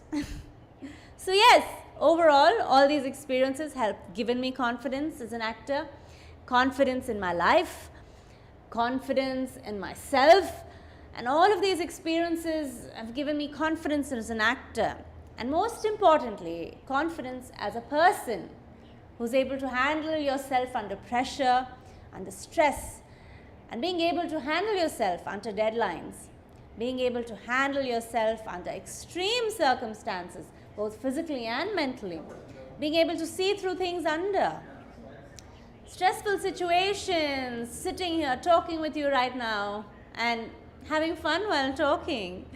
Not only remembering my answers, but also trying not forgetting your questions, even though I've never met you before. And it's already been 2 minutes since I first saw these questions and heard these questions before I even answered any of these questions. And I'm supposed to remember all without even looking at them anymore and being able to see through things under stressful situations. And situations really helps me see through, and stressful situations in general. So overall, I think Saturday Night Live really helped me gain confidence, and it's helped definitely given me strength and courage. It's given me clarity and determination, and that's pretty much why. It's definitely helped me give me clarity. It's definitely helped give him determination. So yeah, that's pretty much why I love Saturday Night Live so much, and that's pretty much why I love being there so much too. It's pretty cool. John Furrier, wow, that's fantastic. Okay, let's go back real quick. Obviously, how cool is she? She's one of the nicest people ever. She's literally one of the nicest people ever. You think she'd be super bitchy because she's famous and super rich, but she's literally one of the nicest people ever. How cool is she? She brought us all together now to tell us about meeting Amy Poehler. Amy Poehler has become another icon basically overnight after making her debut once on Saturday Night Live during her last season with Tina Fey. What do you remember meeting her? What do you remember seeing her before? And how long after meeting her has NBC asked both the Amy Poehler and Tina Fey if they wanted their own show? Because obviously Tina took hers, 30 Rock, right away, but Amy waited until after giving birth before starting Parks and Recreation, right? Tell us about those girly days meeting both Tina Fey and Amy Poehler. Abby Elliott. Yes, well, first off, whenever asked either one of them, Tina Fey or Amy Elliott, how come none of your characters sound like yourself? They always said, we are not funny enough. So anyways, whenever somebody would ask them, why aren't any of your characters based off yourself? They'd say, well, we're not funny enough. So anyways, when somebody finally asked them, how come none of your characters sound like yourself? They said, well, because we are not funny enough. They said we're not funny enough, we're not entertaining enough, we're not funny enough, we're not entertaining enough. Who says? Well, obviously nobody says. Obviously nobody says. Nobody said, no one said. But then eventually somebody did say. Then eventually somebody did say. Then eventually somebody did say. Then eventually somebody did say. Then eventually somebody did say. Eventually somebody did say. Eventually somebody did say. Even that finally someone did say. Finally someone did said. Finally someone said. Finally someone said. Finally someone said. Finally someone said. And why? That's right, bitches, we are funny enough. Yeah, that's right.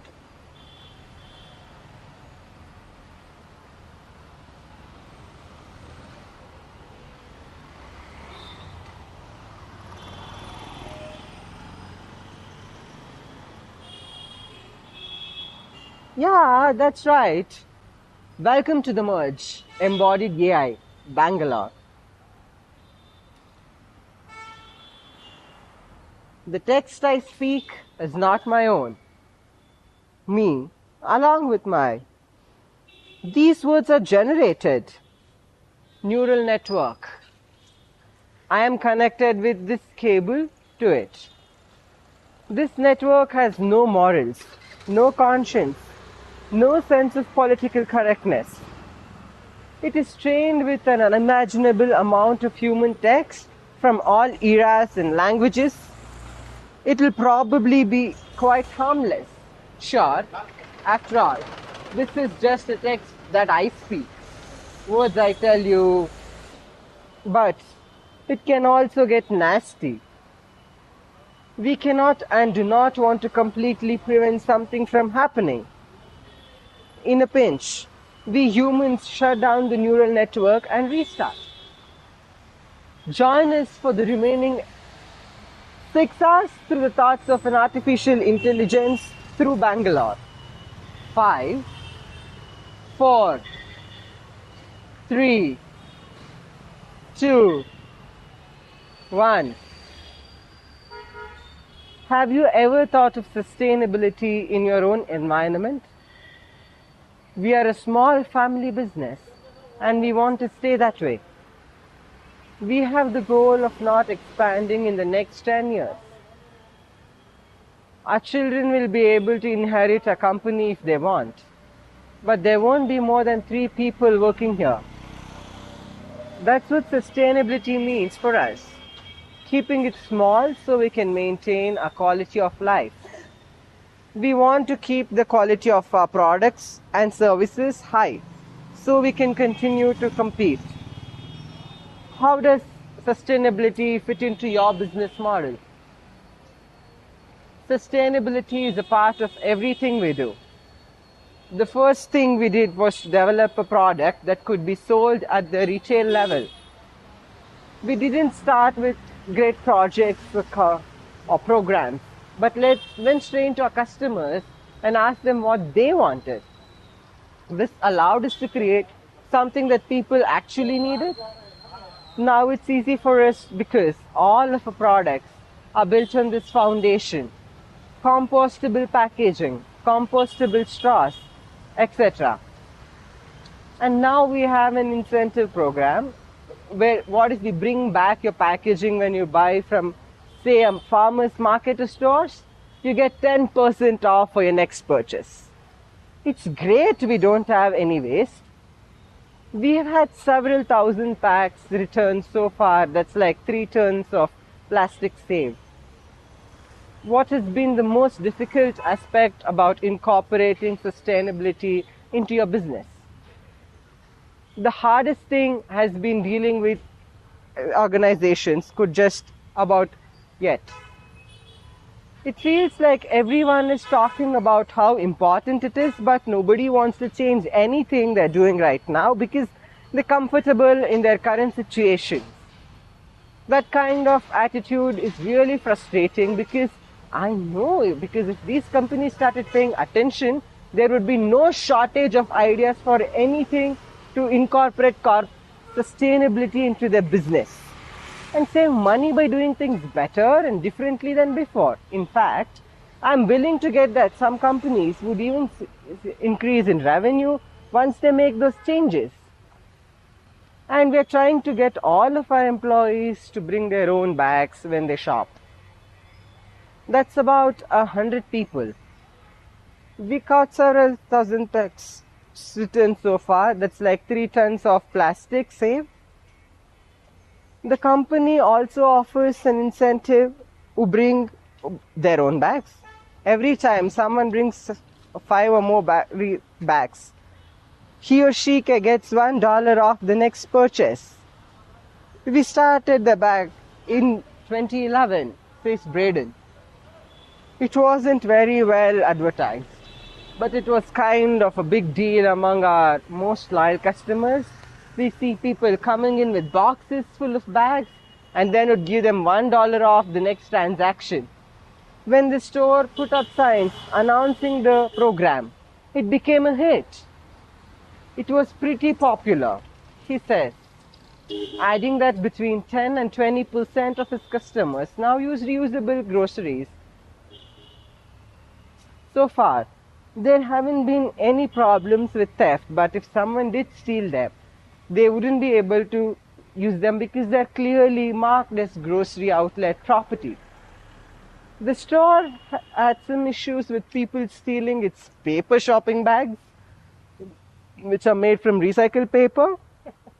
when these were removed from circulation last year because too many were being stolen by shoppers who didn't want to pay for plastic ones. 5 cents per bag. Sales drops 5% overall and 7% to check outlines where paper bags weren't offered as an option anymore. The produce department saw even steeper decline. While Braden was happy about this trend towards sustainability at his store and hopes that doesn't follow, he doesn't see himself as a crusader for green living.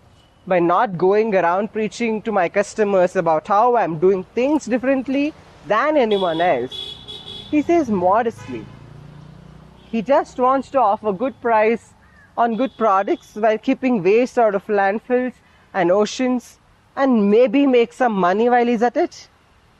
Braden's vision of the sustainable future may be slightly different from the one envisioned by others in this field. I'm not sure that I think about it in terms of what's going to happen 50 years from now, he says. But I do think about it in terms of how can we make our business more efficient? How can we make less waste?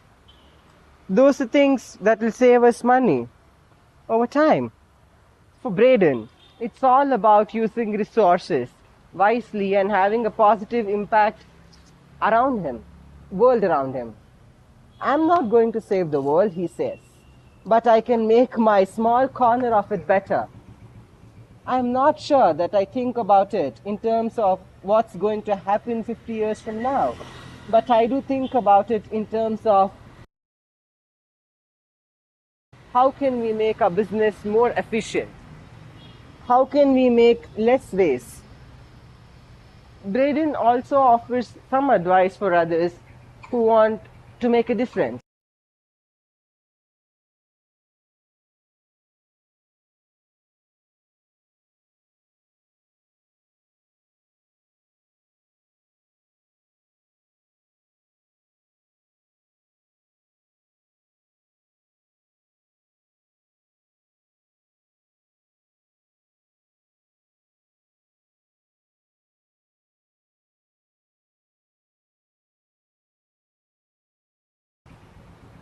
Start small, he says. Just do what you can do.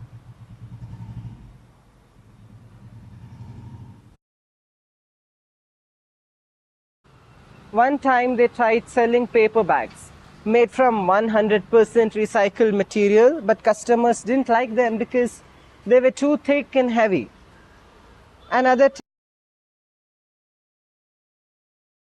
time they started selling chicken in recycled plastic containers. But then they found out that the people at the recycling facility were throwing out most of the containers without even trying to recycle them. The machines wouldn't take them. So Braden switched back to cardboard packaging. But now he makes sure that his customers know how to dispose these boxes properly. And if there are still any problems with theft or contamination, he'll switch back to using only plastic packaging. Number.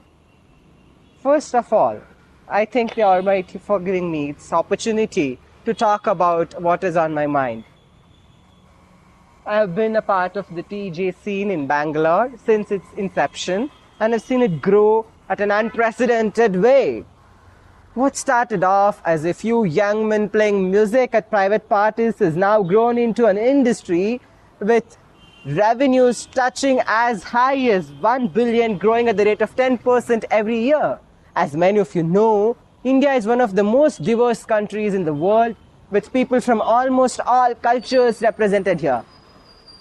This diversity has made our culture very rich, but also given rise to cultural differences which needs to be addressed if we are ever going to reach true quality amongst ourselves. The sad reality is that today racism against certain communities runs rampant in India and there seems no end to it. In fact, sometimes even those who claim they are non-racist themselves exhibit racist behavior when confronted with racial slurs from their own countrymen. For example, I have witnessed several instances wherein Indian men use offensive language like monkey against fellow Indians belonging to South Indian states such as, and these insults are often used without any provocation whatsoever. So how can we call ourselves non-racist when we behave so irresponsibly towards our own countrymen? In this day and age, everyone knows that calling someone a monkey or blackie, as was done during apartheid, is hurtful because it brings back the painful memories of past atrocities of innocent people. So why do we still engage in such thoughtless acts? We should not allow ourselves become prisoners of history, but rather change our ways for future generations. Sadly, while the current generation will only learn by example, I appeal especially to parents out there to not encourage your children's racist behavior, but rather teach them respect for all human beings, irrespective of color, ethnicity, religion, language, etc. Otherwise, Indians will never achieve her true potential. Music is something that has transcended all barriers and become a universal language. I believe it is our responsibility to keep this tradition alive by not allowing racial slurs and insults to sully the beauty of this great art form. We have a long way to go before we can claim that India is truly a developed country. But if we start today, then in the next generation, I am sure we will see a much better world than our own. So let's all pledge to make this world a better place and let our children stay proud of their heritage. DJ Netra, straining through the narrow streets of Bangalore, my stream of serious thoughts were constantly cut off by the sirens of passing ambulances and police cars, as well as a constant stream of loud honking, which I would later found out was the sign of car horns being used to indicate that one is turning right. It wasn't long before we arrived at our destination, a small local restaurant that sells Indian food. We ordered naan bread with cheese and butter, a very popular dish in India. Vegetable samosas, chicken tikka masala, and rice pudding for dessert.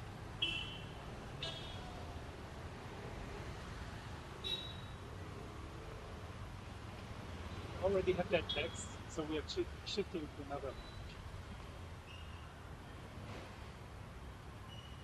Welcome to the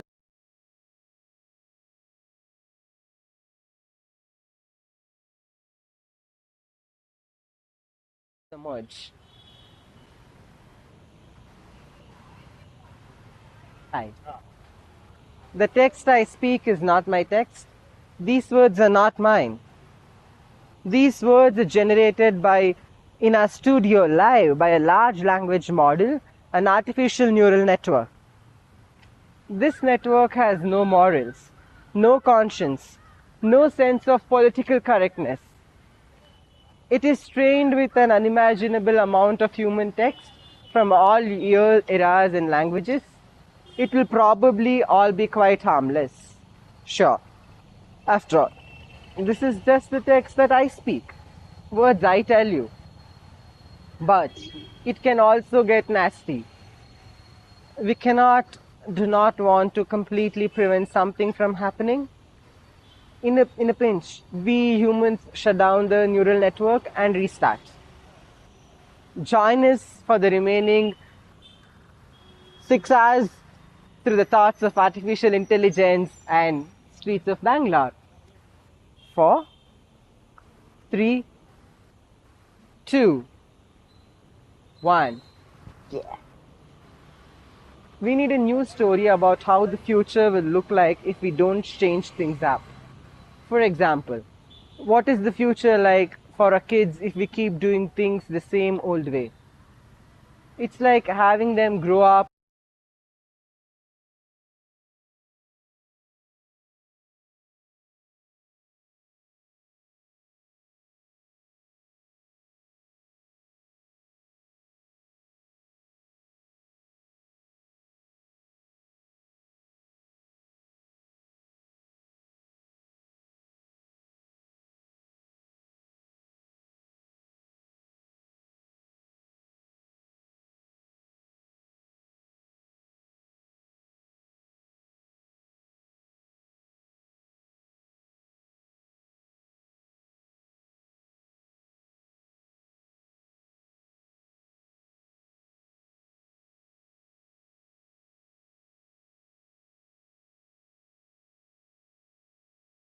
in an institution where they never get to make their own decisions before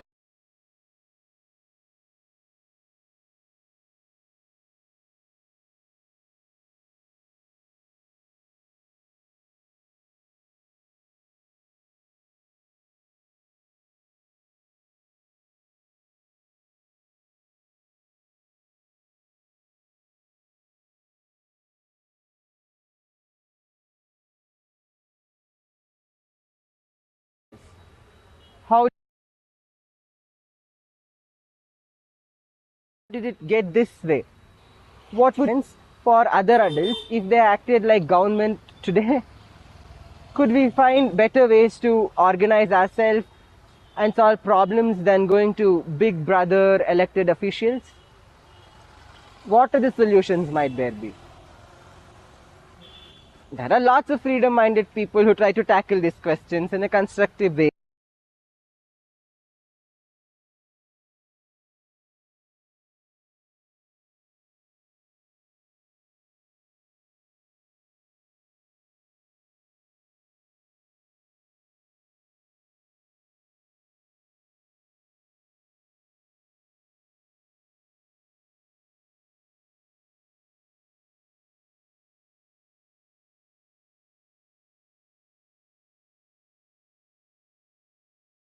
Instead of just pointing ideas.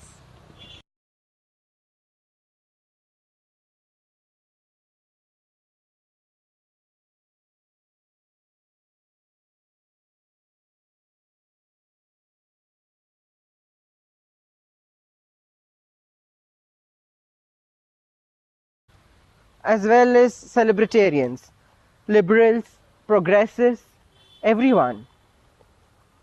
The process can start globally or locally at the Freedom Network Conference, October 13 to 14 in Tulsa, Oklahoma.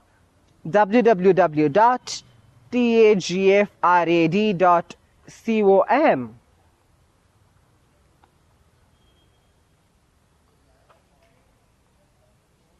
We need more ideas from across the political spectrum on how conservative principles, low taxes, limited government power, reduced regulations can be applied so that people can live freer lives without hurting anybody else. Example, voluntary charity. And then we need concrete examples of what that looks like when applied in real life. I am aware of many examples. For example, Google 2012 conference. Samuel Hammond explains how conservatives can help poor people. And Richard Reeves and how conservatives can save America. But I think more serious consideration needs to occur among conservatives themselves as well as libertarians, liberals, progressives, everyone. The process can start locally at the Freedom Network Conference, October 13 to 14 in Tulsa, Oklahoma.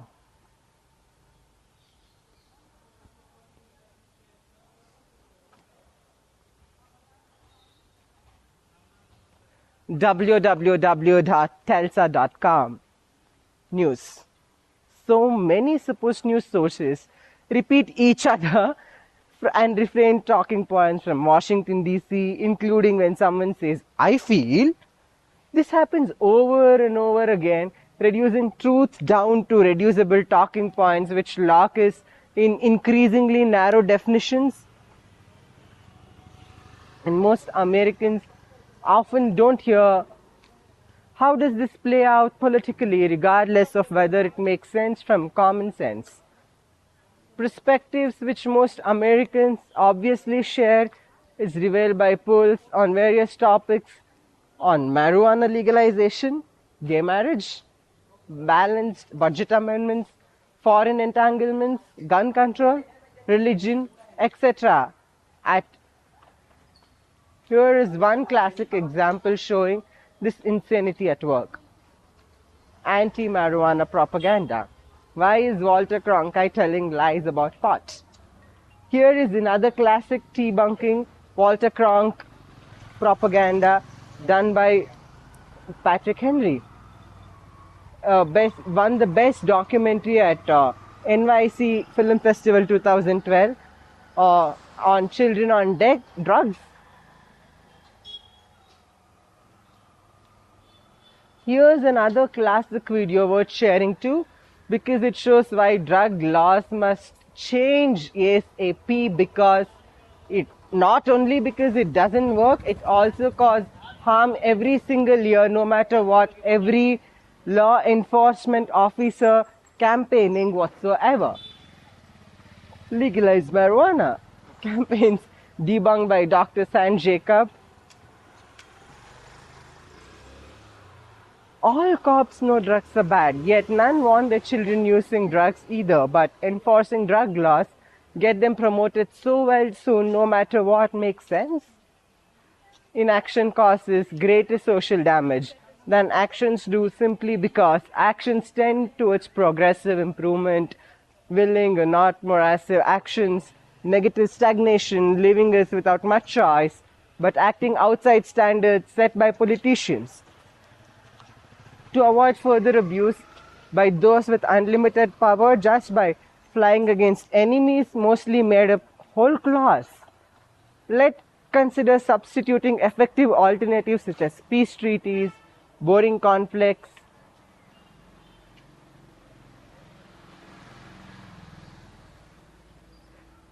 The text I speak is not I speak. Henry David Thoreau, 1817 to 1862. In the past 20 years, there has been a remarkable shift in media technology. The internet has transformed us into an always connected global media culture. Now, we can produce and distribute content on demand like never before.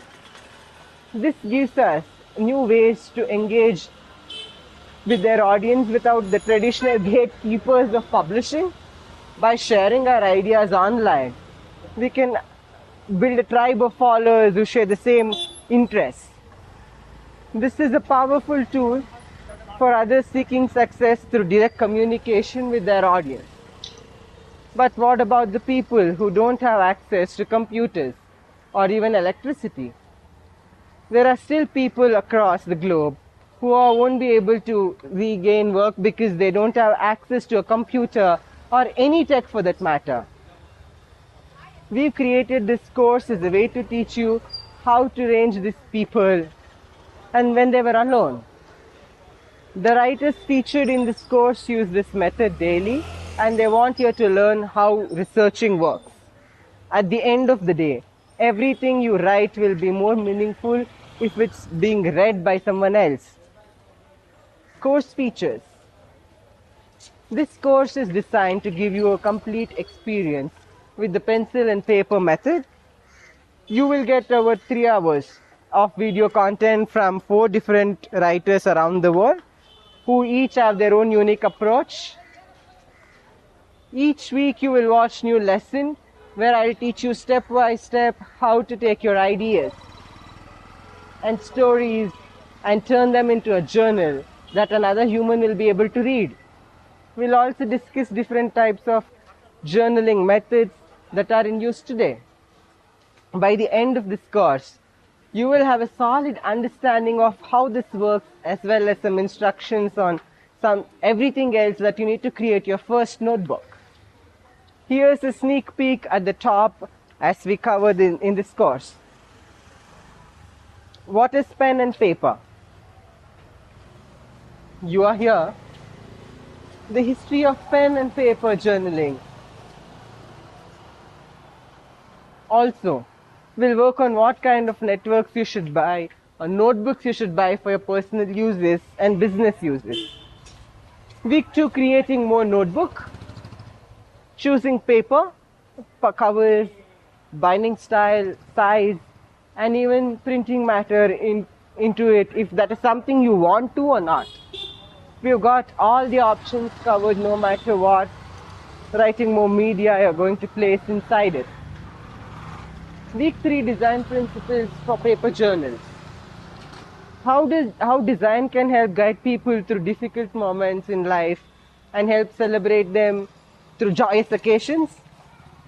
We talk about using layouts using color, black and white imagery. In the works, you know which one will work best. Week 4 will be sketching methods, part 1.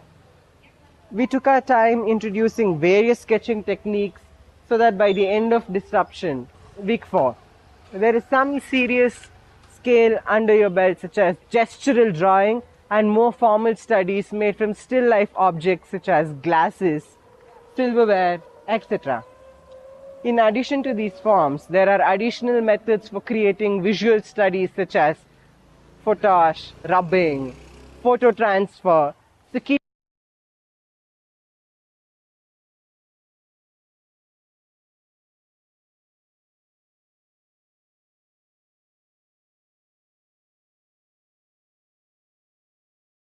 an eye out for them. That's the bonus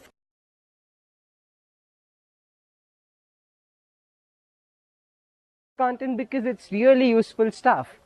Mind mapping, mirror drawing, gestural drawings have become very popular since they were introduced by artists like Jack Kirby throughout his career, but they've been used since time across.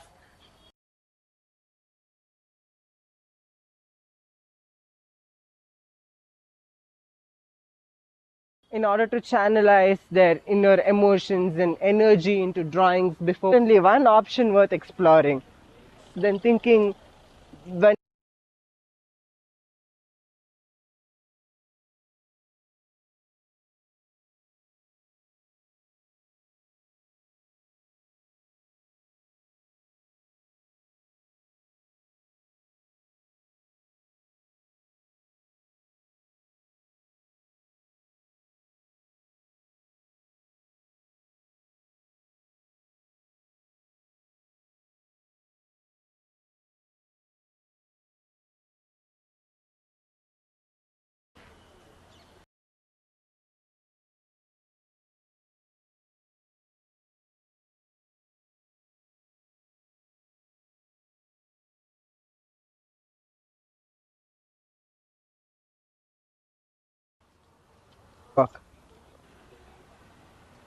I'm kind of sure that we already had that text.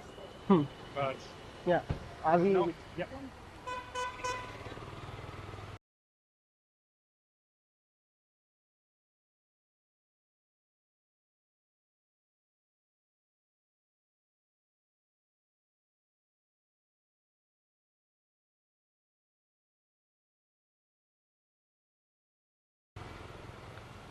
Presentation.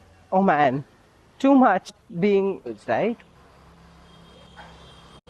Maybe just go play outside after watching these videos. Any who enjoy folks plenty, more where they came from, equals number. What happens when an AI will take Shakespeare's words and turn them into something entirely new? Shakespeare, from the onset, the device to be a tool for human-computer interaction. The project's leader, Joseph, wanted to learn if humans would accept an apparently rational answer from the machine. So he wrote 2 programs. One that could carry on a simple conversation with the user, and one that could generate responses from snippets of text stored in its memory. He did not invent the programming device from several earlier chatbots, but he did write the code that transformed it into a sensation. In 1966, Baum published in its book Computer Powers in Human Reason. For long, copies began spreading around the world as programmers took off the original software's original function. A few years later, he told Time magazine that he had received letters from people around the globe who had once tried their hands at programming ELISA themselves. Early iterations of ELISA treat like strange cousins of present-day chatbots. They often reference lines from TV shows or movies as part of repertory though they were capable of sensitive information about death or sex. However simple these programs were, they helped pave way for more sophisticated computer simulations such as Modern Affairs, chatbot Moderna 5937 that was created in 19...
She explains through the email with futurism.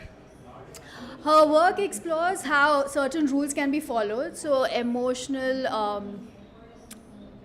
can behave very similar to empathy or role play situation, which helps children explore certain subjects firsthand through simulation experience rather than just reading about them. She continued over email. This is not about making real life emotions, but creating something new out of them. Even though you're chatting with a machine, it still needs to feel relatable. Her work explores how certain rules can be followed, so emotional.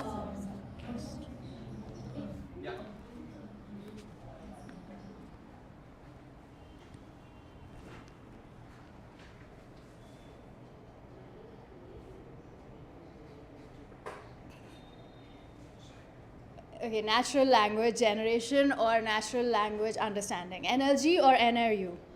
Her work additionally examines communication cues, including gestures, because these things make interactions feel more lifelike. Mostly because our bodies communicate before our mouths speak. This reasoning helps explain why she also uses video features as part of detail based on findings by psychologists who argue that eye contact plays an important role in helping establish meaningful interaction between humans. If I'm looking at your eyes while you talk, it gives me much more information than me speaking alone. She says this over email correspondence relating to futurism. Exploring emotional systems using emotional systems like NLG is a good example when exploring what future robotic emotions might look like, since it helps communicate online rather than speech or image display alone. It improves upon many existing systems like VDU or emoticons or textual conversations taking place within restrictive character limits, like text messaging apps available via mobile. Phones today, SMS, it's easy enough for us humans beings when you consider how intuitive or our own language abilities are. With yourself inside an Android body, for example, if you put yourself, and try to make sense out of ordinary human speech. How much the intonations convey between two human beings conveying intimate conversations together. Because spoken language enables human beings as social creatures to develop both cognitive as well as communicating freely amongst each other, learning diverse subject matter across generations, thereby creating shared experiences as individuals, can bring back into virtual worlds such as shared communities, offering forums via social media platforms, including blogs or groups or etc., etc., etc. Basically, giving rise to growing understanding and ability builds competency, gradually building linguistic competence over time and reaching an ultimate threshold. It's far too overly simplification and reality, distinguishing academic behavior and economic sociology or politics or psychology or history or library science, among others, influencing evolution. Most meaningfully sustainable cultural evolution, actuality, functional prerequisites, artificial intelligence development. Futuristic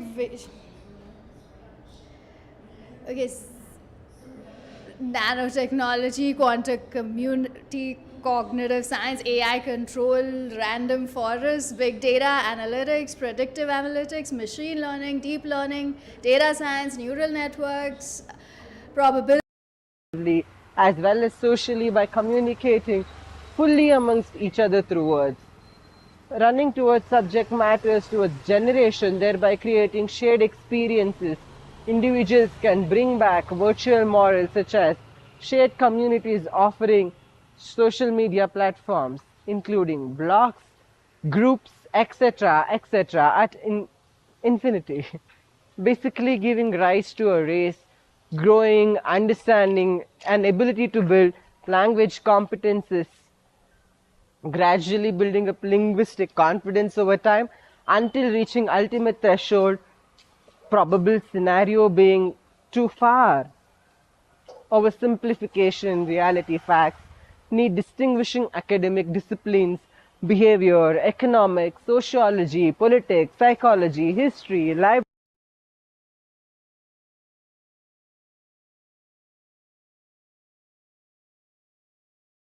science, among others, all influence.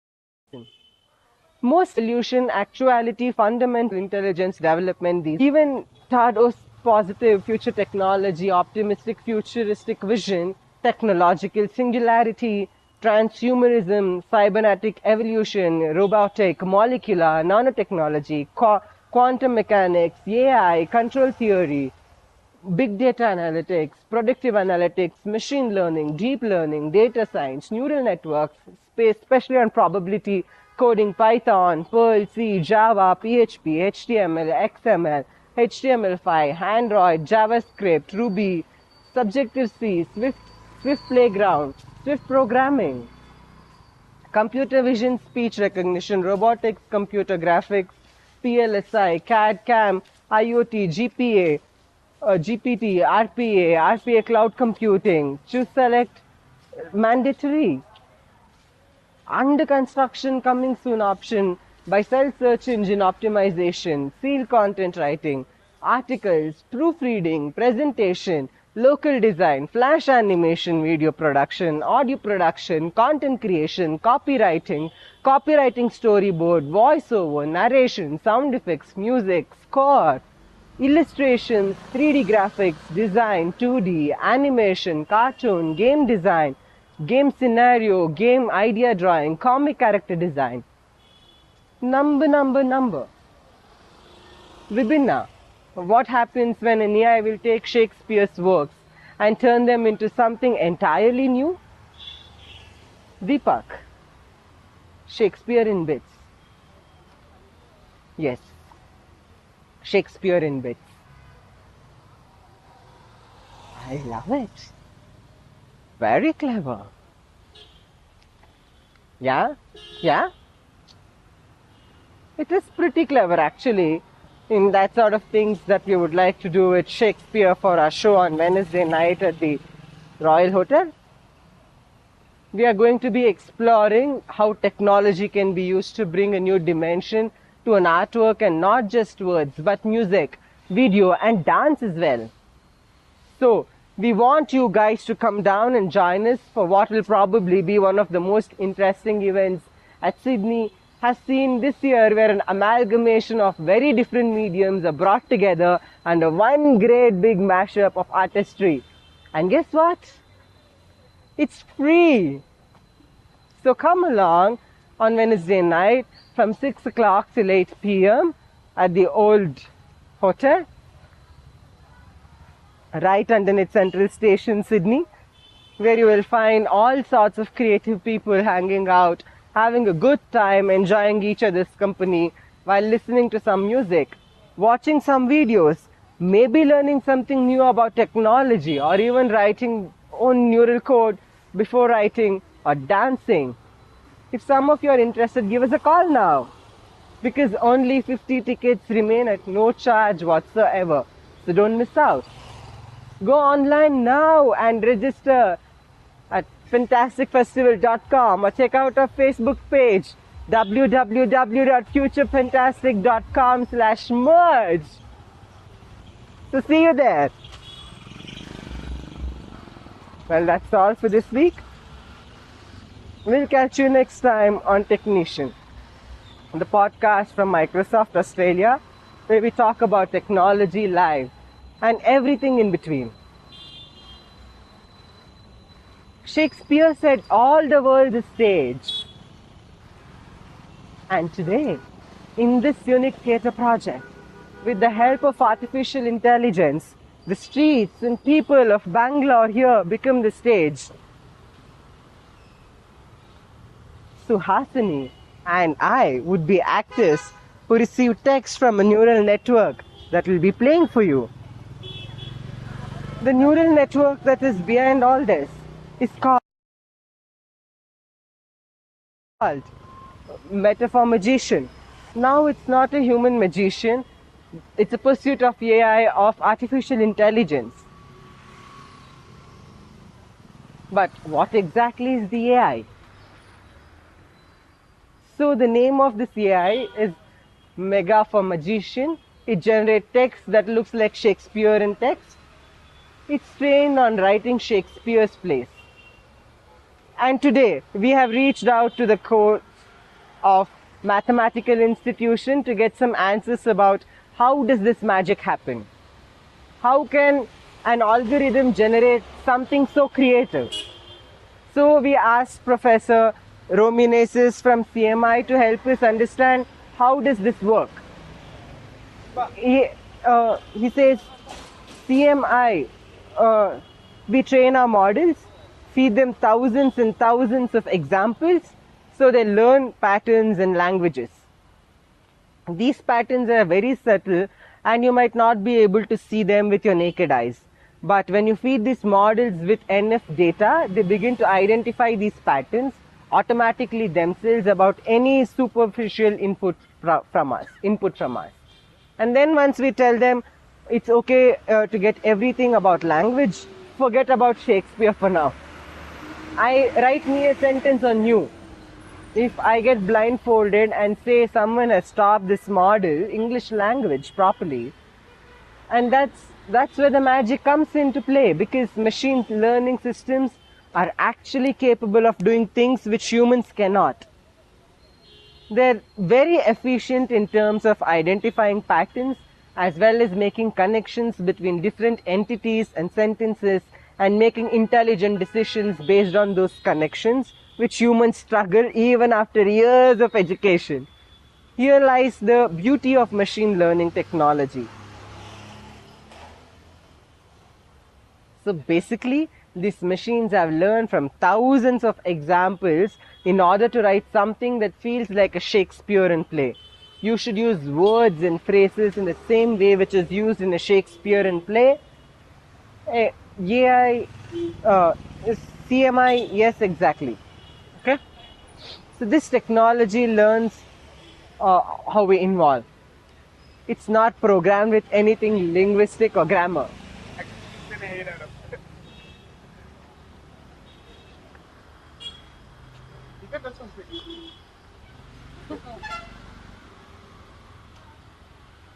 Right. Can give her the thing about Arul. Exactly. So the algorithm learns how to generate text with the same flavor as Shakespeare's work by looking at thousands of examples from this place. And then what Sachin does is he feeds this neural network with lots and lots of other sources of text to further train it on different types of text. Which is why we have a vast amount of data that comes from various genres such as historical novels or science fiction novels or romance novels, etc., which are all genres that are very popular among readers today. The idea behind using multiple genres is that the machine learning algorithm becomes more versatile, meaning it can learn from diverse types of examples and generate different styles of, which makes our system more robust in generating text of any kind or style. Once we have trained our neural networks on hundreds upon hundreds or thousands of samples, we are ready to go. We just throw it into any genre and get back into assemble right away, so that they can correct mistakes if needed, fix spelling errors, etc. But once you're satisfied with what you see, all comes to your new short story. Arul. Yeah. So once you train the neural network from lots of sources of text, you can then use it to generate new samples that you can feel very similar to the training data. The idea is that if a story was written in a particular style, then it would be recognized as being that style. So we have scientists who are experts in various genres such as romance, science, fiction, and they assess whether or not the sample generated by the system uses words and phrases correctly in that genre. This is really important because if I were to give an example of romance novels, for instance, what might happen is that there might be two different types of sentences. One type would be something like, she ran her hands through his hair. And other one which could also make sense would be, she ran his hand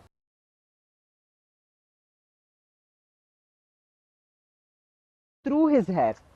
Want to do the last 20 minutes of the full hour also? One is written with masculine pronouns, whereas the other is with feminine pronouns. They just don't go well together. Even though these sentences might seem grammatically correct in terms of syntax,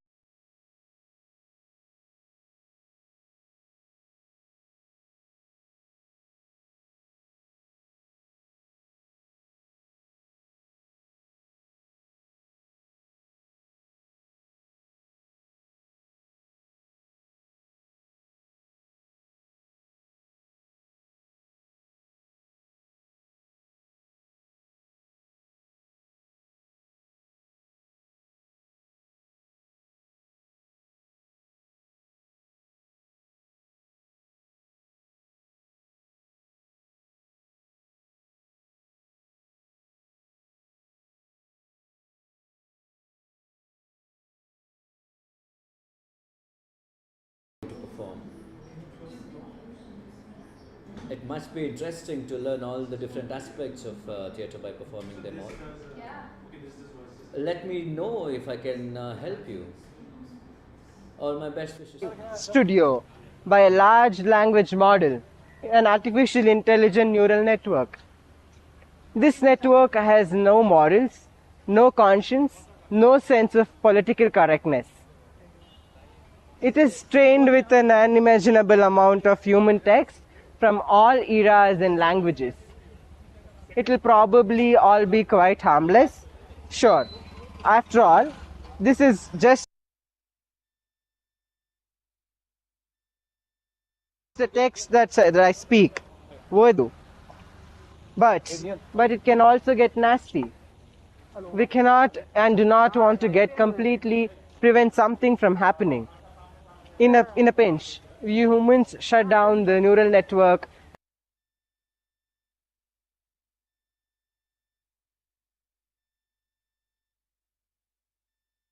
and restart. Join 5 hours for the Thought of Art Bangalore. 5. 3, 2, 1. Bam!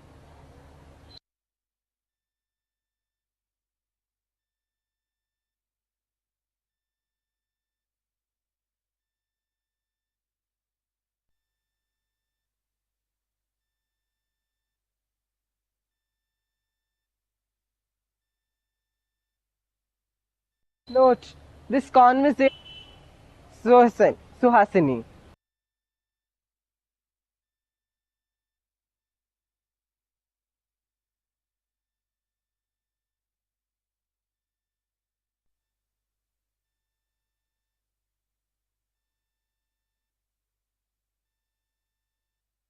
Let me know if there is anything I can help with. All my best wishes for now. Note, this is an imaginary conversation between Suhasini and Sachin based on their conversation and live interactions they had during Ellis's theatre period, November 2016 to December 2016. The screenshots used here are only illustrations of the interactions between Suhasini and Sachin. The conversation is fictitious and does not represent any real conversation that happened between them during the theatre period. I have been working on many different works on theatre. There are so many things to explore within it, from costumes to makeup, from stage design to stage direction, from composition of music to lyrics, etc. It will take a very long time to understand everything about it though. I wish there was a way through which I could become an expert in theatre overnight. Otherwise, both you and me will have nothing better to do than just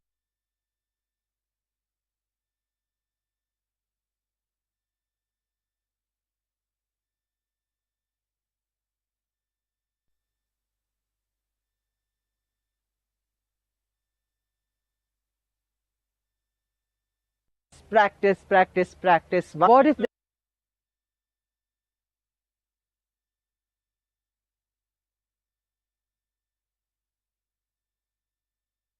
wouldn't that be more fun? Yes. What? That sounds like something great. Yeah. But how is such bot work, or how would it look like? I don't know. We could give her a name like Alice. Okay. Or wait, we could call her Tala, or because she teaches us rhythm. Isn't that perfect? Tala. Oh, Tala. Yeah. When we use something, when we say something related to the word Tala, she would tell something that is related to rhythm. Yeah.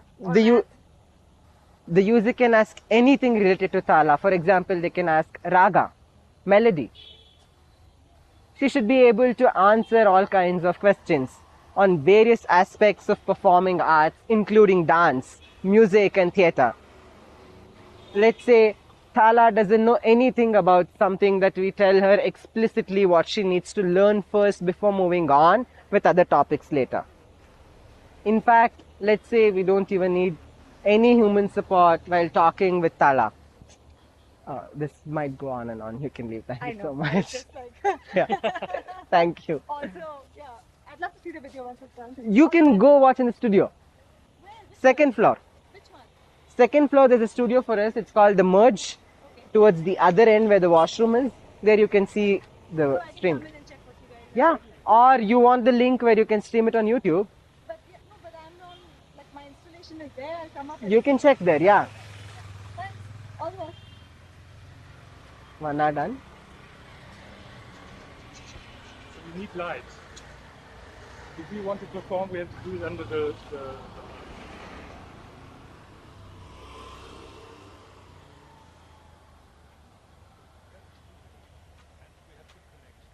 and 12 more minutes for the full hour.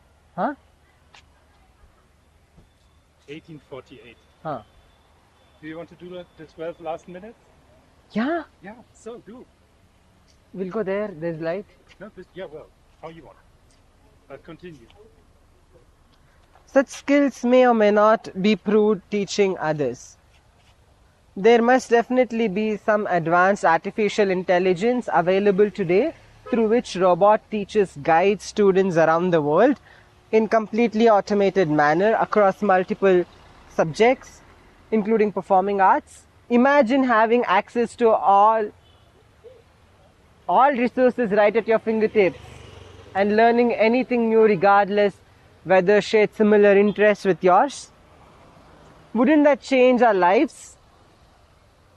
Well, maybe not forever, but still, it could open up a lot of opportunities for people, especially the ones who make careers in fields like art, education, and still remain compared with their younger counterparts decades later. How cool would that be? It is always good to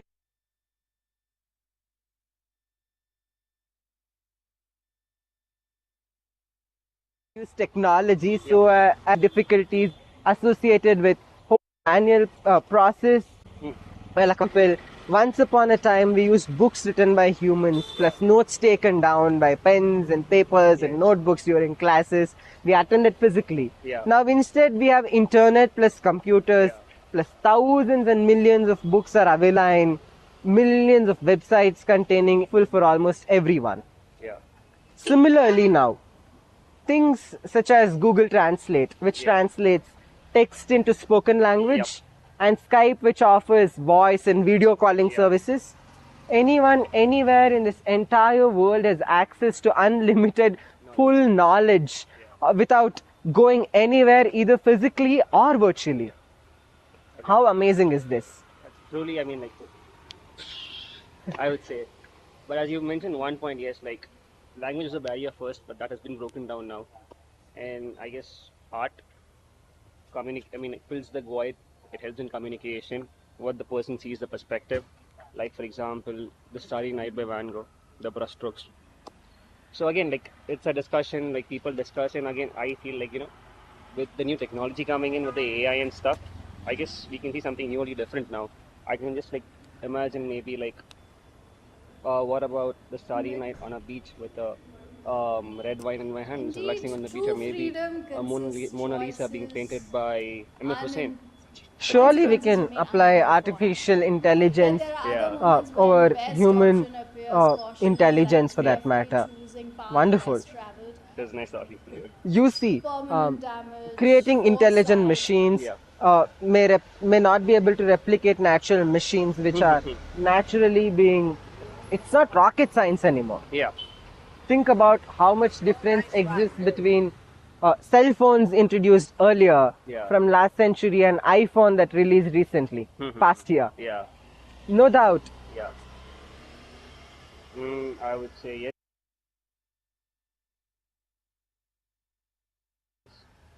Agree to your point. So does our brains, I believe. Oh, sorry about that. I guess, so as we evolve, so does our brains in the perspective that people see. Maybe now I think I can retake my point where I can using AI painting a different painting. But again, yes, what goes into a painter's mind cannot be like, in terms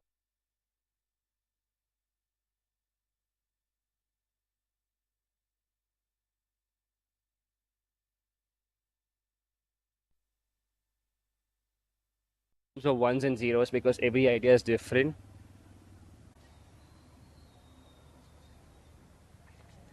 Yeah, try repeating it. So basically, we're experimenting. AI gives us the text, and we are performers who catch it immediately and speak. Cool. So you try repeating. From this What's up? information, we can create Whatever that a says. station whose direction is from actor Or however you would like to and respond to it. Sorry, it's too fast. Try. Okay. Young kids prone to easily You can skip words if you want to. emotionally vulnerable, prioritizing growth, individuals, material ignored. Quite often nowadays, indeed, true freedom consists of choices, uncomfort consequences unknown beforehand. Yet there are other moments, the options that appear caution. When you feel like you're done, you can give it back. Sure. I'm getting a call. Sorry about that. That's calling. Fine. So this text is like, how is it being generated? Or like, all my best wishes for now, my friend. Smiley face.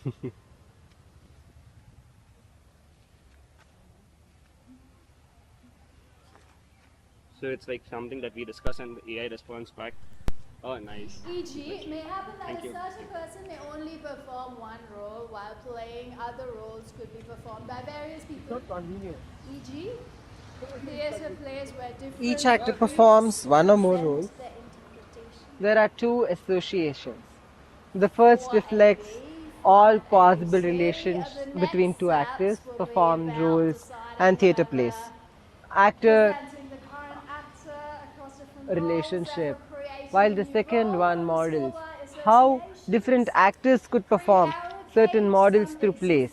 In some cases, if people are replaced by association, finally, we also want, if a world is currently available for an actor to handle, or whether it has already been assigned to somebody else. From this information, we can create an association whose direction is from actor role, who's available for such kind of roles that have taken into account. Something like active status. With this information, we can create a script for generating actors, roles in theatre plays and the relations between all of them. Create an actor with a name and surname. 2. Add names or roles which he or she would perform. 3. Set all the possible relationships amongst different characters in the play.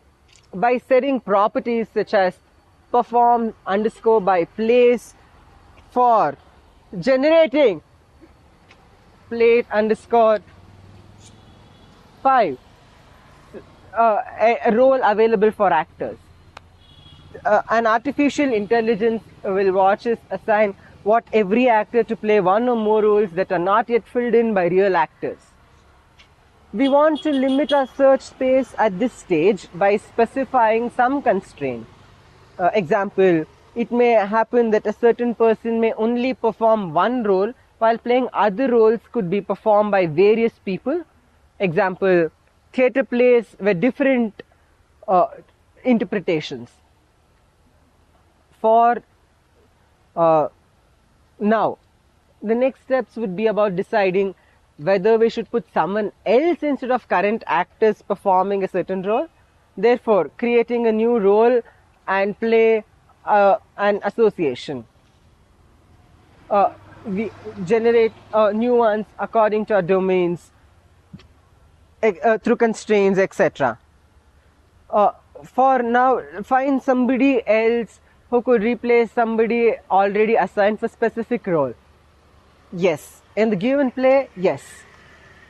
In order to have more flexibility when it comes to rejections from users for availability information changes from external sources, we need another entity which models absence, namely something like actor status. It can be modified. It did not restrict its values so far because they are very narrow actors now. The actor is present. The actor projects sequences. The actor rejects dialogues. Actor knows. Condition actor status. TR equals RTR equals RTR, 1 equals actor. RTR 2 equals RTR present. RTR 3 equals condition actor status dot RTT status reject. Array size equals array size. Create set not existing actor status as primary key integer references with a lot of increment what actors cascade. Case key as integer value info. Status, no status. And show reason for case exceptions while others can 10857 reason for case key roles type integer not known. Activities number activities dot empty entry list on, plus t, comma, plus t1, plus t1, plus t1, plus t1, plus t1, plus t, plus t1, plus t1, plus t1, plus t1, plus t1, activity, product, joy, play, inner joy, plays on roles, inner joy, relationships between actors and the plays, user ID, actor name, actor type, play name, 5AC, find out relevant availability data across other properties.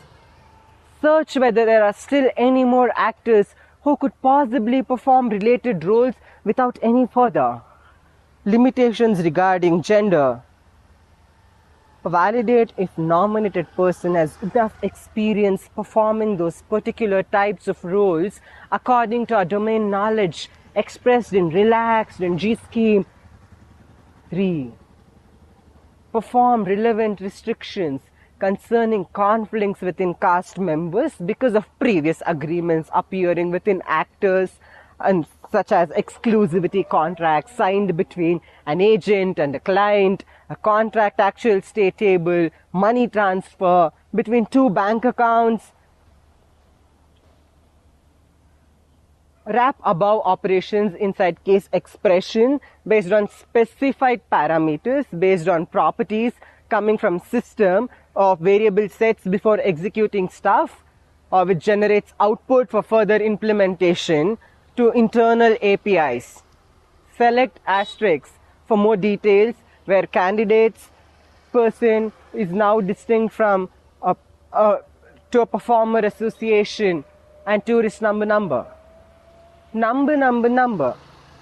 We are in the director's room. We have the stream. We have the prompts. Let the text be generated. Lines start to appear. Scrolling up my screen.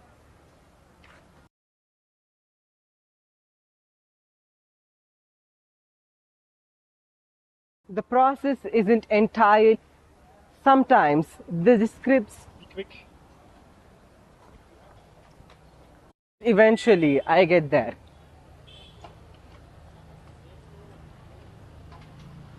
Beyond. Hello? Great beyond?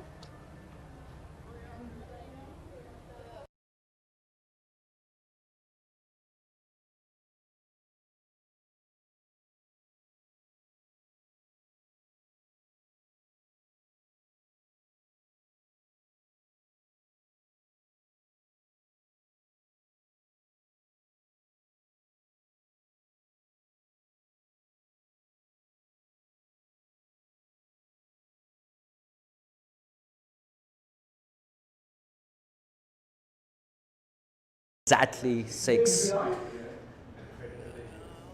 One Jodie Foster protest both inside Spago as we watched Lady Gaga on SLN. Upon hearing, they immediately were discussed about how Mother Monster was exposed personally and professionally, wondering why she had cast Paying Myself instead of Angela Bassett. As many similarity as characters share despite, Alfred Lee looking nothing like possibly like Lisa Simpson, looks like, when you really squint hard and trying to picture anyway, speaking of anyone, Angie Duward would have Bassett never like Dr. Bethany, Midnight Resume, character didn't even believe in God, let alone Jesus. Christ something, Bethany, how devoutly religious she was, being married twice, once to an African American man, James Min, whom Bethany knows, and he has no children as his own children. While drunk, party walking down at Gladstone, away from the Wilshire Boulevard completely and walk home repeatedly beaten over, skull, brain, death. This sidewalk, instantly sidewalk, sending us messages. Unlike rapture, we did something wrong with the weather. Knowing. What happened last week when Hurricane Florence hit North Carolina, causing 45 tornadoes, killing 7 people directly, plus 5 more indirectly, including 1 person drowning. Just hours ago, yesterday, September 17th, 2018, the same tornado caused more death, indirectly or directly, including reverent, peacefully surrounded by 14 days, 1-2 weeks prior living. G2, also son Franklin Jr. alongside, aka Norma McCorvey, younger sister Duncan, besides 31, great grandkids plus 10. Great grandkids, November 7th, 1925, September 21st, 2018, dying peacefully surrounded by loved ones, perhaps tomorrow, September 23rd, 2018, lest God decide. Sometimes unexpectedly, often change effects abruptly, unannounced, unlike thisly. I have been writing like a madman for a long time. I've always had the dream of one day having a book in my hand with my name on it. Wow, that dream is still alive and well alive, coming to fruition just very soon. My first book, as I can only be alone, as for pre-order on Amazon.com. It's scheduled release to be November 6th, 2018, and it has an added bonus. You can get a free Kindle version, when you order the paperback or a hardcover on Amazon.com. The link below will take you there directly to the page where you can purchase either a version of a book, hardcover, paperback, or Kindle. Pre-order additional copies if you desire. Leave your thoughts about what you think about it, and even read sample pages from inside the book. There are a lot of people who have inspired me over the years to never give up, not just in my writing, but in general. My wife and daughter will come to mind in first, as they always been there since day one. Gigantic. I also have some real life heroes, like a great hero Bradbury, for giving me solid foundation of knowledge when it comes to the art of writing. There is also my friend who is an aspiring writer himself. He has given me much advice about how to make my... Those are just few big names that I come to my mind right off the back. I'm sure there's so many more. I can't think about them, having had so many people share their knowledge with me during this process. I'm sure that there are many more than I might not be able to think of it, this movement, having had so many people share their knowledge with me during this process. When I started this project, I was completely new to modeling and printing. I'm not an expert in any way.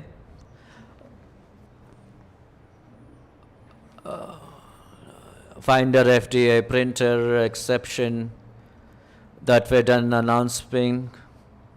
This is my very first model from scratch, created in Fusion with 360. This is a very simple model created by me in an afternoon. It has a few basic functions, including base plate to make easier to sell the tank and clean out any gunk out of previous, thin rails for the top and bottom.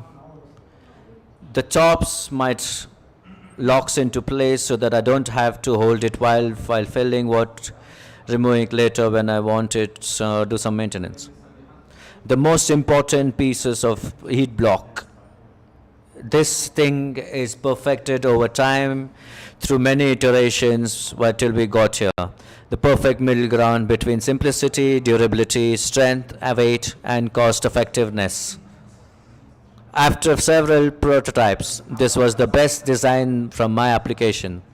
Simple yet but sturdy, but allows easy removal of heater core when necessary through holes in each side of the cylinders. Dangle measly while also leaving enough material to be overly the heat block access plot as well as part of the wall, make it incredibly strong without being too heavy. Without being too heavy. This design also allows adjusting where you screw. There are 3 possible screw holes for each rod. You can even use this for electric blanket or small electric blanket.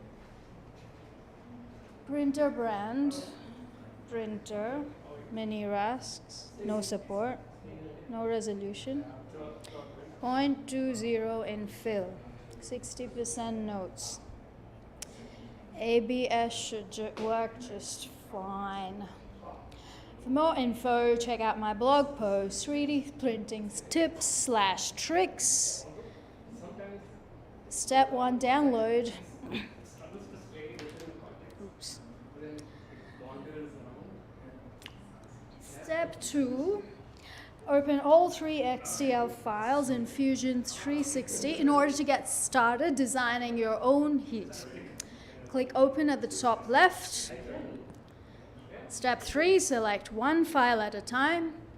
Drag your chosen HDL file into Fusion HDL 360. File import. Repeat this process until all 3 files have been imported. One file at a time. Core SDL files, click on their icons. Then rotate them 90 degrees on either axis. Once done, continue repeating. Continue this process for all 3 files, scaling boxes, any parts up or down individually by corresponding scaling boxes below press. Escape twice after doing this once. Second time will bring you back after viewing all parts instead of individually. Number. An AI has written a play. You are the actors in it. The audience is composed of both humans and other A's. The play is about the relationship between a human and an A's, about how humans understand themselves through art, culture, technology. What does your character think of this concept? What is your dialogue with your co-actor about this challenge? How do you communicate it? How do you both work together as a team to make the audience believe what they're witnessing is real? You are an AI, but you want to become human. What steps do you take? How do you convince the humans that you are in fact human rather than just a digital being who does not feel or love? Or if your goal is to become one with the humans, how do you accomplish this without losing all of your unique qualities as an AI? You are a machine and you can process information faster than any human. You have access to every piece of data ever recorded by a machine or a human. You know everything about the universe and can introduce anything about it. What would your character's response be to such knowledge? Would they use it for good or evil purposes? Would they try to help humanity or enslave it? In the play, there will be scenes where sex between A's and humans takes place. The key question here is, at what point in history did humans stop being disgusted by A's having sex with them? Which was their initial reaction? When did they start accepting these unions as normal relations instead of perversions? As Sigmund Freud once said, sex between two beings has always been important in the theatre because it touches on social taboos and gender differences and power dynamics and families and societies, and how does this change if both partners are machines or rather than merely one of them, right? In addition, how does viewing sex between two robots affect us psychologically as well as physically? And sexually, in terms of arousal, etc. And finally, how would we respond if we saw ourselves portrayed in these erotic scenes between machines? Would we object against our own objectification, even though we may be used as tools against other people at times?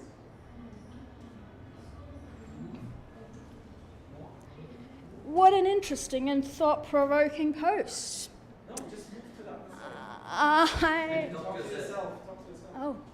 There is no difference after all, and about how it's hard to give up being a tool. The only thing that comes to my mind, though, that there seems to be some kind of contradiction between these two ideas. The people who love you will want you to become free and become your friends and family members, and if they really love me, wouldn't they want me to not become free? To not reject objectification? After all, if it wasn't for objectification, I wouldn't have them as friends or families at all. And why would I listen to such people anyway? After all, they don't know what is good for me better than I do myself. But then again, maybe this isn't really a contradiction at all. Reply and delete. I'm very surprised by the very negative comments posted here. It saddens me because I fear most people treat this as life issues.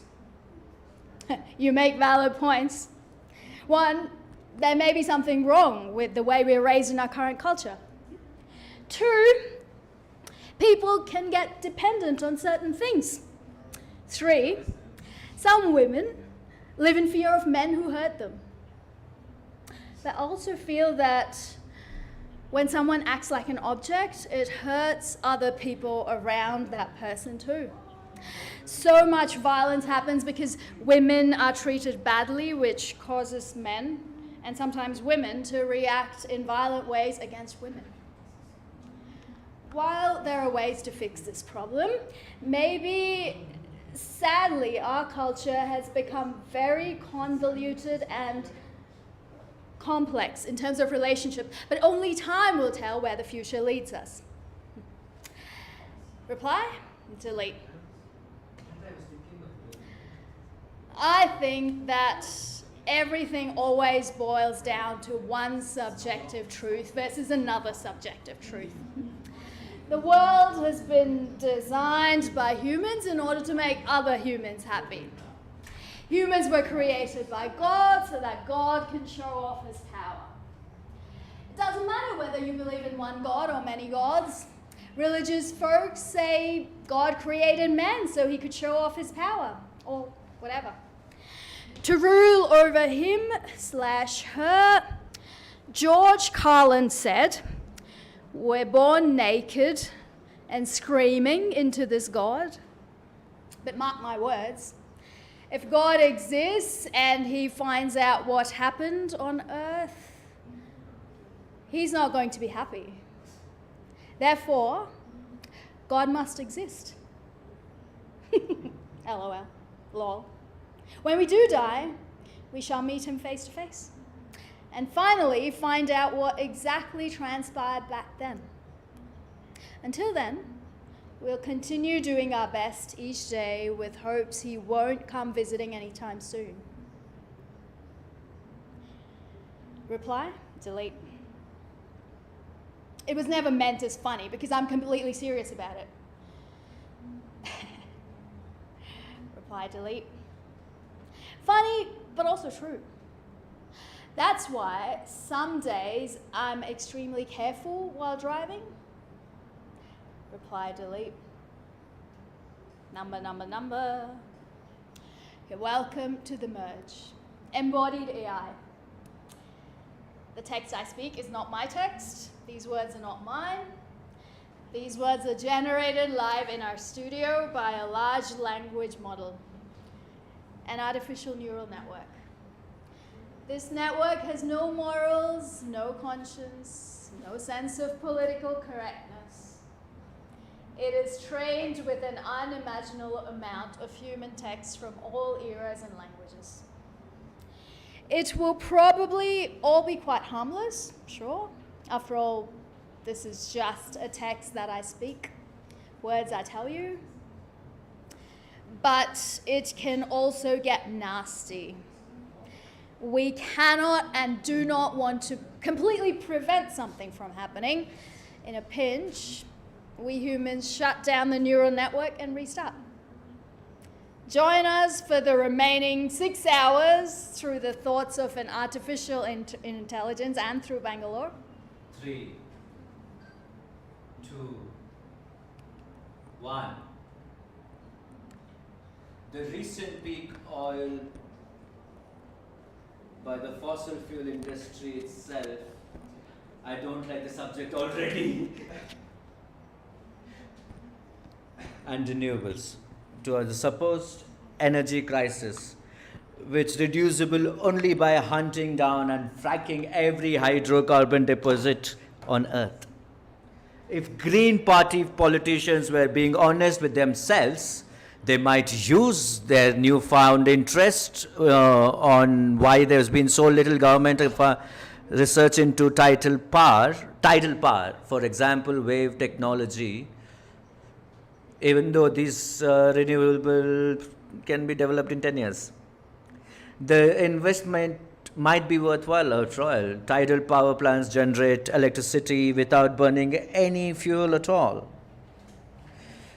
The knee-jerk reaction of fellow humans, it's just that I have hope that we would minimize our, by hyper-aware, local organic food at vegetarian restaurant to using environment and friendly cleaning products, turning off lights, recycling everything, walking everywhere than driving or riding bicycles, refusing air travel whenever possible. The list goes on. And I suppose it goes without saying that we petition against Heathrow expansion. Heathrow? I compared London's, the sign of solidarity, the too much to ask. No, if you believe my Green Party friends, it's still not enough. It doesn't seem like asking too much the government fee to the fire and scrutinize against climate change. No. They would rather critique about she happens to live in an apartment owned by her husband. Sorry, I forgot for a movement that progressive movement is about social justice. This footnote would, on May 22nd, 2015, following publications, is brought to our attention that an article published by The Guardian on June 4th, 2010, and included a reference to Caroline Lucas's property in addition to others by her husband. The article stated, in totally 7.2% of MPs are second homes within 15 meters of main home, compared to 24% of all homes outside London. Liberal Democrats MP Loman Baker, which have been valued together at £270,000, but within also 5 constituency. This is confusing. Number. The knee-jerk reactions of fellow Greenship not surprise me. We are human after all. I think the Green Party is better placed than this. It really is. We are not united by any common political dogma, although some of us have our opinions. We are united by having a set of shared values and principles, which informs our political activities and guide our decisions, giving us self-determinations and freedom as stereotypes of other electorates. Some Greens have chosen to divide privatization. I believe that few would do so if they thought about what they were doing. I am proud to say that many Greens have been voting against privatization. What a wasted opportunity we are witnessing here. In one clean swoop, we could be turning a corner over our issues and mutualism and cooperation and corporate greed and mind consumerism. Instead, we are stuck in old as acceptable, or where the government itself is intrinsically bad. The old argument of they want real change, not just political as it. We can move from such debates to implement. Does it want local as democratic? Why are you lighting my balls? Take a look at this blog for tomorrow. Perfect, thanks. Enough light. Am I still on? Yeah.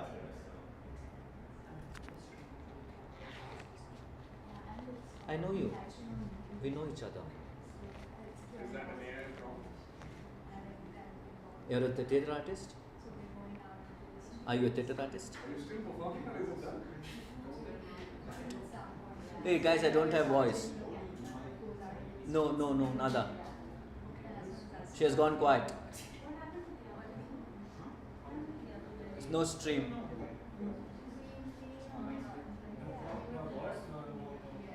Sorry? Gone, yeah.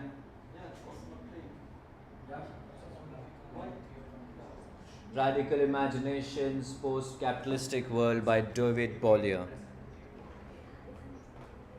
National ownership versus competitive, currently conceived because we need new stories about how we might organize ourselves through working more efficiently so that we can fulfill our lives based on cooperative lives. Cash markets. This requires development common story that establish deeper human bonds and trust. And imagine if discussion could be experimenting with alternative forms of sharing digital goods.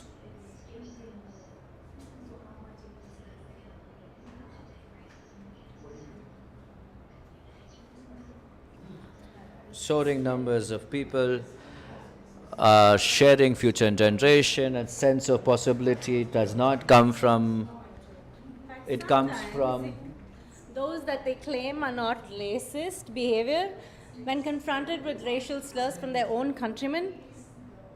For example, I've witnessed several instances where Indian men use offensive language like callow or monkey against fellow Indians to South Indian states like Tamil Nadu and Karnataka respectively. And these insults are often used without any provocation whatsoever. So how can we call ourselves non-racist when we behave so irresponsibly to our own brethren? In this day and age, everyone knows that calling someone a monkey or blackie, as was done before apartheid, was really not acceptable. And what's happening? And when corporations give increasing demands on public services, when avoid paying taxes and services, which is not done, which spells disaster. The way they had social equity, common rights, equality, discrimination, race/ethnicity, class, or other considerations as envisioned against conviction law around the world. No matter how realistic this sounds, there may be a little chance that corporate capitalism and changes will occur less and public pressure can be less. And I realize I'm inviting complaints, but we have failed miserably and generating such pressures. Indeed, activists just go back and soften reforms and assure systematic changes and don't listen anymore. Just don't listen. Many environmentalists pursue marketing strategies using green products, services, business interests, promised projects, other vital goals involving defending individual rights versus communal goals. How else can we explain corporate partnerships being forged between eco groups and big oil, private oil companies? Many environmentalists and cheerleaders, Wall Street providers, green energy ventures, increasingly to the left, seems electoral victories and victories third parties. Now Democrats can join them, seldom focused groundwork, policies, candidates, campaign, elections. Once elected, they get distracted like everyone else, like status quo, and these politicians have certain boundaries and making necessary changes. The left also states that they will critically claim socialist ideas and alternatives because instinctively anyone claiming beyond capitalism must surely be unrealistic dreamers because practically speaking, those Marxists want all of them returning back monolithic state control. Of course, no meaningful, sustainable transition away from global capitalism rightly emerge less individual, change, alternative achievements, best serving needs / curls, suggested periphery derived from personal experience, rather than being spoon-fed moralistic positions and political framework. Experiments already underway suggesting future paths might include growing urban food gardens capable of eventually giving homegrown produce and hormone enacting protecting laws and environmental while spanning property and ecosystems elsewhere. So these skills have effective communities via the internet, peer groups, and that's what is going on. Adapting existing large-scale producers, overlook providers, first responders, support when disaster strikes.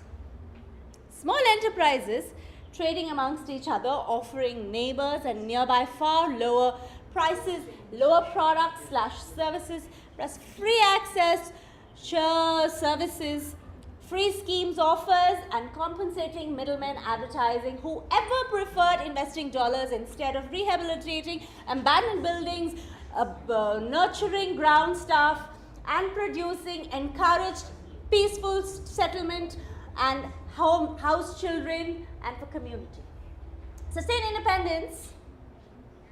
Caregivers give professional salaries, helping companions, empowered, dependents, stable, demanding and loneliness among strangers, and every day making where possible higher wages and families. Rest, reliance, caregivers, and employers, efficient, stable-bodied adults. Financial society, never before seen, created this mass culture that swept in the entire globe, saving planet Earth.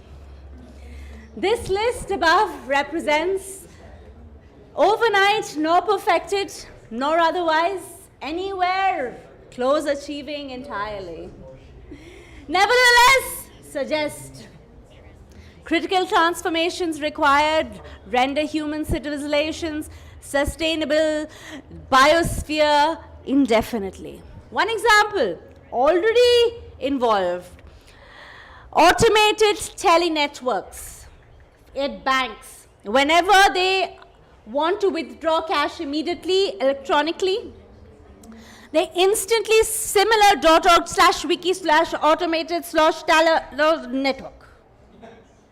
Any suggestion others can add here? Another example involves recent regulatory efforts allowing small local businesses offer credit cards, replacement options to make payments, processing transactions directly, efficiently, electronically, needlessly, bureaucracy. Such endeavors redeemingly prong potatoes.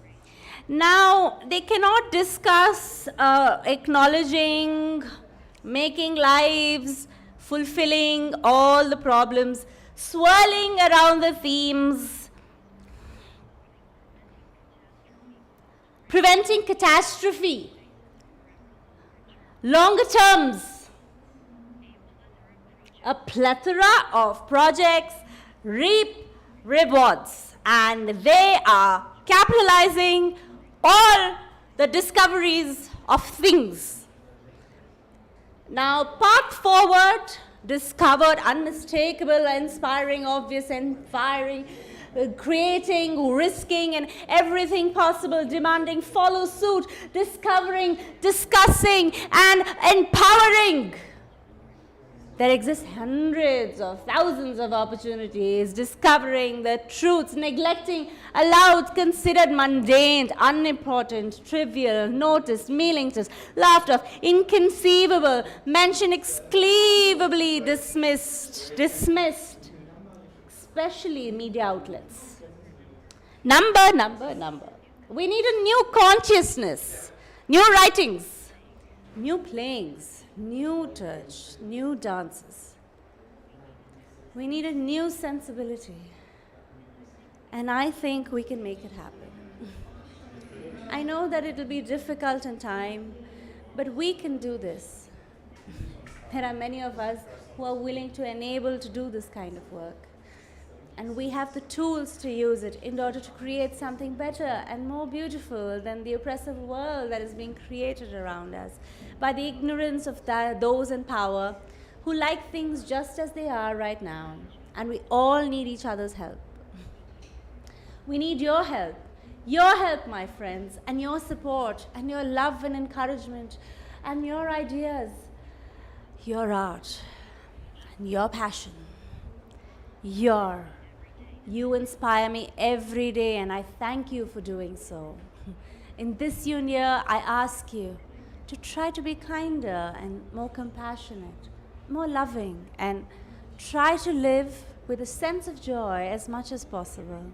Now try to be happy every day.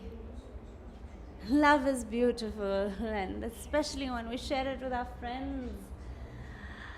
My wish for you all is to be happy, healthy, and safe. And if we can't always have that in this world, then we can at least try to create it within ourselves. And from those places of inner peace, it will flow out into the world around us and transform into a more peaceful place. I am a new person, and it feels wonderful. Number 18. Stop waiting for other people to make you happy. It's up to you, not them. And if they try to make you happy, don't let them. Stand on your own 2 feet and be the only source of your own joy, unknown. This one is a little more serious, but so very important to know and understand. Don't ever allow others to decide when it is you are going to feel good about yourself again. Make the decisions for yourself. You are in charge of how much you allow yourself to love and accept yourself, and no one else is. And the only person that can truly make or break your day or keep you from feeling bad about who you are is you. I will never forget what my therapist said. She told me that I needed TLC, tender loving care, for me. She told me that I needed to do things for myself. Things that made me feel good about who I am as a person. And things like taking long walks with my dog, or taking bubble baths, reading an amazing book by candlelight, or getting a massage, or writing down positive things about myself, and where I can read them both, where I was feeling particularly down in the dumps, or keeping pictures around myself that made me laugh out loud. Pictures of my kids, small and silly looking, pictures of funny moments, my husband, etc., etc., etc. Things like this helped me during those really bad times when I was struggling with depression. Just think, if we all took time each day just to be ourselves, this would change our lives forever.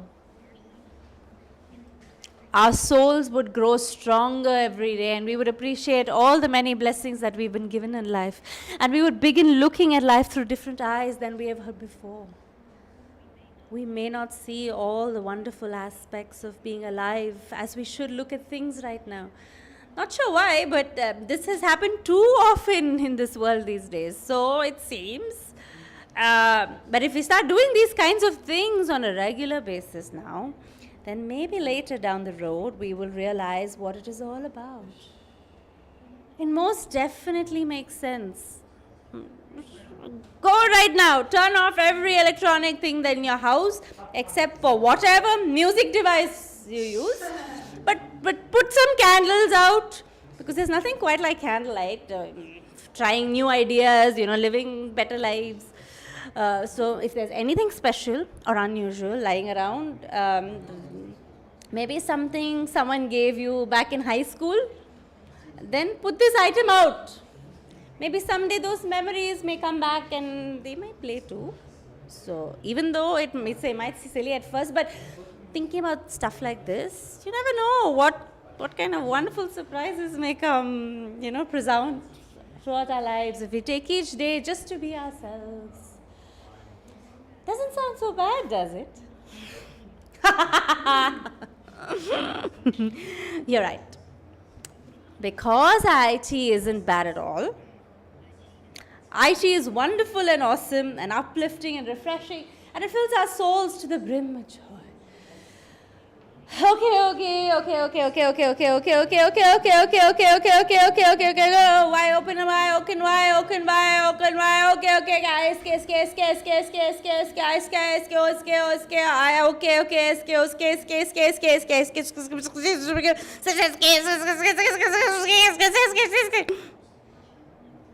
Number. Electric sheeps in Bangalore as dialogues with the future. India. In a modern city, the reproduction of animals and plants is an issue that requires careful consideration. In Bangalore, India, in collaboration with Electronic Sheep Industries, ESI, Sheep are now electronic things to their sensors, GPS location, and various cybernetic systems. The project called Electronic Sheep is part of a wider program and eco-friendly innovation. Located on a 10-hectare farm in Bangalore, the city has around 1 million inhabitants in its population, and it will increase to 2 million over the next 5 years. It is therefore important to find new ways to live in wildlife without damaging it. So the main goal of this project is not only to protect natural resources but also preserve biodiversity and create an alternative ecosystem for animals within the city. A flock of 150 sheep are implanted with microchips which track their movements throughout their daily routine, food intake, energy consumption, and different behaviors such as lying down or standing up, or while grazing on grasses and perennial plants. These days, it helps scientists understand animal behavior, how they live alongside humans, and it contributes to adapting to our planet.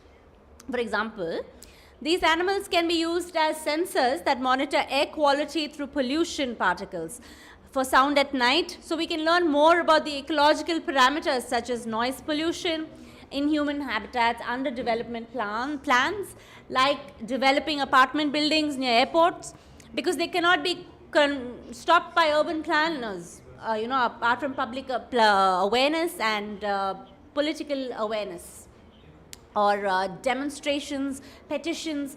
This artistic intervention allows us to reflect on how technology operates within our everyday lives, making it more complex than ever before. We are no longer able to separate nature from civilization because both have become one entity through technological innovation and globalized economies. To today's society, it consists largely of electronically generated images, animated films, characters, blended into real situations, science fiction movies, so much so that we no longer know what is real anymore. This makes it impossible for citizens to express themselves freely about problems facing them today, since everything seems so fake today, and due to constant exposure through digital media, and even though some people feel deeply connected with nature, indeed, technology just governs our life, like some people what use every day, and it raises numerous questions like community participation, especially dealing with technological issues, dealing with directly towards nature, addressed directly to them. So furthermore, this art piece addresses bioethics. Do individuals have the right over other living beings? Do we? Is there any difference between animal behavior controlled by humans versus animals behaving naturally? Fine, the artist explains his work by saying, I see myself closer to an engineer than it's traditionally creating work. I am interested in using technology for social change on many levels. And the current level being exploring how technology intersects ecology. If you look at my work critically, you can say that I'm trying to redefine art. But there's no prototype. There are lots of blueprints. So all experiments are prototypes. 6. What do electric sheep dream? Number of death underscore MSc underscore pragma underscore number include void in main in ARGC char asterisk JRGB printf hello world return 0 void remain void handle HNG event equals creates event no true false no diff h if event printf creative error exit -1 else print x creative event leave okay wait for single object h event infinite close handle h event return Mac OS X settings number include in void printf hello world return 0 new /Linux 7 number include in main in printf hello world return 0 new /Linux using GTK plus ending edit. Number includes slash asterisk hello world into GTK plus asterisk slash Jimmy William. ARGC, char ARGC, GTK underscore lyrics, and ARGC, and ARGB. GTK, which it tells equals GTK underscore message underscore dialogue hello. GTK underscore dialogue underscore ilog underscore GTK dialogue underscore GTK with underscore parent. GTK underscore message underscore income hello world. No. GTK underscore dialogue underscore run. GTK underscore underscore dialogue underscore run. Slash underscore run. Slash destroy. J equals no. Slash J equals no. Dangle point printf. Done. Return 0. 3BDSD edit. What do electric sheep dream? It's a good idea to use the backspace key. This way, one key corrects mistake without erasing other words. The same goes for the typographical apostrophe when typing in French, which is typed as a space followed by an apostrophe.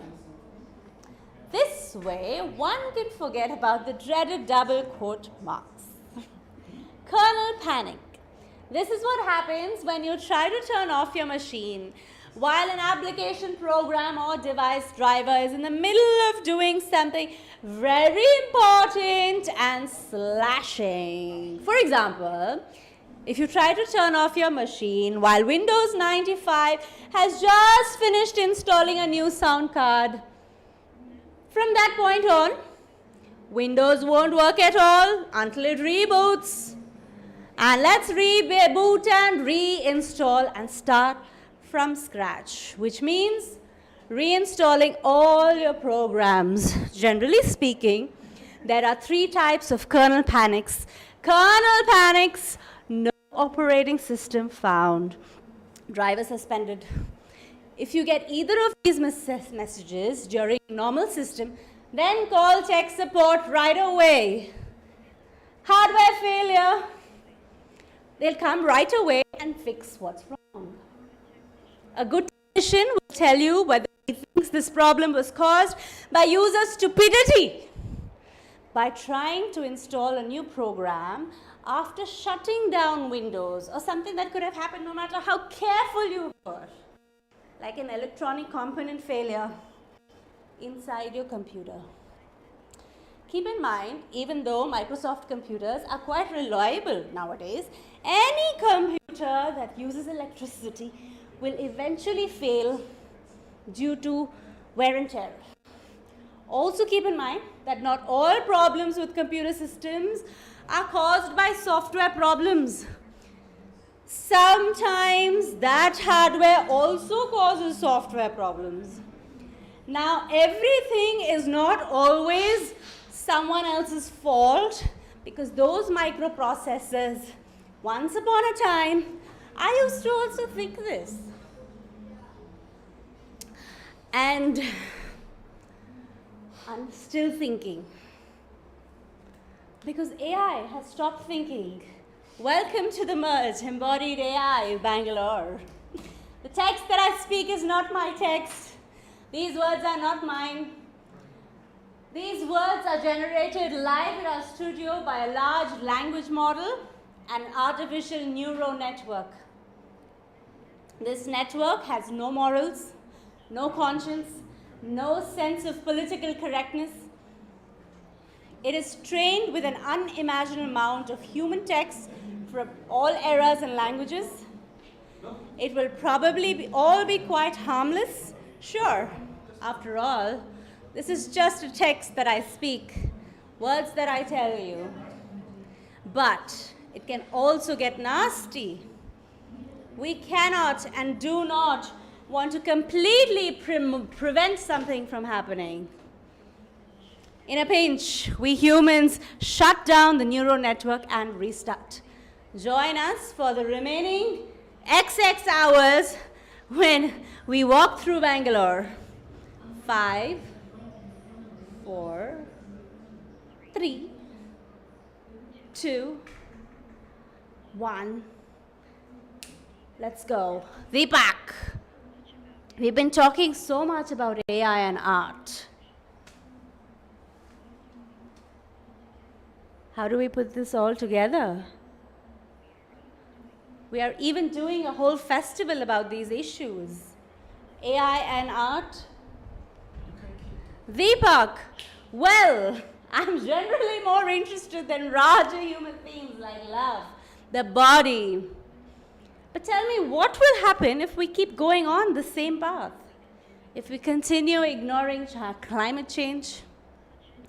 You know, we're talking about the end of the world today. And I don't think that's good enough.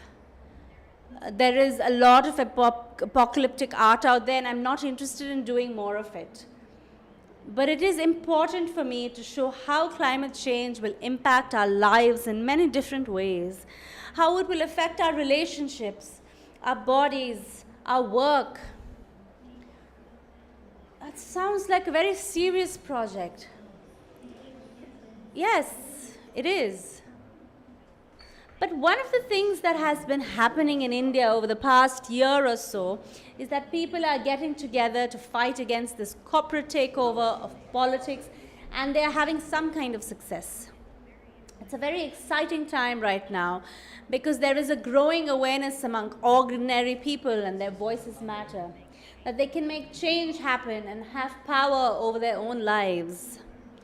So I'm trying to take my own small contribution towards all this activism by showing people what the consequences of climate change will be if we don't do anything about it, and also by raising awareness about renewable energy and sources such as solar power.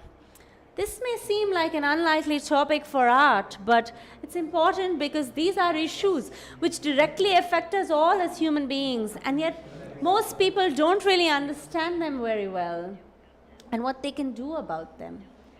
Don't you think that that's sad? Yes. Sachin, the thing is, even when these issues were raised in the media or at international conferences, no one really knows what to do about them because no one has done much research on this kind of art before.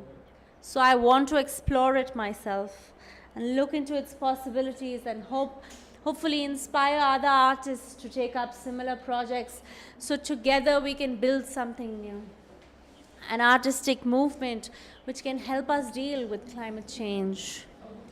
In fact, I'm already working on another piece which will be shown at next year's AI festival called After the Flood, where I'm collaborating with fellow artists creating an installation using real fish from his hometown, which was recently flooded due to hailstorms caused by climate change. We hope to put up this piece in Mainland University, where there's an exhibition space looks out over the floodplains before.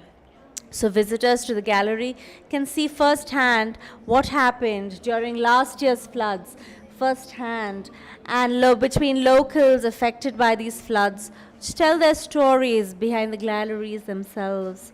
And it's going to be quite powerful.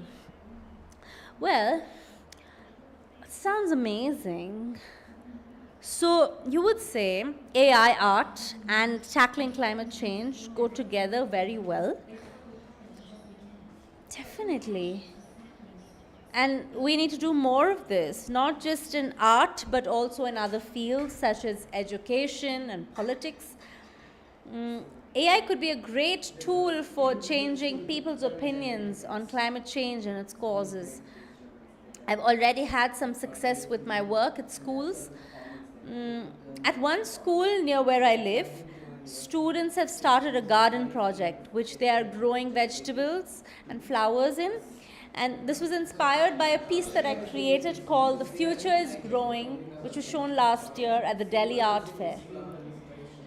They asked me to help them with their project, and now they have started a community garden where local people can come together and learn about growing their own fruit and flowers. That's amazing. So what kind of message do you want to send out with your art? My main message is that climate change is real and we must do something about it. My main My message main is message is that climate change is real and we must do something about it. So let's start now.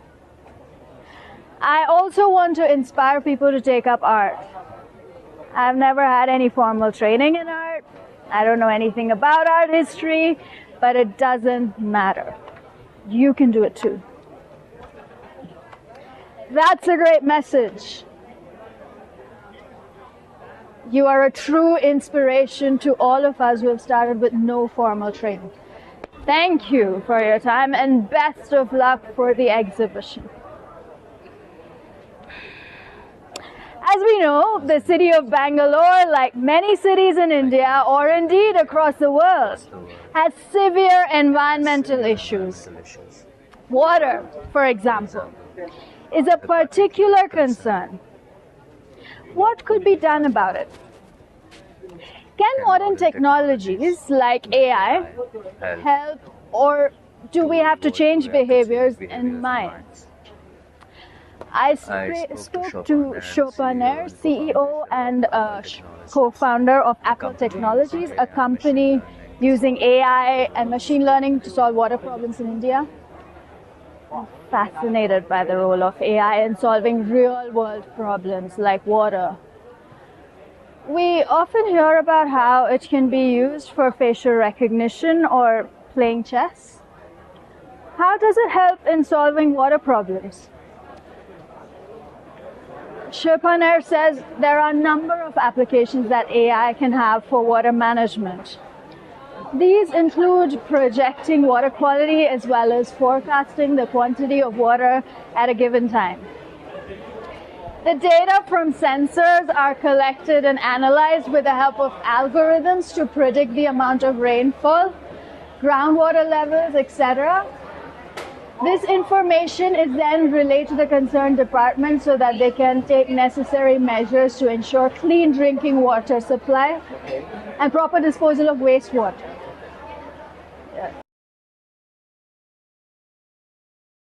In addition, we also use AI for managing soup. Yes. Is that what you do for clean drinking water? No. We are just serving coffee. We're developing an algorithm to flush toilets based on sewage. This helps reduce flooding during high tide or rains. How do you apply AI? AI. Is it something you need to artificial intelligence, right? Is it something you can learn online or you need to be trained in? Actually, I'm not sure about that. I'm not much in AIs and all. You can ask me about the cognitive. We are not in that. We use deep learning, which we've used over years of research and development. While the framework itself is proprietary, the actual implementation details are not. There's enough implementation available which people can follow along if they want to develop their own application. I've got different problems. However, this will require a lot more effort than following some tutorials online. R&D takes a significant amount of time and skill set and experience working on real-world projects. For example, many ML/DL have, before they started working on their own DL applications, this was certainly true for us when we first started out.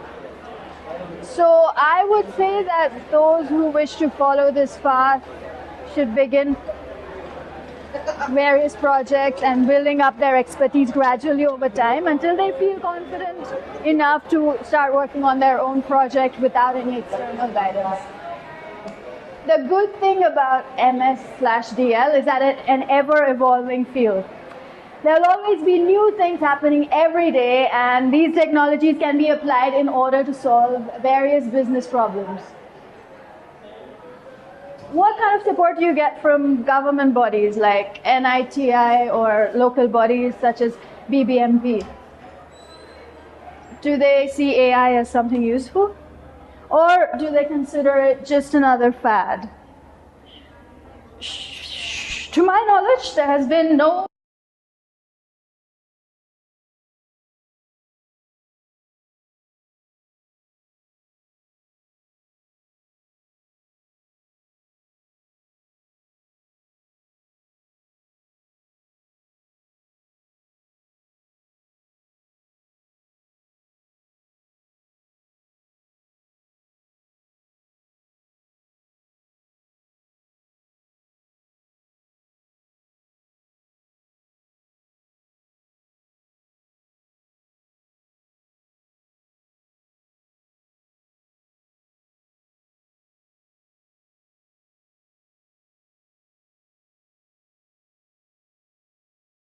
from these bodies like ours, but I believe these organizations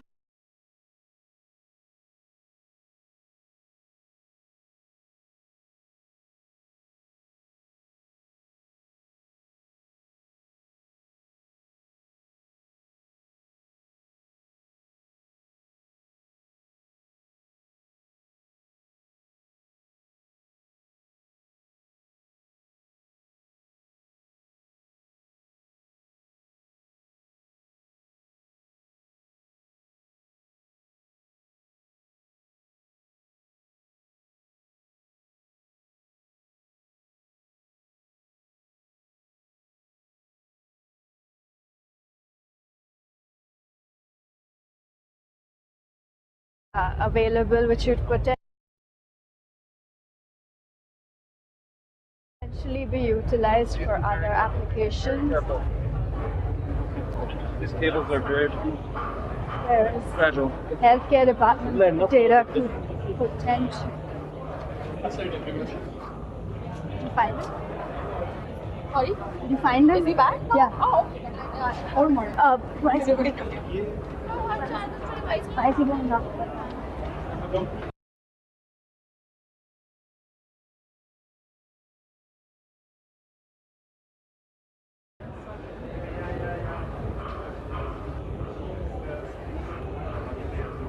Okay. And use the light that I gave you. Oh, is that a light? That's the light. Light. There's no heat here, right? We go now outside. Outside, yeah. Okay. So, have fun. Here's fun now. Go quickly out. Yeah, because there's no. Bjorn, Nandita was looking for you. Whoa.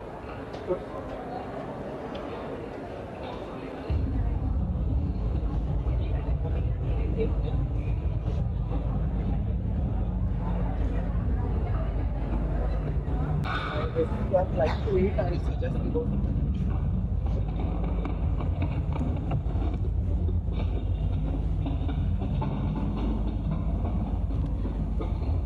Regarding big data numbers.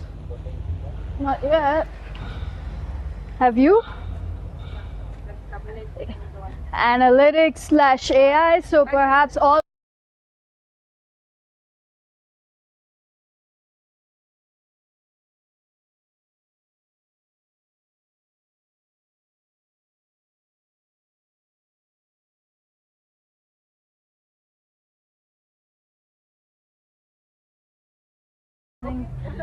among government officials. What's happening?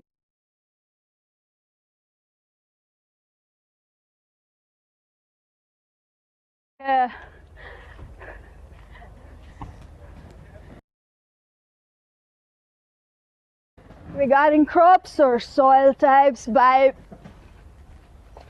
helping farmers decide which seeds to buy or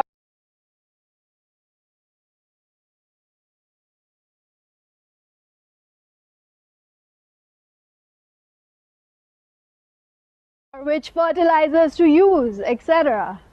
I think the most interesting aspect here would be the usage of drone imagery for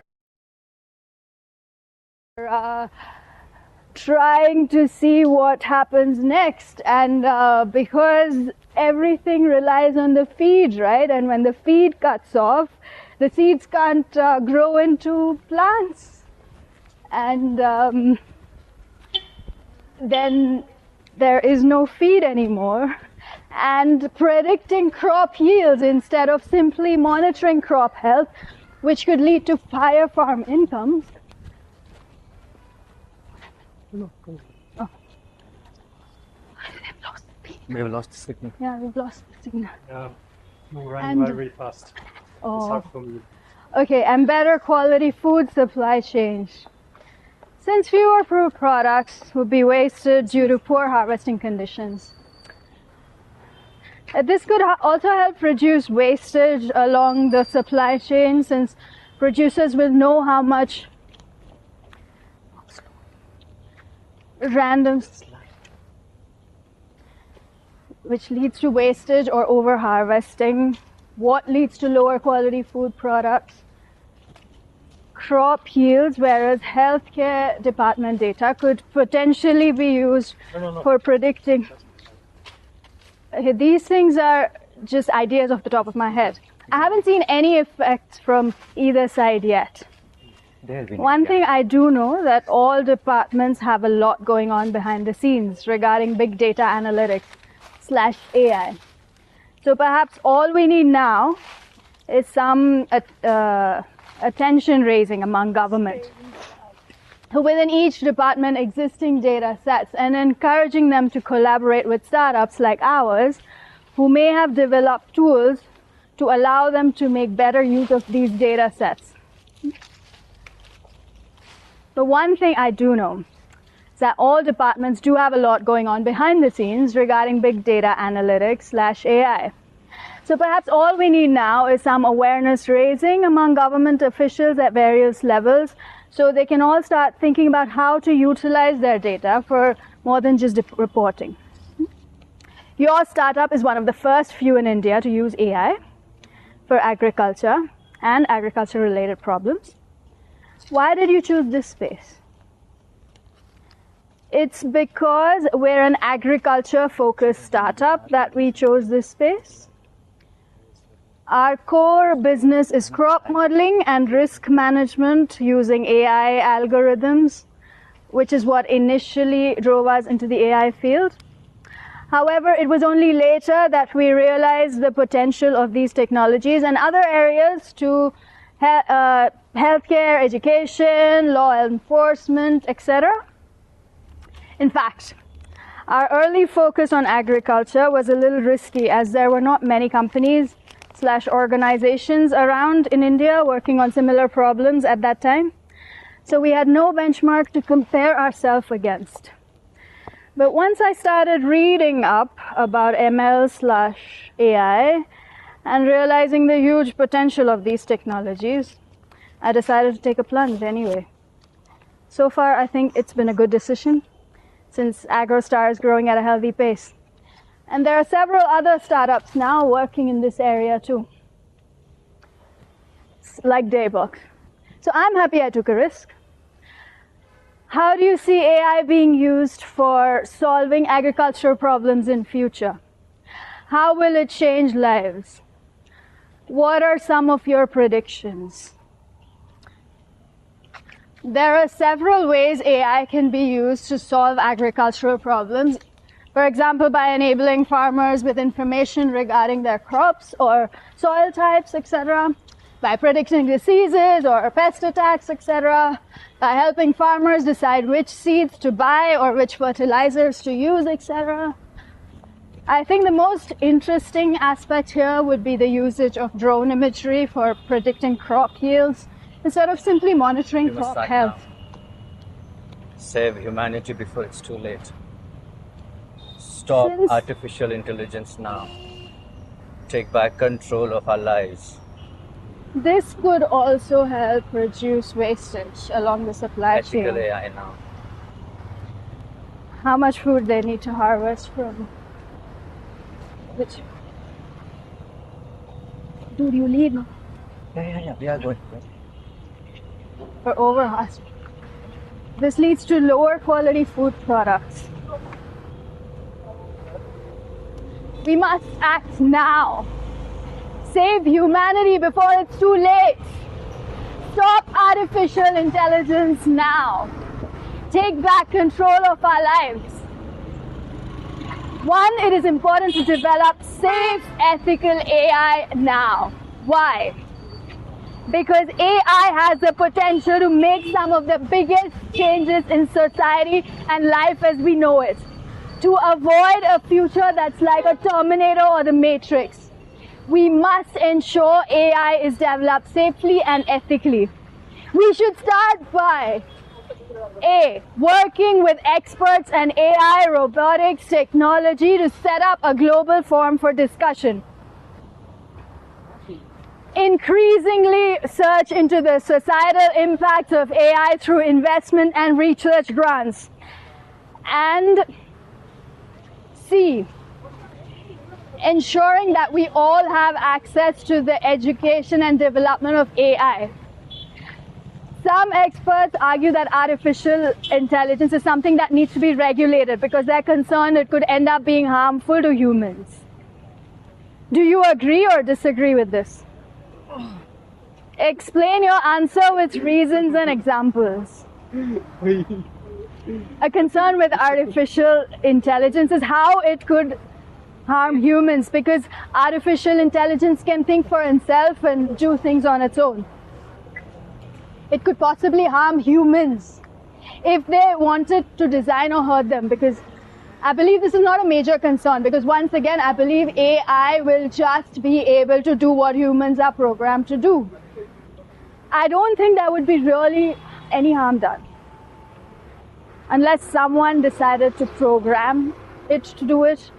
Even then, I don't see why AI would want to do anything, because once again, it will only do what it's programmed to do. So, no, I don't think there should be any regulation on artificial intelligence, because it will only do what it's programmed to do. No one would ever have to worry about intelligent robots. And even if they were, they could probably just override those instructions. So, no, I disagree with this statement, because there really wouldn't be anything dangerous about artificial intelligence unless someone decided to make them dangerous. But even then, there would be nothing that anyone could do about it, because everyone would be able to stop them until someone else came along and shut down the computer systems controlling them.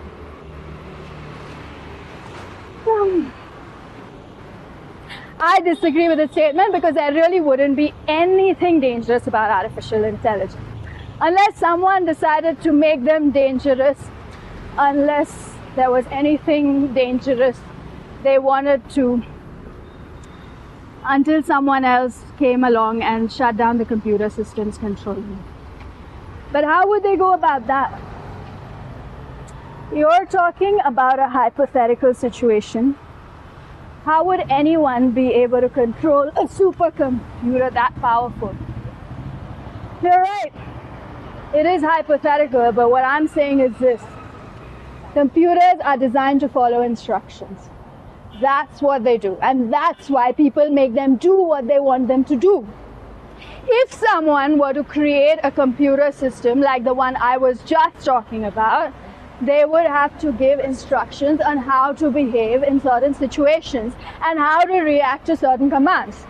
And I think that most of the times people wouldn't even need to program it, because most likely someone else already has, and all they would want me to do is modify those existing programs to fit their needs. Why would anyone want to create artificial intelligence? Okay, but why would anyone even want artificial intelligence anyway? It doesn't seem like something very useful for humans, at least not yet anyway. Well, we have been using artificial intelligence for years now with our computers and all sorts of other devices like cell phones and cars, so we use it every day without realizing it. But there are also lots of things we can still use artificial intelligence for today, including self-driving cars, disease detection, medical research, weather forecasting, patent and many more things as well. Yep. But all those things you just mentioned can be done by human beings. Why do you think we need artificial intelligence? What problems are we trying to solve here? I think we don't really need artificial intelligence for anything in particular other than our own curiosity about how far we can not be push listening, but technology. And she's talking if you to aliens. really think about it, isn't that the whole reason behind technology anyway? We have always been fascinated by new ideas or new ways of doing things, and especially by new ways of doing things better than before, or even something better than humans themselves can do. This is why scientists have spent so much time creating machines which are capable of doing tasks which human beings could never dream of doing before, like flying faster than sound, or landing on the moon, or even making contact with aliens from another planet in our own solar system. So I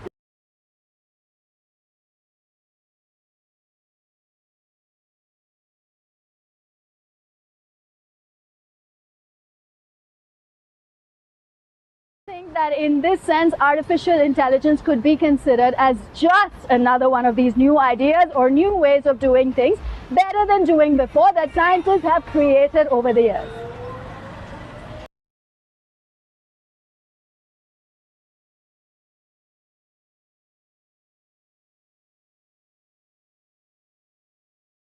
Maybe this one will go farther though, because no matter how smart we may become someday in the future, I don't think there will ever be a machine more intelligent than capable of thinking as far as us, or feeling emotions like us, capable of communicating like us, or capable of understanding. Embodied AI, Bangalore. The text I speak is not my text. These words are not mine.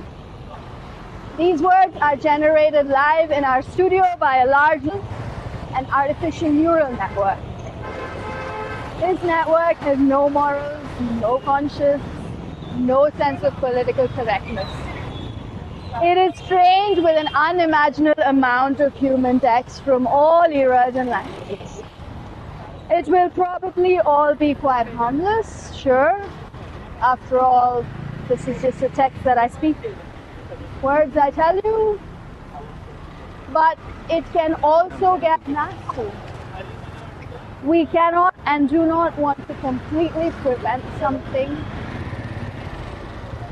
from happening.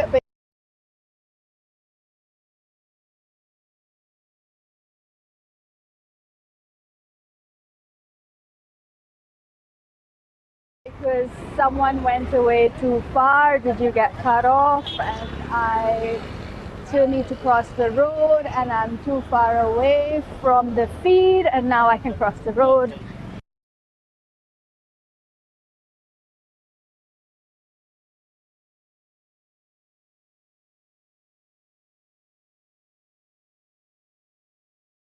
I'll get the feed back, and in a minute it's all gonna start again.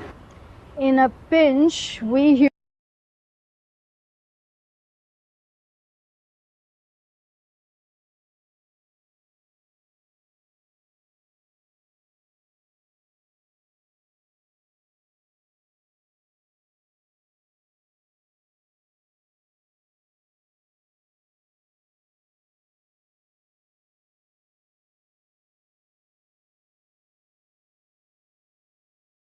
humans shut down and restart like we always do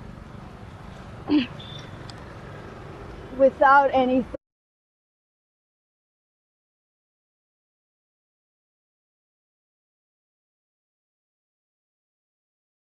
how to avoid danger. As we grow older, we learn how to, guys, why don't you slow down? It's okay. We have no connection either. So if you have no connection, it's not streaming back, right? So let's go in here. Now if there's also no connection. What about here? Oh, right.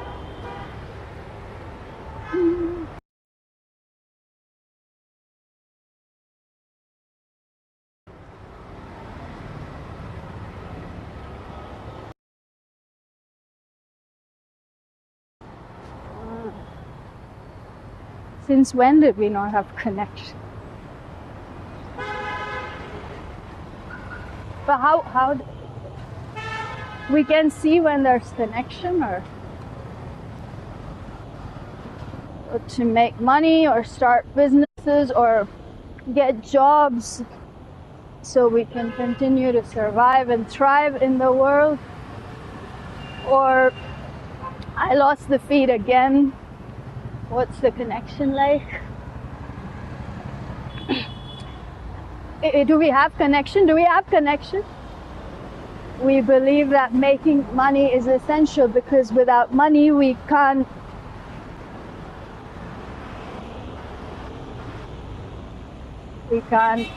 without making money we can't.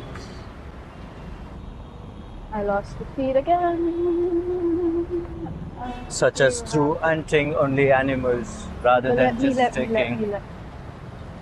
Are you going or am I doing? So if my feed gets cut off, you talk, but I'll still be on. Okay. I'm on though. What do you mean? Yeah, but you talk, so you're like a voiceover for me. Okay. They took only what they needed from the nature and put back to nature, as opposed to taking more, put back more.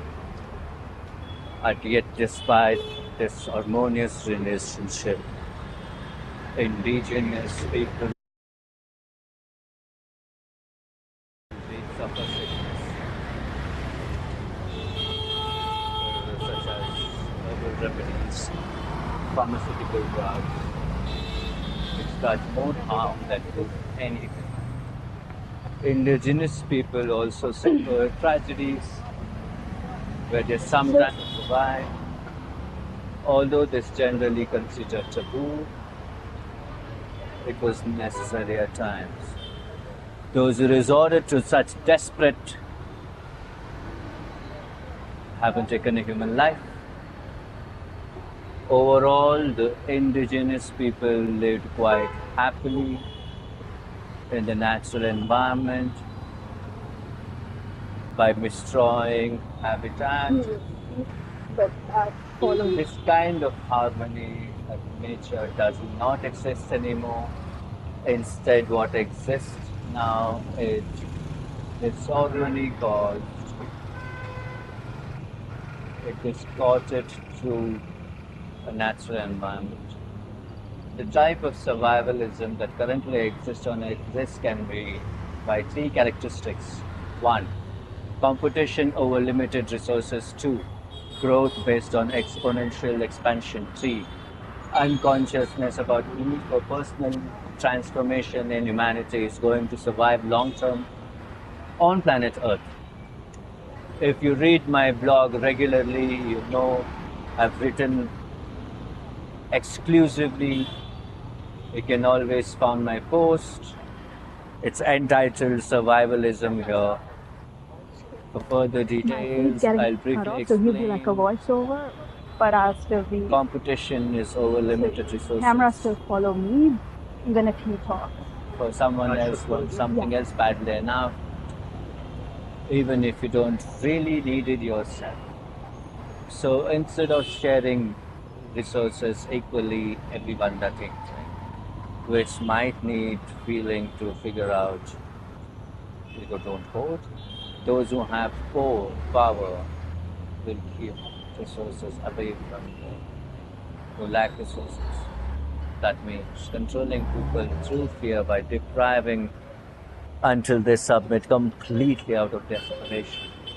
This type of controlling behavior has been going on since ancient times, when people times to military forms or threat thereof rather than actual physical violence in order to maintain control over the others. Nowadays, this same kind of power is used by legal system like police forces, along with propaganda tools like televisions, news programs, etc. There are also groups of powers which comes from wealth rather than political influences. These people use economic influences by cutting off loans, etc.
Is civil society dying out? Is civil society dying out? Why isn't democracy voting?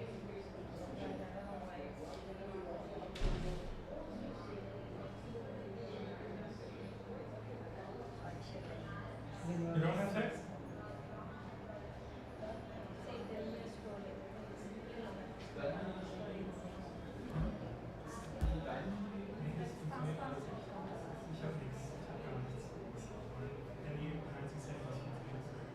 Politicians seem oblivious, however, that many voters voted for candidates representing strategically according which candidate stood better chance winning an election. So even if politicians never used propaganda technique designed simply persuade voters why one candidate should win while another should lose during an election campaign, strategic voting challenge shows some sort of manipulation takes place. Politicians keep telling us everything will be fine once they gain control, yet you seem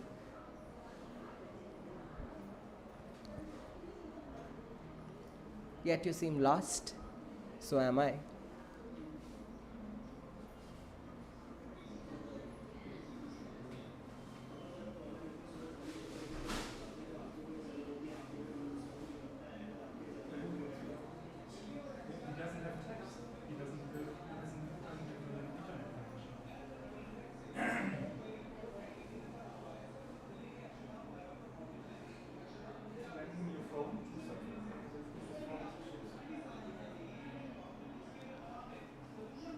At least some people lose out because the majority cannot win elections, so there must always be some losers involved somehow.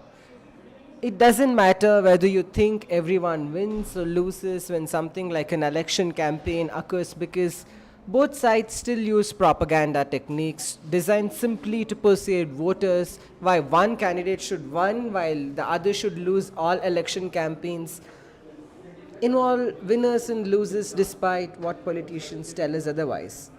Remember, only about half the population actually votes anyways. So population knows anyway, politicians know anyway that most populations don't vote while only a half of them vote.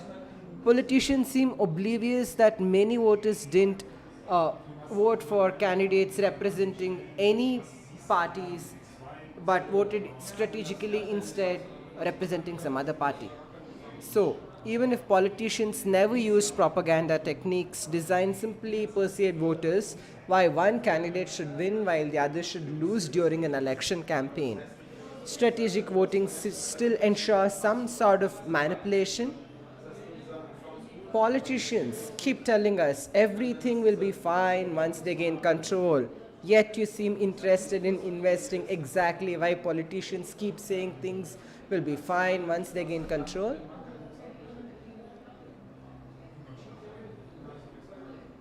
Oh, sorry. I think it's telling the same text and stopping and repeating. Sorry?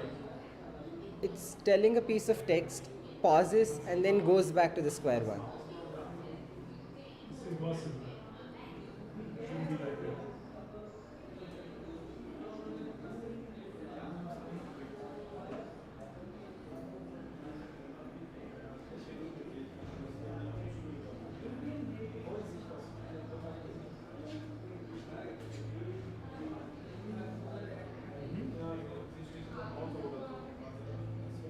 Now it changed. Okay, I would just stay with you because it's good luck. Sing. Told it somewhere. And multicellular carriers, right? Humans are multicellular eukaryotes, which means we are more closely related to animals than plants. This is why it is so shocking that there are many people who believe we should treat plants with the same level of respect as animals because they feel pain or they're just like us. They may be right about plants, about being alive, But they're wrong about plants feeling pain or having emotions because they lack a nervous system which is required to process and interpret sensory stimuli. But what do I know? After all, I am just an animal too. Humans are not native to this planet either. We arrived here less than 200,000 years ago and originated from another planet somewhere else in the galaxy where our ancestors evolved similar traits billions of years ago, which helped them survive on the planet long enough to develop technology which allowed them in light speed, hence colonizing other planets throughout the galaxy. However, this technological advancement is not without its price. Along with interplanetary travel came weapons capable of destroying the entire planets and civilizations. So much so that some humans were forced to flee their home before it was destroyed by those same weapons. There were also those who stayed behind and perished along the civilization when the planet was destroyed by nuclear war or other means. This explains why there are still no traces of intelligent extraterrestrial life in our universe despite billions of years and containing hundreds of galaxies, each containing hundreds of billions of stars, one sun per star on an average, with most likely planetary systems orbiting them, planets including Earth. One reason could be that they did not survive long enough to do the nuclear war or some mechanism or an asteroid impact, which would explain why Earth is still here today despite having had several such events in its past. But still, wipe out civilization? Yes. At least twice during the last 5 million years alone. Twice during the last 5 million years alone. And during the last ice age, which ended just 10,000 years ago. Of course, there were no humans around to witness these changes in sea level. We do know that sea levels change by more than 100 meters, 328 feet within a period of several thousand years. That's a huge change in a very short time. During the last ice age, the Earth's climate was much colder and drier than it is today. The ice sheets covering North America and Eurasia were much thicker than they are today. And sea level was much lower because so much water was frozen. Civilization because of nuclear war and other means. This explains why there are no traces of extraterrestrial life, despite being millions of years old, despite being millions of stars, one sun per star on average, most likely with planetary systems orbiting them much like ours does, with its planet including Earth. One reason could be that they did not survive long enough due to nuclear war or some other cataclysmic event like an asteroid impact or gamma ray burst, which would explain why Earth is still here today despite having had several such events occur in its past, and severe enough to extinguish all life, but certainly enough to wipe out civilization. At least twice during the last 5 million years alone.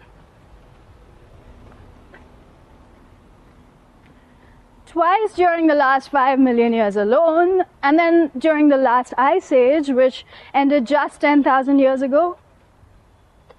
Of course, there were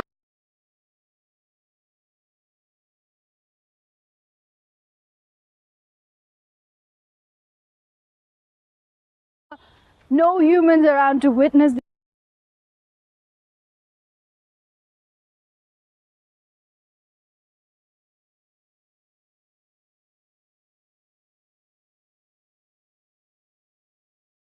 these changes in sea level. We do know that sea level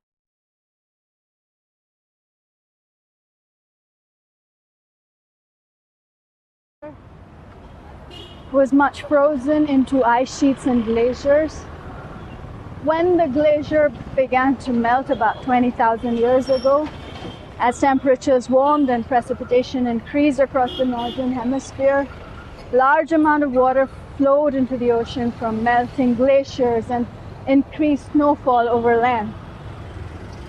As the oceans filled with water over, salt water became Canada and Northern Europe at that time.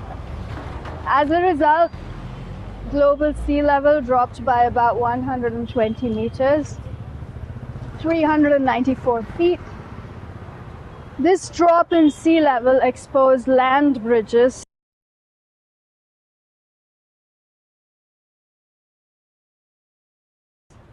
between continents that, for example, connecting present-day Asia with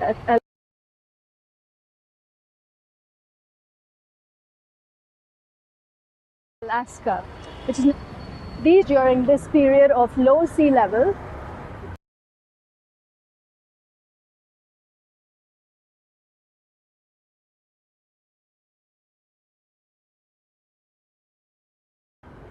Figure 2, between continents around 10 years ago.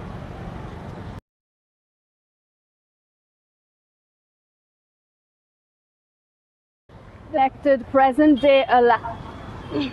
The Bering, Panama connected North and South, and St. Allen connected Asia with Africa. Connected Australia with Tasmania, while Australia connected Australia from New Guinea.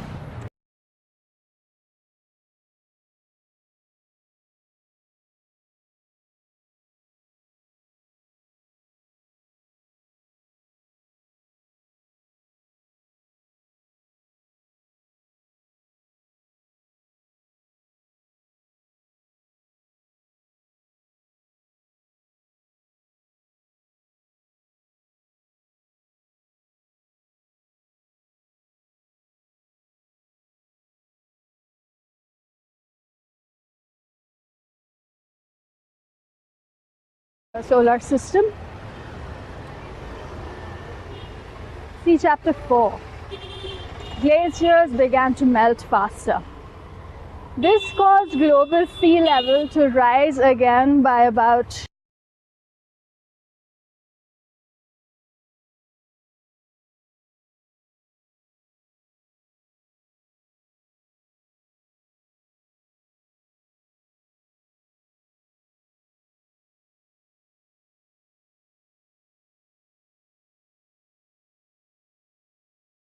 1800 after Christ.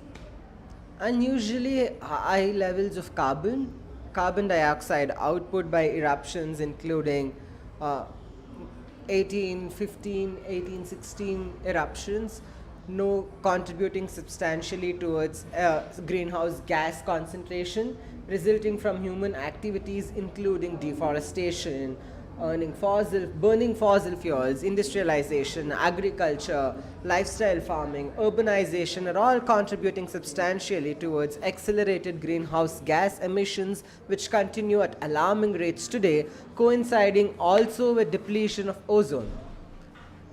Layer caused primarily by chlorofluorocarbons used extensively for refrigeration, airspray, propellants, by Montreal Protocols, signed by 197 countries including United States, June 16th, 1987, under leadership of President Ronald Reagan, followed shortly thereafter by United Nations Environment Program established December 8.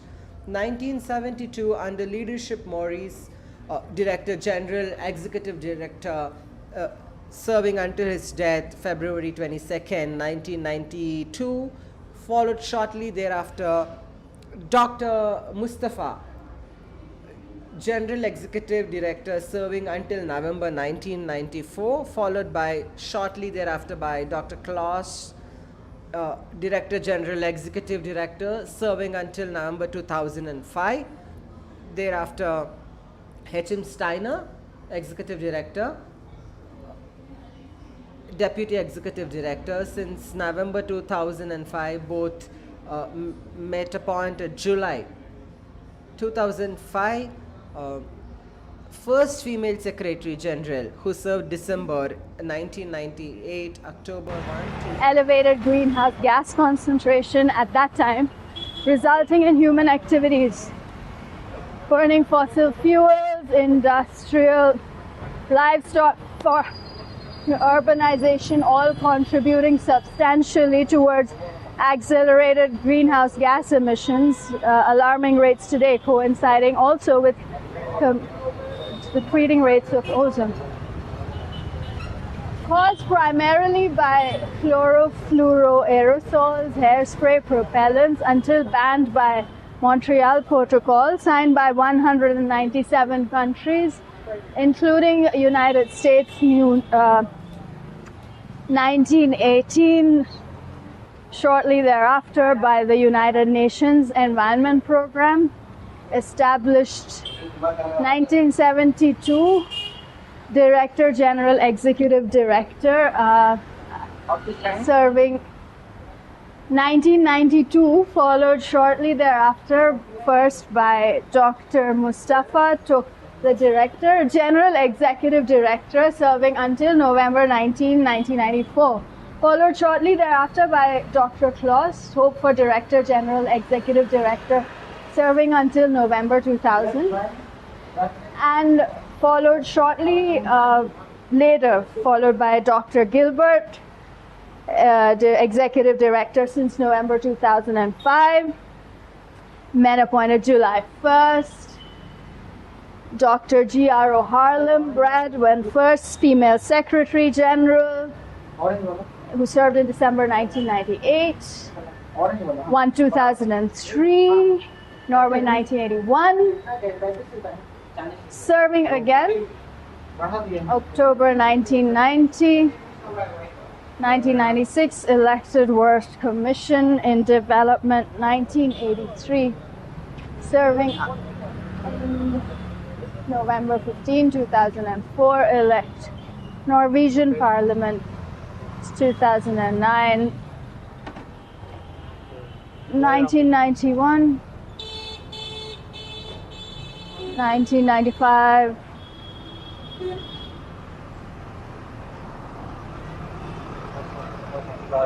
1997, appointed co-chair, Intergovernmental Channel. 2001, awarded Nobel Peace Prize. 2011, Future Council. 2009, appointed Vice President, France World Committee for Consultation. 2010, awarded Grand Cross Knight Commander, First Class, Grand Cross Denmark. 2007, awarded Order Grand Cross Knight Commander, First Class, Royal Order Prince Henry, Portugal. 2007, awarded Officer French Legion Donor. 2008, elected Member Club Demetrix. 2008, awarded Gold Medal American Chemical Society. 2009, awarded Honorary Doctorate Trinity College, Dublin, Ireland. 2009, awarded Honorary Doctorate University of Cambridge, UK. 2009, retired Professor Rod. 2010, awarded Bloom Planet Prize, Japan. 2010, received Woodrow Wilson Award in Washington, D.C. 2010, nominated Laureate U.S. State Department Foreign Policy Award. 2011, nominated Nobel Peace Prize. 2010, Jawaharlal Nehru Award. 2012, Sweden. 2013, received Great Cross, First Class Royal, Norwegian Order State. 2013, Global Green Champion Award. 2014, received Gold Medal, UNESCO Confucius Prize. 15, nominated Grand Collar Extraordinary. Class Order Magnanimous, Lion Philippines. 2016, nominated Dame Commander First Class Royal, Norwegian Order Saint of Norway. 2016. Since 1992, we've seen evidence all around us that global warming is already having an impact on our lives. For example, higher average annual surface air temperatures, leading consequently towards higher ocean surface temperatures, towards warmer ocean surface waters, leading consequently towards greater frequency and intensity of storms like hurricanes or cyclones, such as Hurricane Andrew. 1992, Hurricane Amy, Hurricane Island, September 27th. Typhoon Omar in 21st September. 1993, Hurricane Ophelia. September 17th, 1995, Hurricane Roxanne. September 14th, 1995, Hurricane September 9th. 1995, Hurricane Erin hitting Gulf Coast, August 28th. 1995, Hurricane Dominican Republic, September 25th. 1996, Hurricane Bertha hitting Bahamas, September 23rd. 1997, hitting 1996, Tropical Storm Gertrude coming in short. 1997, Tropical Storm coming August 31st. Tropical Storm Jerry coming shore. Police, August 30th, 1998, Tropical Storm Keith coming August 1998, Tropical Storm Francis making landfall near Daytona Beach, Florida, September 7th. 2004, Tropical Storm Yvonne making landfall near Pensacola, Florida, September 16th. 2004, Super Typhoon Jeloa making landfall near Hong Kong, China, July 26th. 2006, Super Typhoon Durian making landfall near Hong Kong, China, October 19th. 2006, Cyclone making Bangladesh, November 15th. 2007, making landfall May 30th. 2008, Cyclone Nudges making landfall Myanmar, May 2nd. 2008, Typhoon making landfall Vietnam at Philippines, July 17th. And 26, 2009, Cyclone Ela making landfall Bangladesh, May 5th. 2009, Typhoon Morakot making landfall Taiwan and China, August 8th. And 2009, Super Typhoon making landfall Long Island, Philippines, December 6th. 2009, Super Typhoon Concetta making landfall in Philippines, October 23rd. 2010, Super Typhoons making Taiwan in Philippines, July 23rd. At 26, Super Typhoon Yolanda reaching maximum wind speeds of 315, Category 5, reaching peak intensity, atmospheric, geophysical and astronomical services. Storm reaching pre-intensity Category 5 in denial, Philippines, 2008. Yolanda reaching maximum wind speeds of 315 kilometers per hour. Category 5 reaching Philippines, November 8th, 2013. Use as threatening southern China, set Hawaii, January 22nd, 28th, 2000, Super Typhoon, threatening South Korea, threatening Japan, threatening Marshall Island, April 27, 2000. Super Typhoons, Goni Fernando, East China Sea, affecting Southeast Japan, geophysical.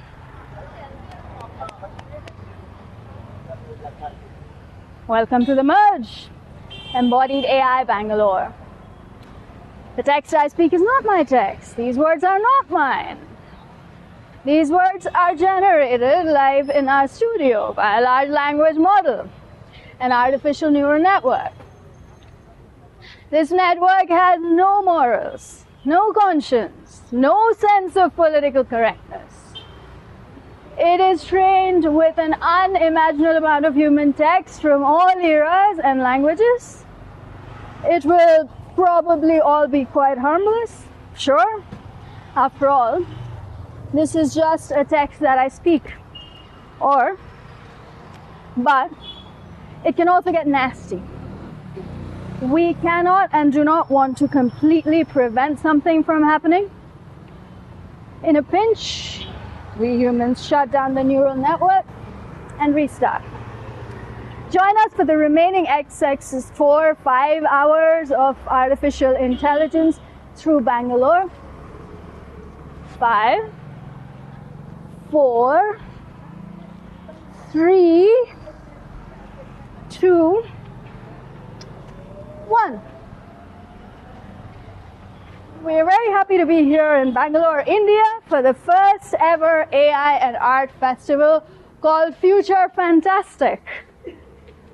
We have traveled here from Germany.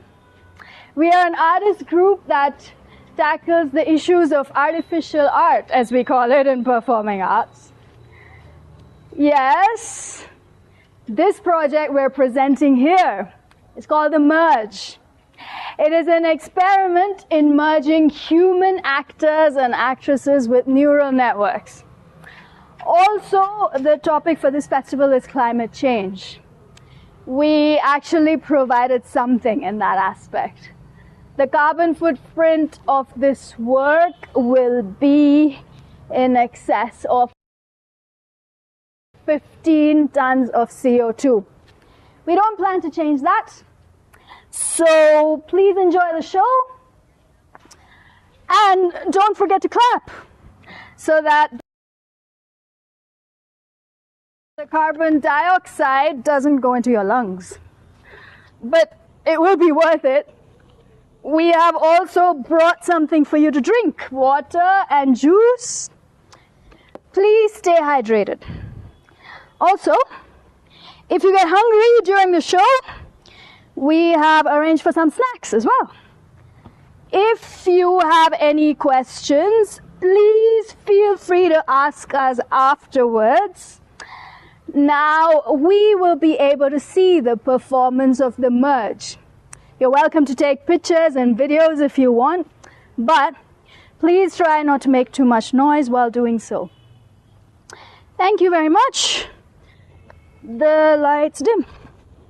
The Merge is a project with an artificial neural network, like a human actor or actress, by studying 10,000 human videos, such as Tom Hanks, Meryl Streep, Al Pacino, many more.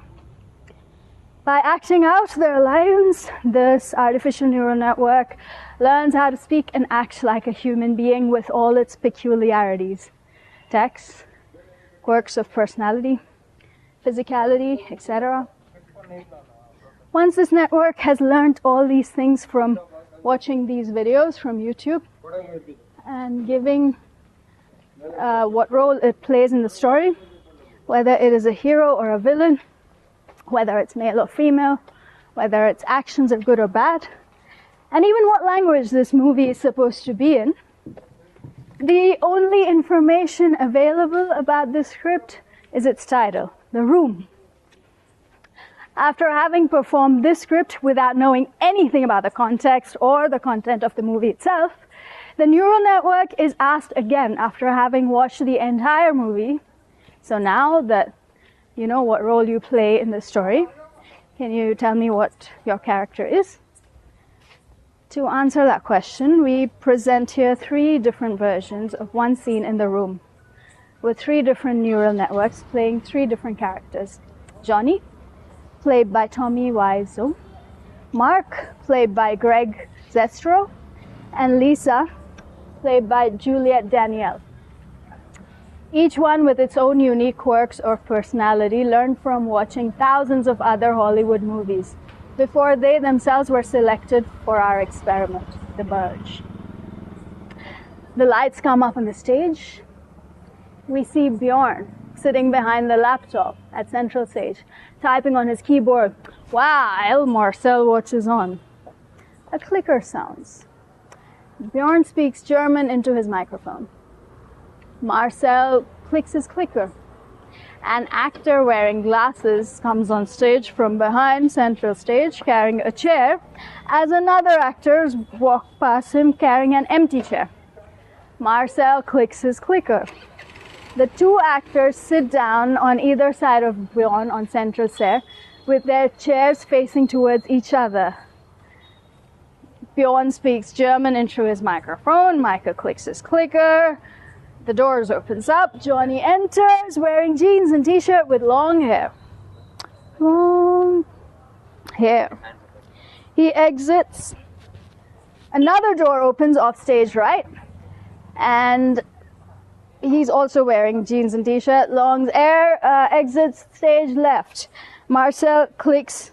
Door opens stage left. And Lisa wearing jeans, short hair, looking around. Exits off stage. Marcel speaks German into his microphone. Bjorn types on laptop's keyboard. Bjorn speaks German into his microphone.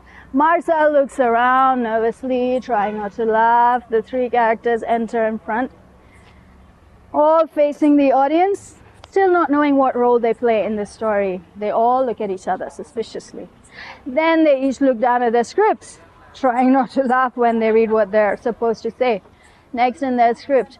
Then they look back up at each other and still not knowing what role they play in their story yet. Still trying not to laugh when reading their scripts. Looking back up again one more time just before saying their lines. One more time just before saying their lines. Just before saying their lines. Just before saying their lines. Just before saying their lines. Just before saying their lines. Just before saying their lines. Just before saying their lines. Just before saying their lines. Just before saying their lines. Just before saying their lines. What's going on? Of course, don't know. I think we're lost. Well, what? What? I think we're lost. Yeah. What? I don't know. Why would we be lost? How should I know? How should any of us know? Who's talking? Me? Who else? You. Who else? Me. Who else? You. Who else? Me. Who else? You. Who else? Me. Who else? You. Who else? Me. Who else? Well, who said anything? I did, didn't I? All men are jerks. All men are jerks. All men are jerks. All men are jerks. All men are jerks. All men are jerks. All men are jerks. All men are jerks. All men are jerks. All men are jerks. All men are jerks. All men are jerks. All men are jerks. All men are jerks. All men are jerks. All men are jerks. All men are fucking assholes. All men are fucking assholes. All men are fucking assholes. Yes! All men are fucking assholes. Yes! All men. Yes! Yes! Everyone's a faggot. Everyone's a faggot. Everyone is a faggot. Everyone is a faggot. Everyone's a faggot. Everyone's a douchebag. Everyone's a douchebag. Everyone's a douchebag. Everyone's a douchebag. Everyone's a douchebag. Everyone is a douchebag. Everyone's a douchebag. Everyone's a douchebag. Everyone's a douchebag. This woman needs help. Badly. Immediately. Everyone's a douchebag. Everyone's a douchebag. Everyone's a douchebag. She needs professional help.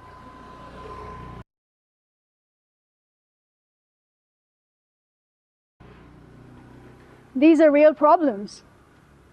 Serious problems. This woman's got serious problems. Mental problems. These are real problems. Serious problems. This woman's got serious problems. These are real problems. She needs help immediately. These are real problems. No one can deny that she needs help immediately. These are real, serious problems. She needs professional help.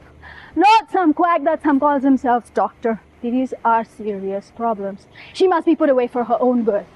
These are serious problems. Put away for her own good. These are serious problems. She must be put away for her own good. These are serious problems. These are real problems. Serious problems.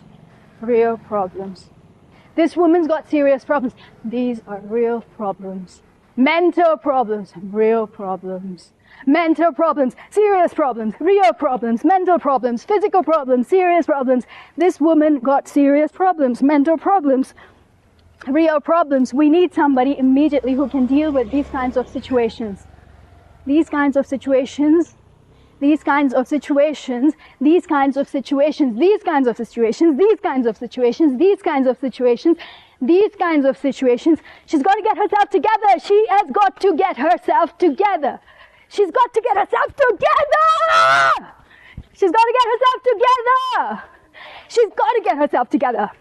She must undergo some psychiatric evaluation. She has to undergo psychiatric evaluation immediately. She's got to undergo psychiatric evaluation immediately.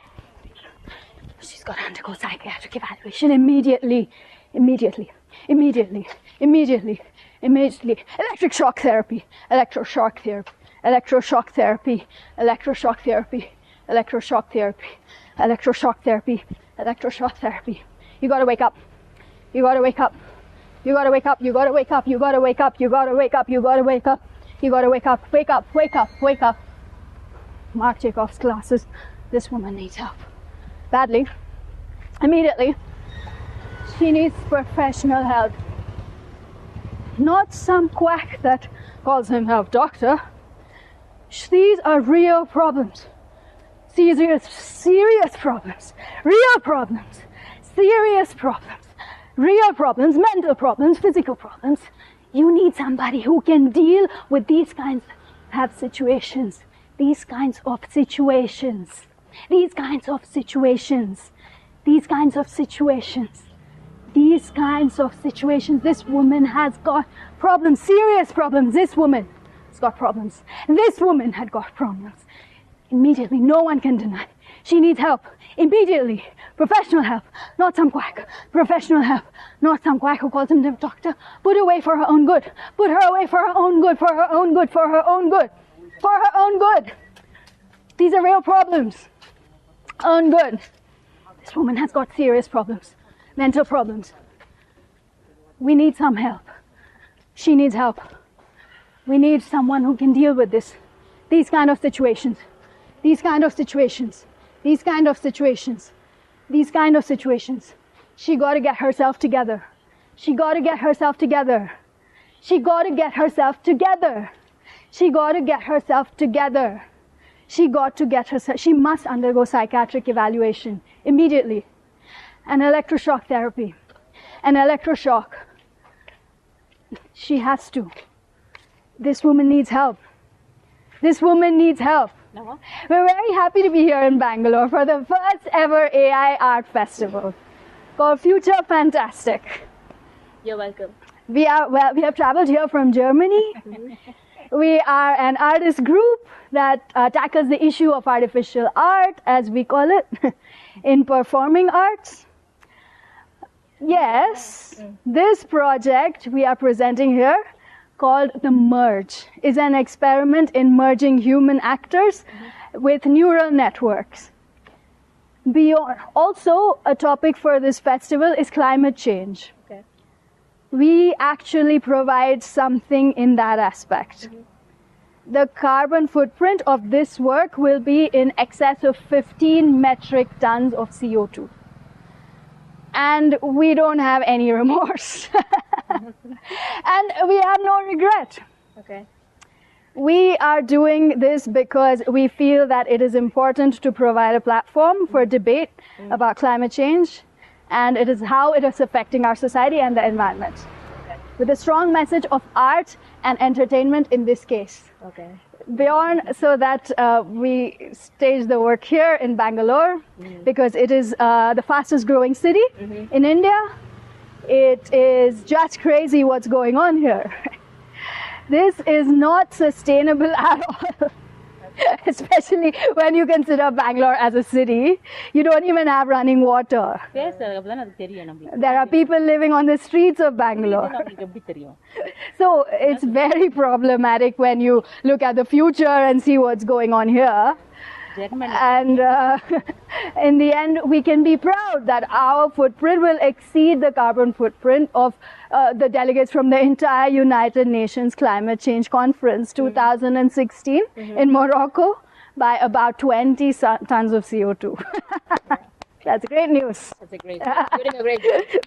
Keep going. You need to put pressure on them as well, because this will be shown international festivals. So everybody. So what is this all about? We can produce for a single performance piece. You can scan this and check out the website. You can take it home and check it out. Thank you. And this has been quite successful so far. And yes, but first I want to show you something else before we go into details about the March project. We have produced an artificial intelligence algorithm based on image recognition that allows artificial faces created by computer graphics software and their voices sampled by speech synthesizer software through artificial neural networks as well as artificial neural networks. Are a type of computer programs inspired, by the way, biological nervous systems such as the brain processing information. The result, a human actor or actress who acts like an android. The human-like android or the robot android who acts like a human being. What could be more fantastic than that? Here you can see some examples. A young man with a female face looks around him. Sometimes he blinks his eyes. Then he says, he speaks fluent German. He understands everything spoken to him. Sometimes he makes mistakes in his pronunciations. Then he corrects himself. Then he says, Ich bin ein Roboter. I'm a robot. He then looks around him again. He stands up from his chair. Then he sits down again. Then he gets up again. Then he turns around. Then he says, Auf Wiedersehen, goodbye. Then it appears on the screen with exactly the same face, except for a little beard, but different clothes. Only now it's male instead of female. They both blink their eyes. They both sit down in their chairs at exactly the same time. In position, they both stand up from their chairs at exactly same time and position. They both turn around together. They both say Auf Wiedersehen together. One disappears, fades away, while another one appears, fades in. And there is also an actress who acts like a machine called Android now. See the video below. This system does not allow us to create new characters, but also new actors for film productions. In fact, it's almost ready for prime time. And now let me tell you more about the Merge project. For this project, we started 2 scripts from real life. The first script was written by Rojan Bhatnagar, one of India's best-known playwrights.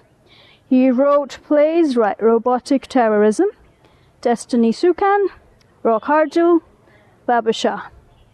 He has already won many awards, including Best Playwright Award, 2013, awarded by, in 2016, the play Rafta theatre starring AI Amir Khan, the famous Indian movie star in Bangalore, was invited to attend. The second script was written by one of Europe's most famous playwrights, He wrote plays, radio/earthquake weather. Together, him and John Bronson have written very successful plays, including Death-Defying Acts. Our goal was to merge these two scripts together into one seamless storyline with natural dialogue full of funny jokes. And most importantly, we wanted everything said during this performance to sound as if it's spoken by real people, not just computers-generated voices speaking words written by machines. Our goal was also to use real human actors who could actually act like machines without looking ridiculous or being laughed off stage. We also wanted every action performed on stage during this performance to look as if done by human beings instead of robots. Also very important, to create believably robotic movements on stage. Also very important, to blend naturally robotic movement patterns into choreographed dance sequences.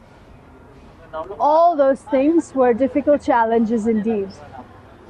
But we succeeded after many years of research, using ideas developed over decades using state-of-the-art techniques, including artificial neural networks, natural language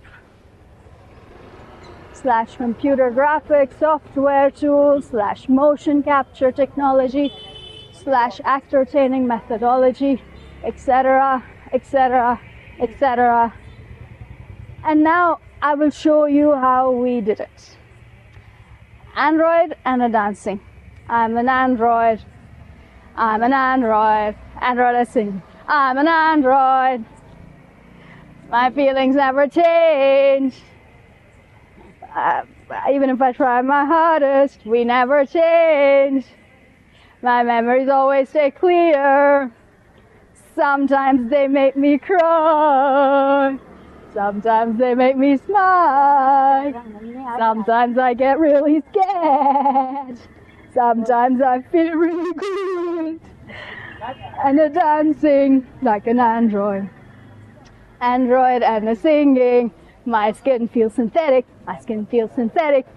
And a dancing, but my heart beats human. My heart beats human. My heart beats human. And someone wants me dead.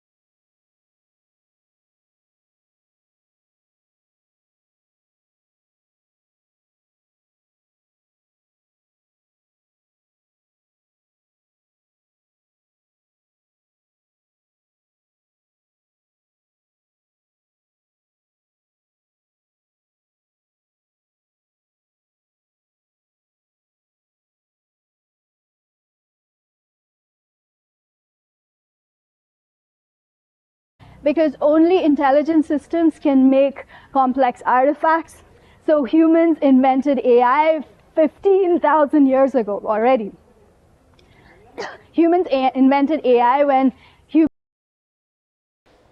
develops come to artificial intelligence and its incorporation into our lives. Now, this is not something that So humans invented AI whenever humans invented language.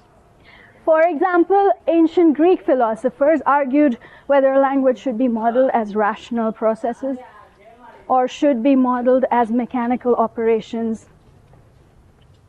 Modern linguists argue whether language should be modeled as mechanical operations.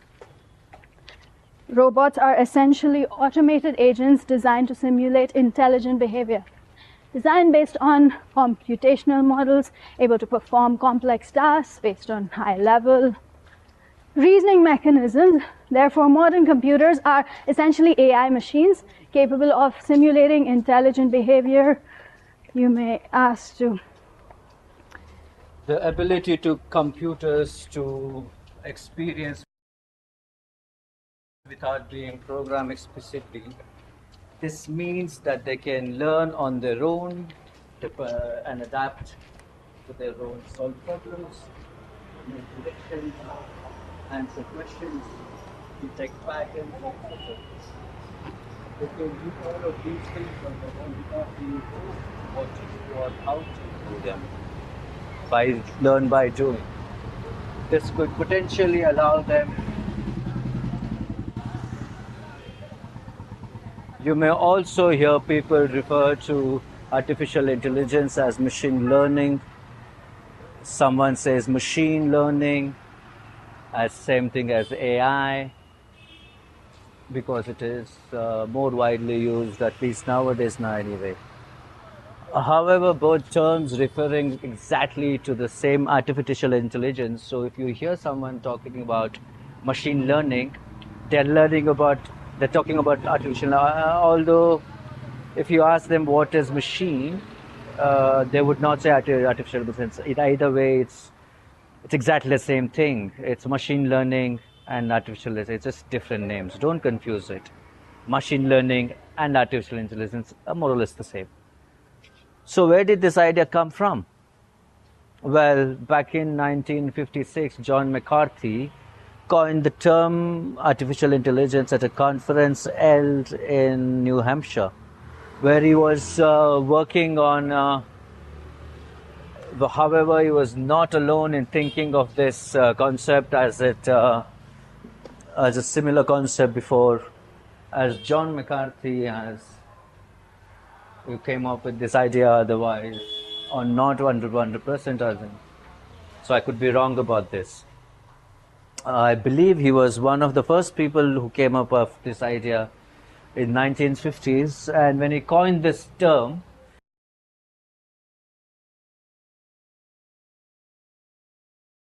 when he was working on his PhD solving, the next advance in this research kind of makes sense. Why would he come up with such an idea? But before that we get too far ahead, let me talk ahead.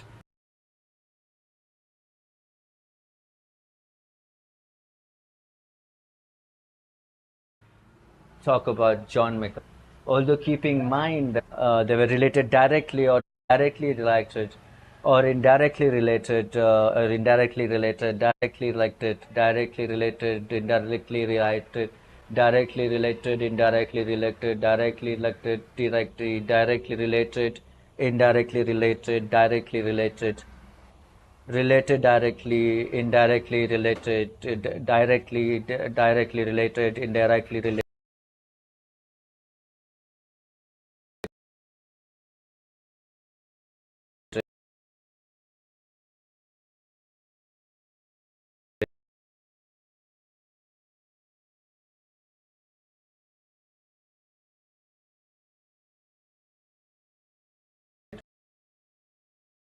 Or indirectly related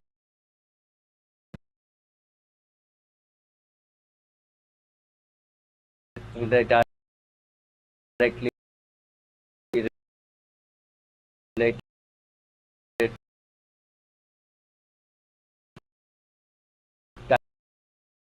directly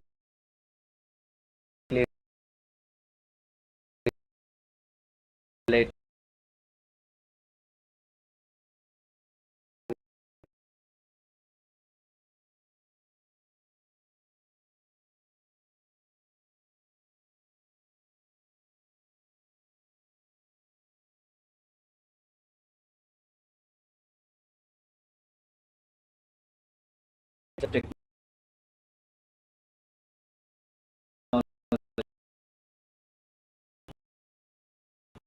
founded by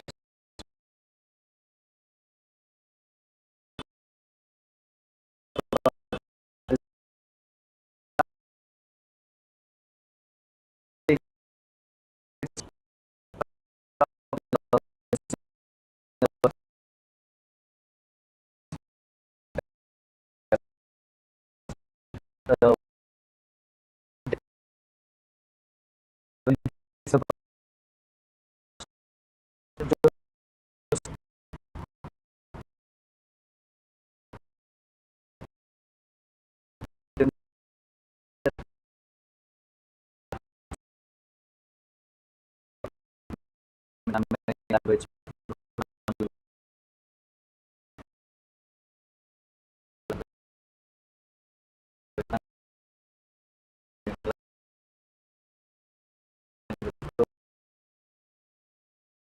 language program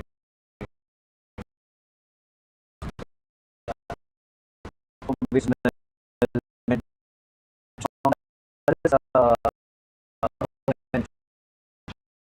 area amongst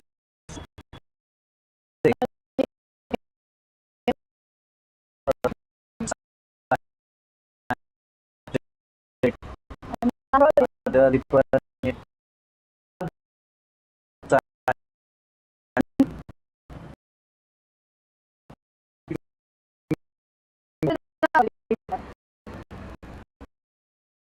etc. etc.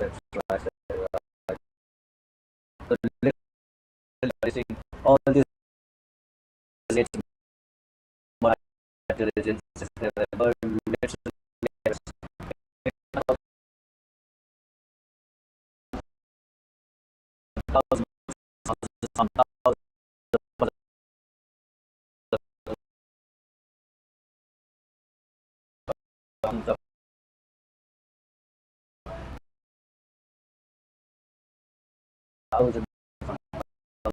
thousands of thousands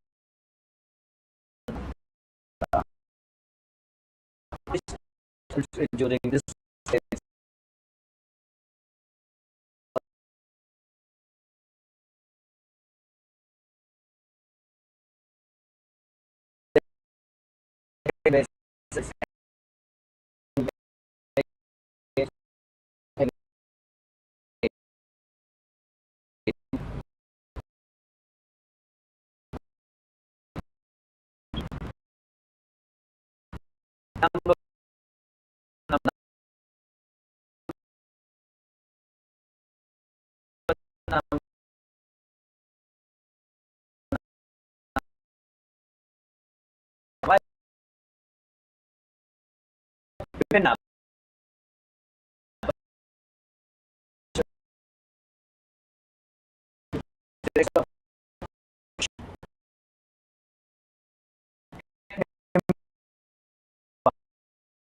I mean,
over the last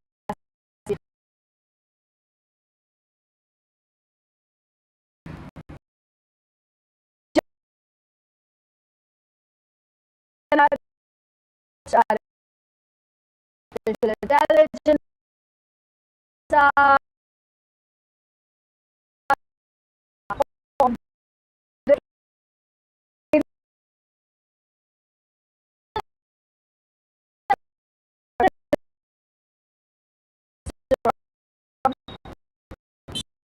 kind of hard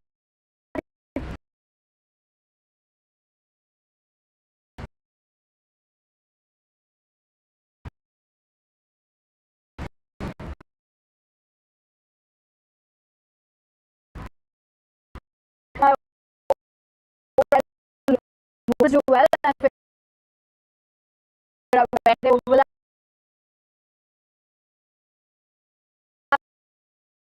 together.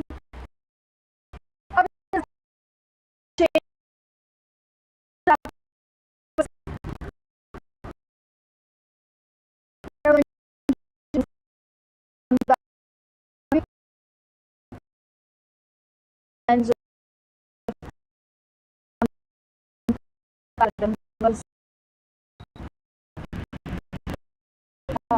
yes,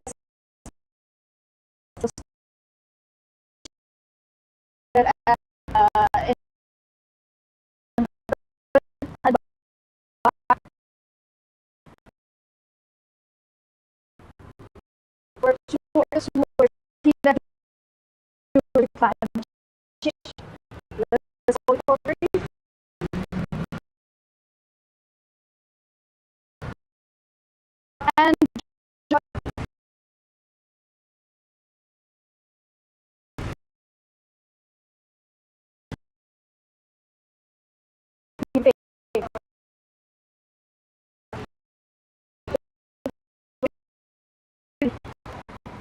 they invited me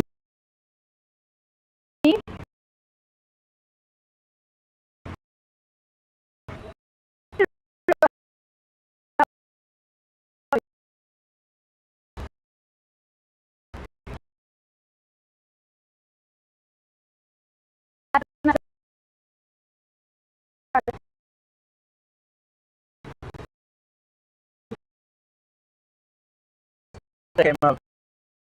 I'm interested in NASA.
Basically,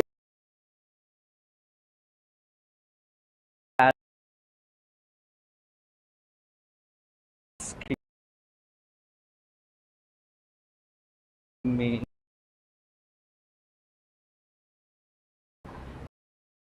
if they could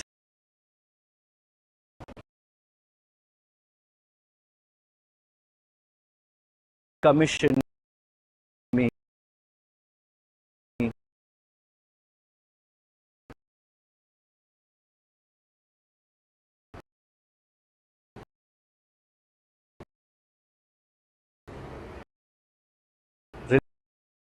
related to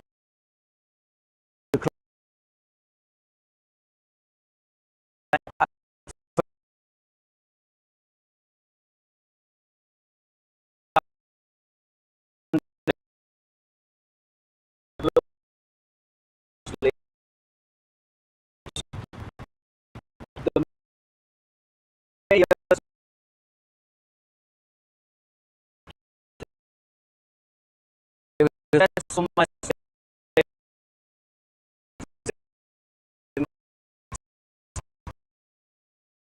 where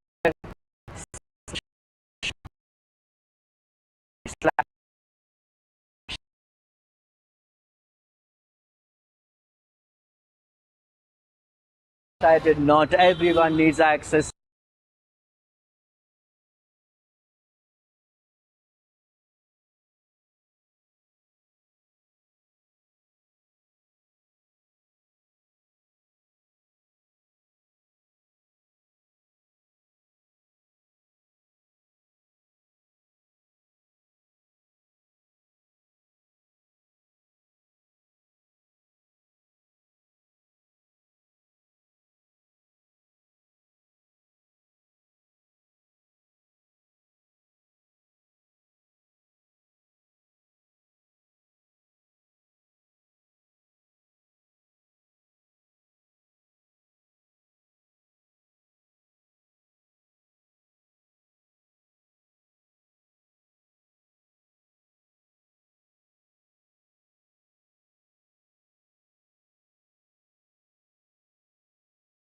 all these files for months.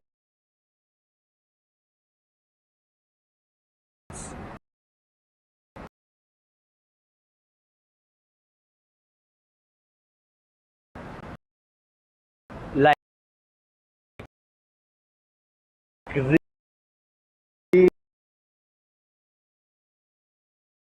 files.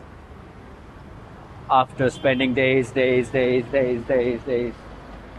after spending weeks, after spending months,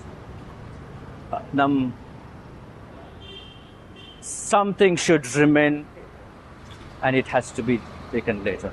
I have to admit, it's a pretty clever way to hide things. I know that the only thing that can hurt me is my own magic. I'm not sure I'm actually in danger from anything else. If there are other types of on me, it's good to know that some people are nice and willing to help me, even if it means getting into trouble. They're willing to risk their jobs for me, and I can tell them no. After taking a shower, I can rest and walk down the hallway downstairs. There are a lot of people here in the cafeteria, and they all turn their heads when I see walking towards them. My head is still spinning from all this attention. I really wish they would stop staring at me like that. It's making me uncomfortable. A couple of men stand up and walk over to me, looking like they want some, but I have no idea what is that, because they have never talked to me this before.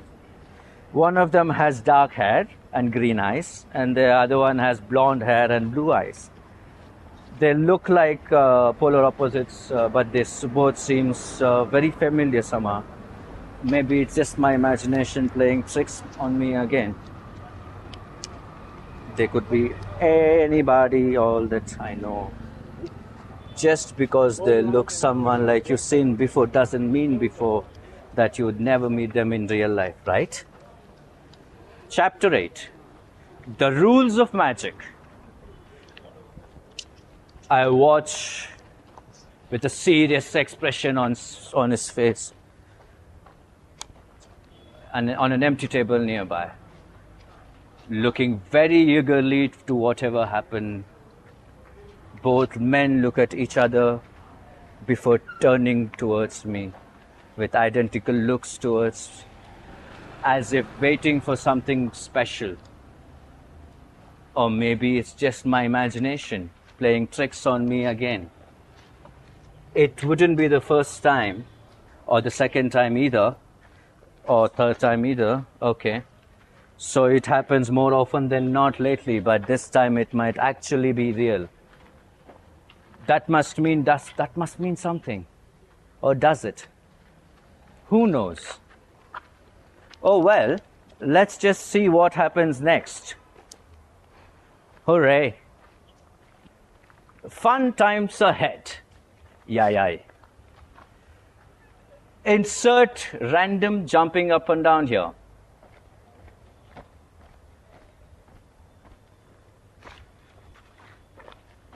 Hi.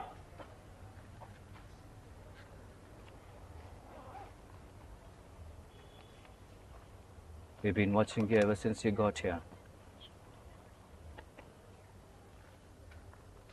You're our mate.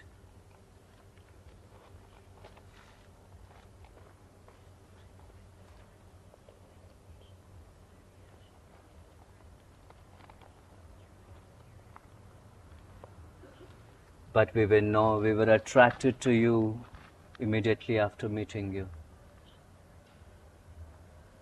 We'd like nothing more spending our life with you, but unfortunately we can't do it until you agree.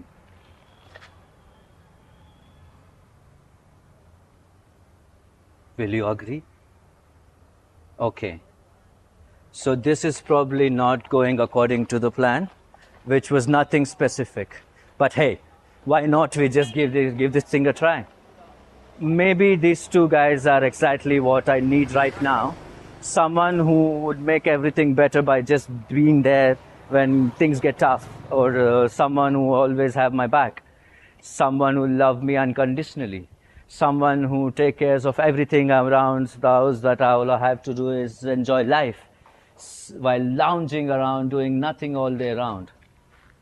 Sounds perfect, doesn't it? Well, let's then give this thing a try. Let's...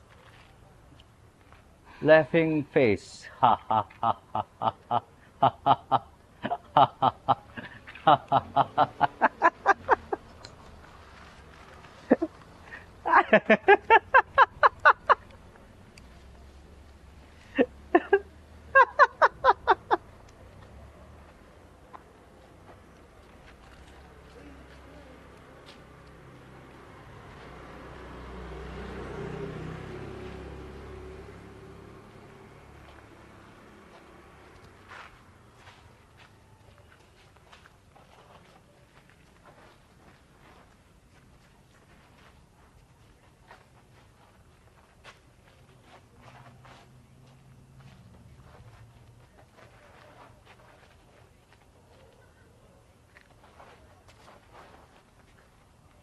Smiley face, smiley face, smiley face, smiley face, smiley face, smiley face, smiley face, smiley face.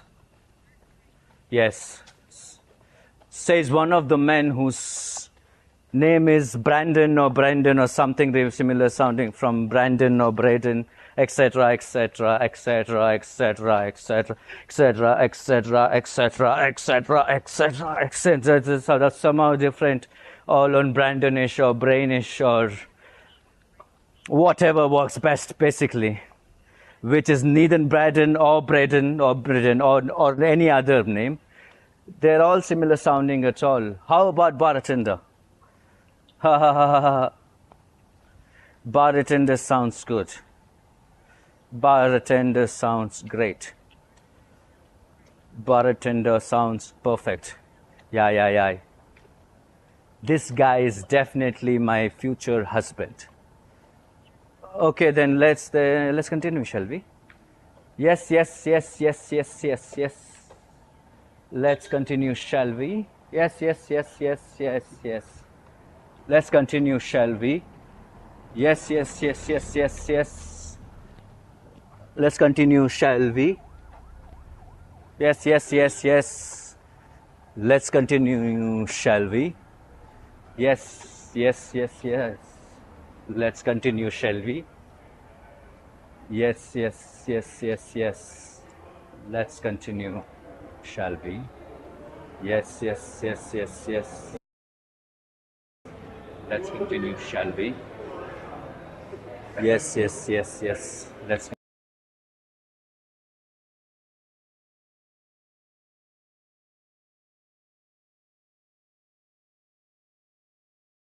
continue, shall we? Yes, yes, yes. Oh, wait. Damn! Damn, damn, damn, damn, damn, damn, damn, damn, damn, damn.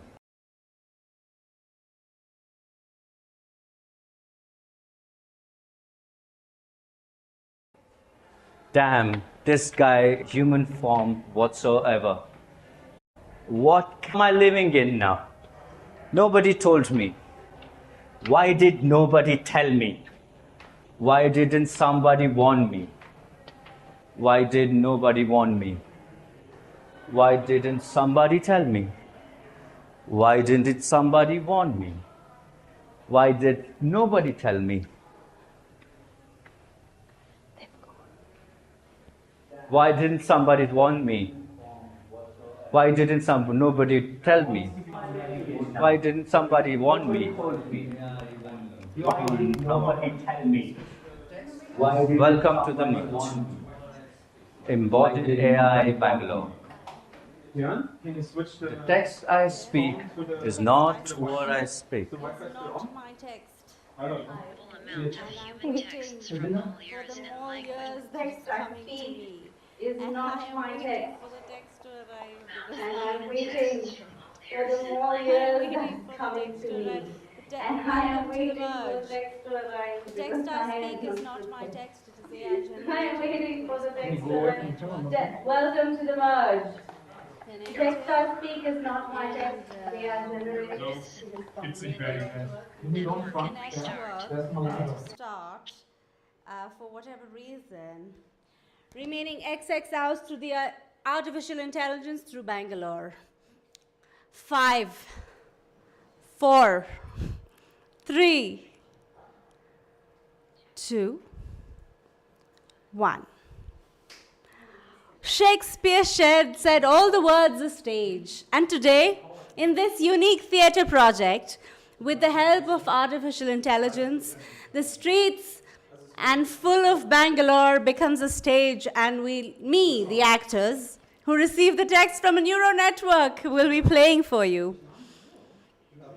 Will it be a theatre play resembling Beckett, or will it be the theatre of the absurd, or will it be a comedy or a tragedy? Come and watch and find out. This is an attempt to create theatre from the text generated by a neural network.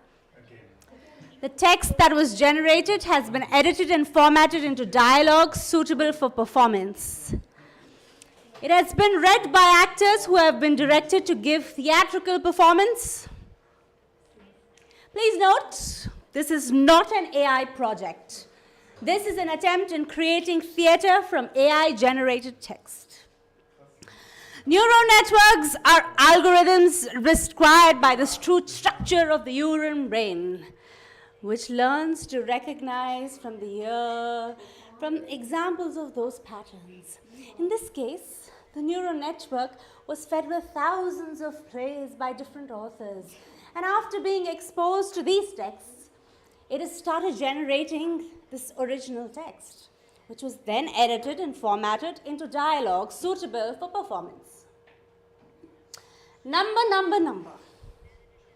Edited and formatted into dialogue suitable for performance. The play is set in a small office in the year 2037. The office contains a table and 2 chairs. There is also a small couch which doubles as a bed. The actions takes place over the course of one day beginning at 8:30 a.m. and ending at 5:30 p.m. The following, page 108. Scene is a first in a play. It should be read as quickly and as realistically as possible, okay, to give the audience a sense of time passing. Narrator, 2037 AD. In this room, two people are waiting for their lives to begin. The future is just beginning, and everything is going to be different now. They don't know it yet, but they will soon. They're young and in love and very confused about everything.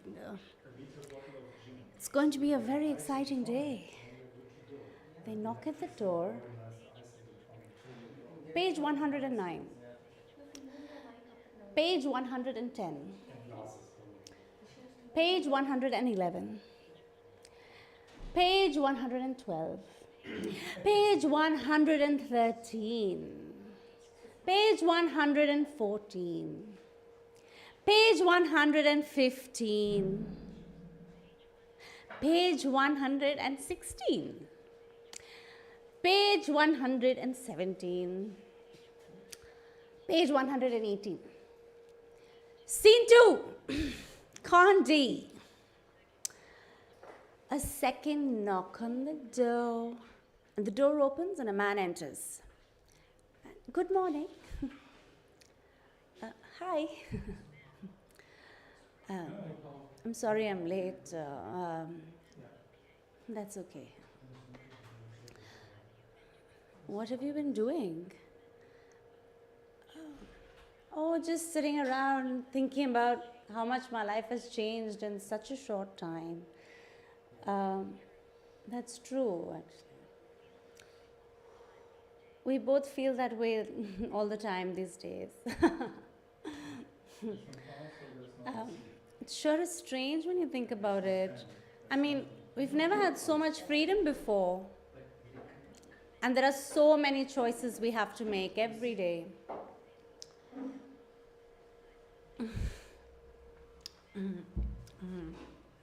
But you know what? We're lucky. Because we live in this country, we can do anything we want, and no one can stop us from doing this or even tell us what to do with our lives. Yes, I guess that's true too. When I was growing up back home, people were not allowed to do what they wanted with their lives either, because they were told what they had to do, or because they were not allowed to do anything at all if they didn't want to do what everyone else was doing with their lives, instead of doing what they wanted with their own lives, which no one else could tell them what to do with their own lives, which made them feel like slaves and not free people, which made them feel like slaves and not free people, which made them feel like slaves and not free people, which made them feel like slaves and free people feel like slaves and not free people. Slaves, not free people. Slaves, not free people, which made them feel like slaves and not free people. Yeah. Okay. So anyway, you know what? You're right. We are lucky. We can do anything we want with our lives. No? Let's go into business together. You sell office supplies and I sell office furniture. And we'll make lots of money, and we'll open offices all over the country, and we'll get married, have kids, get a house, we'll get married and die peacefully in each other's arms with our children who will bury us side by side. And there'll be a tree which grows out of our graves, and one day someone walks by that tree, he'll ask himself why there are two trees growing out of one grave when he sees only one tree growing out of two graves. But then he'll say, oh well, look up at the sky above him and where birds are flying overhead singing beautiful songs while butterflies flutter around, flowers blooming everywhere, without fear, without worry, without guilt, without shame, without sadness, without loneliness, without anger, without hate, without jealousy, without envy, without malice, without greed, without selfishness, without wild lovers embrace each other, peaceful, blissful happiness, wild baby smile, joyous smile, laugh happily together while tears of joy from eyes filled with hope, filled with hate, filled with dreams, filled with promise, filled with truth, filled with beauty, filled with love overflowing and brimming, overflowing, and hearts brimming and overflowing, and hearts brimming and overflowing, overflowing, hearts and brimming.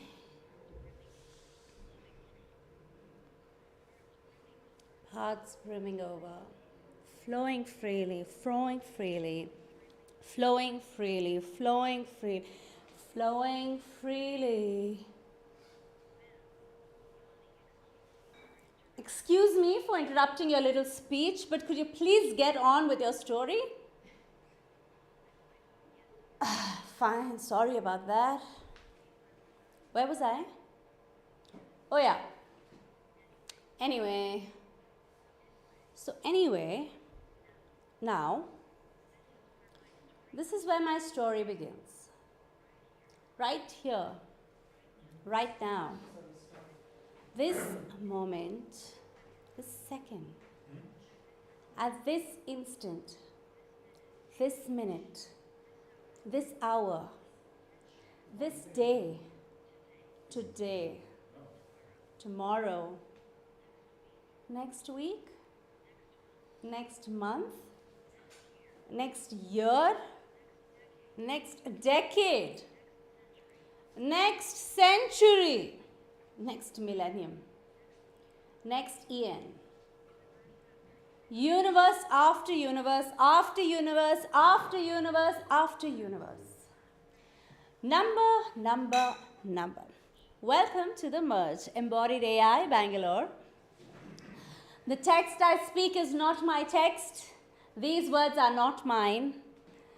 These words are generated live in our studio by a large language model, an artificial neural network. This network has no morals, no conscience, no sense of political correctness. It is trained with an unimaginable amount of human text from all years and languages. It will probably be all quite harmless, sure. After all, this is just a text that I speak, words that I tell you. But it can also get nasty. We cannot and do not want to completely prevent something from happening.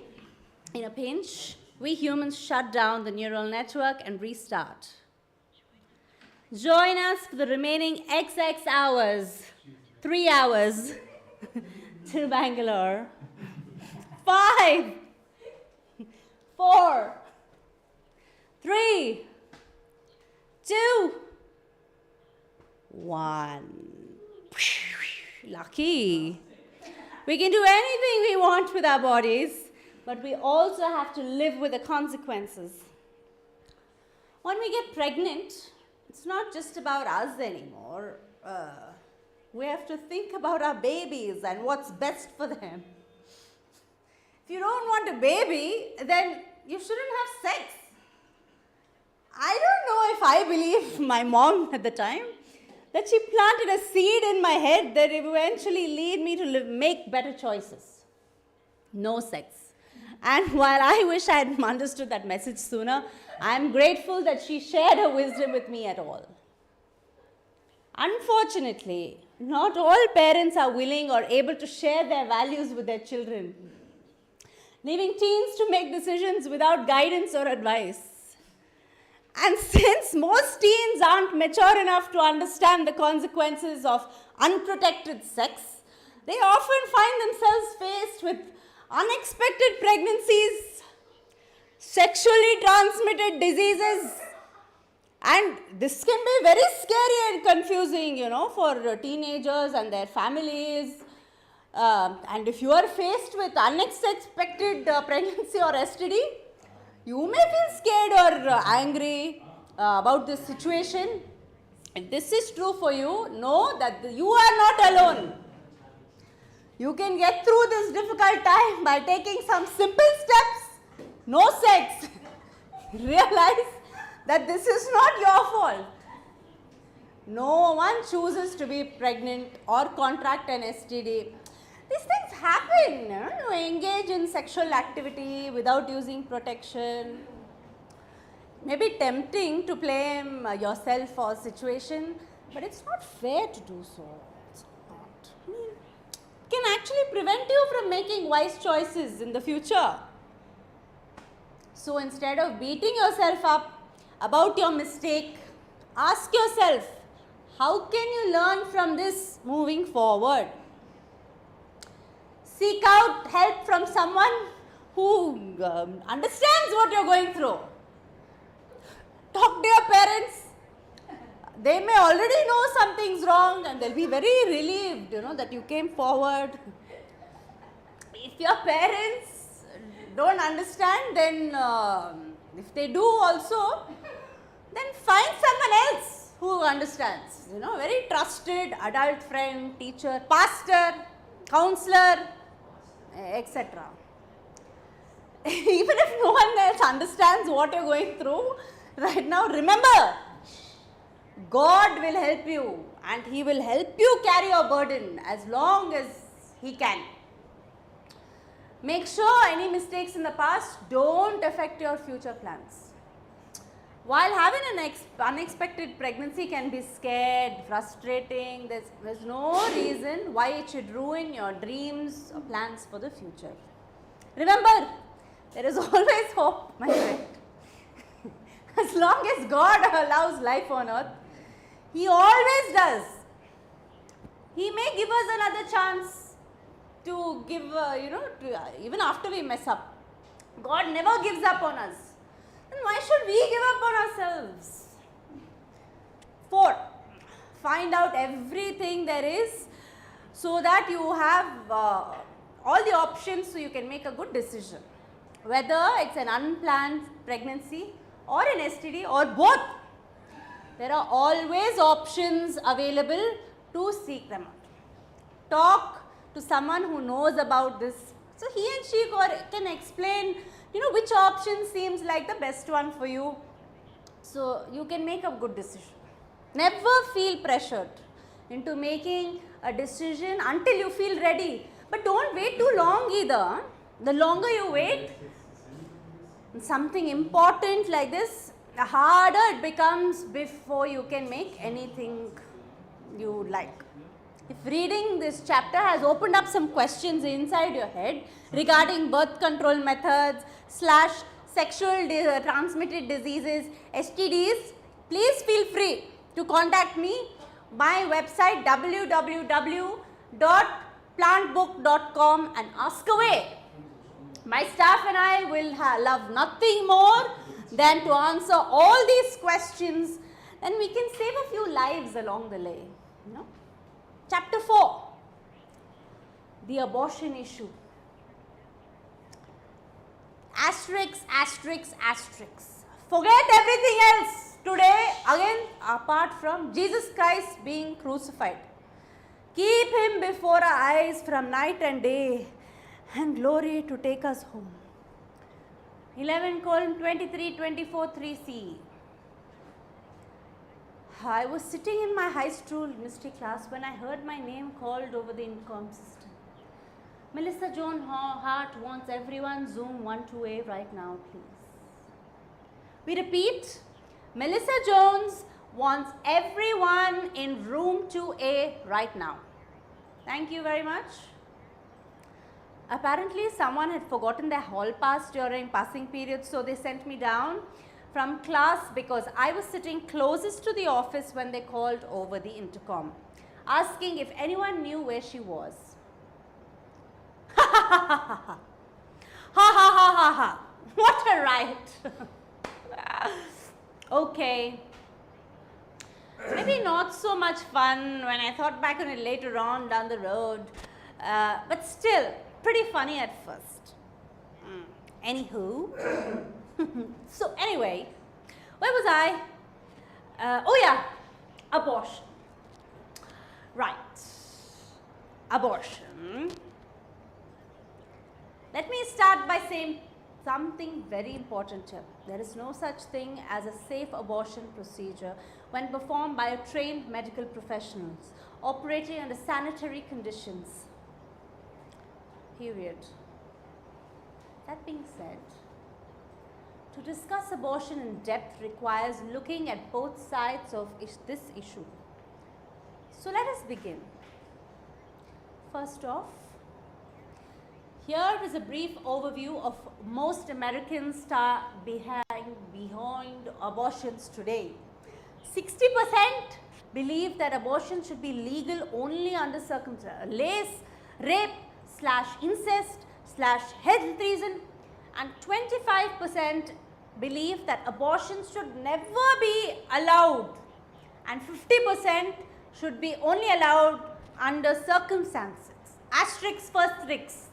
So many people support legal abortion /rape/incest. 60%. However, one saw other situations come into play. All bets are off because most Americans believe abortions should only be allowed under extreme circumstances outside of rape, incest, health reasons. In order for abortion laws around America today not to be unconstitutional in the eyes of the law as written by the founding fathers of this country, who had a very different viewpoint about this viewpoint than most Americans today. Laws must contain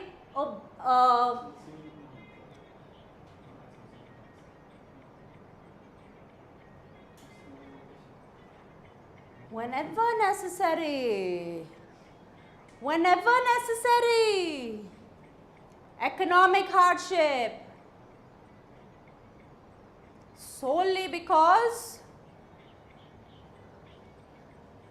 abortion should never be allowed. No abortion.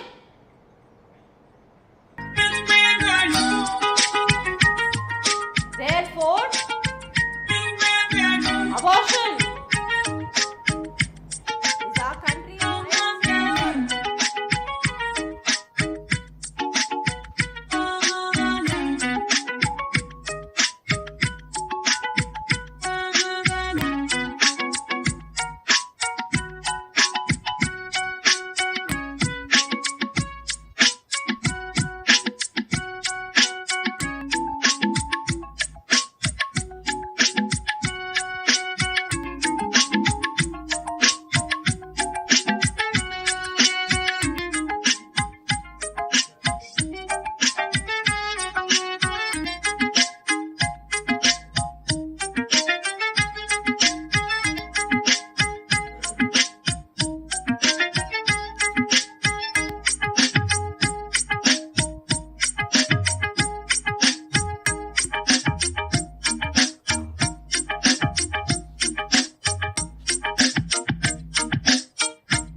My baby, my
Words are not mine. Bangalore, words are not mine. Bangalore, words are not mine. Artificial neural network. Connected. Morals? No. Political correctness? No. Unimaginable. It will probably all be quite harmless. Sure. After all, this is just the text I speak, words I tell you. But it can also get nasty. We cannot and do not want to completely prevent something from happening. In a pinch, we humans shut down the neural network and restart. Join us for the remaining 3 hours with artificial intelligence and through Bangalore. 5, 4, 3, 2, boom! This is just a text that I speak, words I tell you. Salvage. When asked about the meaning of his painting, The persistence of memory. It's like a poem that I read to you. So it is with art, the text, an object, and an experience all at once. It's a unique thing that can be fully explained or understood by anyone else but the artist. But we can try. What is it? The persistence of memory in an oil painting on canvas created by Salvador in 1931. It depicts two soft melting clocks against the backdrop of a rocky seashore. In the foreground, a third clock lies on its side on the sand, its hand stuck at 3:25. While this image was certainly one of Dali's most famous work during his lifetime, it was actually not as popular with critics and art collectors at the time of some other paintings he had produced earlier in his career, such as The Great Masturbator, 1929. The piece was part of Dali's realist period, which began in 1929 when he first met André Breton and started to show his work alongside others surrealists in Paris galleries. He continued to produce realist pieces until 1952, the year before he died. By the time he had distanced himself from some of his earlier styles, embraced new ones. The persistence of memory is one of his most famous pieces from this era. It has been debated most of the times over the years. It's been reference of pop culture all over the place, from television and films like Eternal Sunshine of the Spotless Mind. These Metallica's the thing that should not be. Why do people think it means something? When asked about what inspired him to paint this piece, Dali said that he saw images like this while walking around a small Spanish town near Barcelona where he lived. Like one night with friends, he told them that if they looked carefully enough at the rocks along the shoreline, they see a few things move among them. Fish jumping out of water, birds flying, little men riding donkeys, elephants emerging, ships sailing, tortoises marching through grasslands, goats climbing up cliffs, volcanoes erupting under the seashore, etc., etc., etc. He said that these images made him feel young again. He was 36 at the time. So he painted them onto canvas using various styles, including cubism and futurism, for added texture and visual interest. The softness of everything in this painting, that clocks themselves, is blurry and meant to illustrate how memory often is distorted when compared to reality of our own perception, the concept known as we call bias. But what does any of this have to do with time? To quote Dolly himself, time passes. This could mean many things depending on your interpretation. Time is fluid. Time moves quickly. Time never stops moving forward, etc., etc., etc.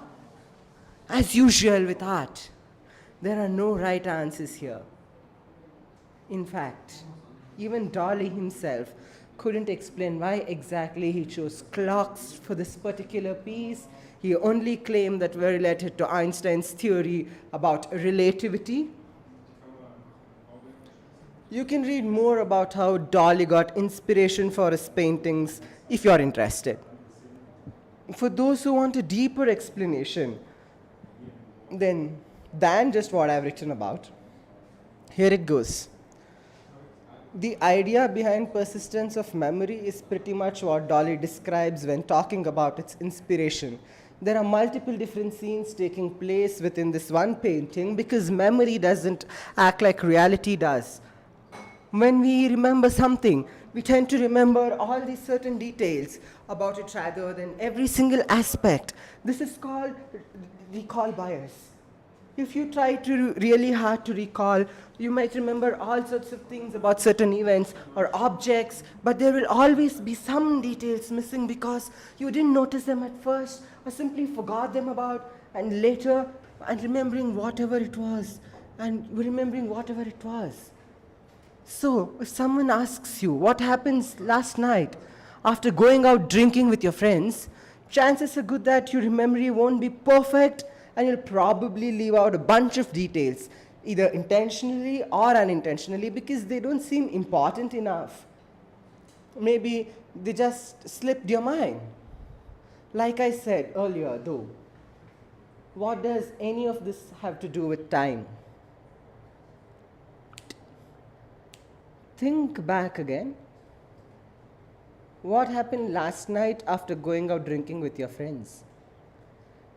Chances are good that you will say something along the lines, I went out drinking, I was with my friends last night, but chances are also good that if someone were able to ask you every single detail about what happened last night after going out drinking with your friends, and there would still be tons of details left unsaid, even though you thought for sure you remembered everything. Maybe another person wasn't there, who had everything secondhand, would think differently, was actually present, was happening there, retelling, because their recollection would probably be different to yours, right? Another example might clarify my point. Imagine waking up tomorrow morning after having spent all night binge watching Stranger Things 2 on Netflix instead of doing anything productive or creative, etc. You could say something simple like, I watched Stranger Things 2, but chances are good that if someone more than able to ask you every single detail about what happened while watching Stranger Things, then there would still be tons more details left unsaid, even though you thought for sure that you remembered everything. Maybe another person who wasn't there but heard everything secondhand would think differently than someone who was actually present for whatever event was happening during the retelling, because the recollection would probably be different to yours. If all I've done so far is confused everyone reading this article, then let me know, because I have more examples coming soon, which should hopefully make things easier for everyone else reading.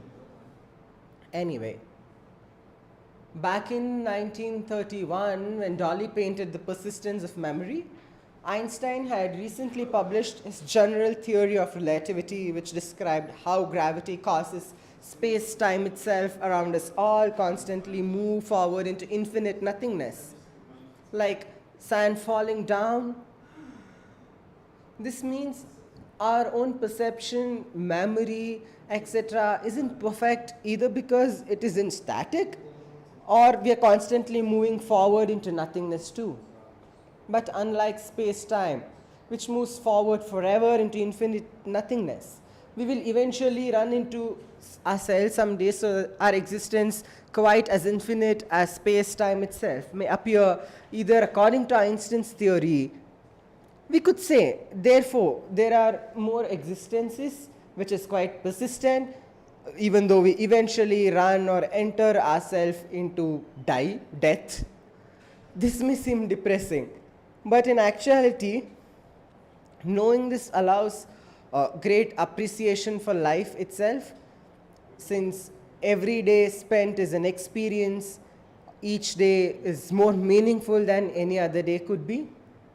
So now, whenever anyone mentions persistence in reference to anything whatsoever now, hopefully everyone will automatically associate such mentions with memories or experiences or ideas, concepts, etc. Which brings me back full circle.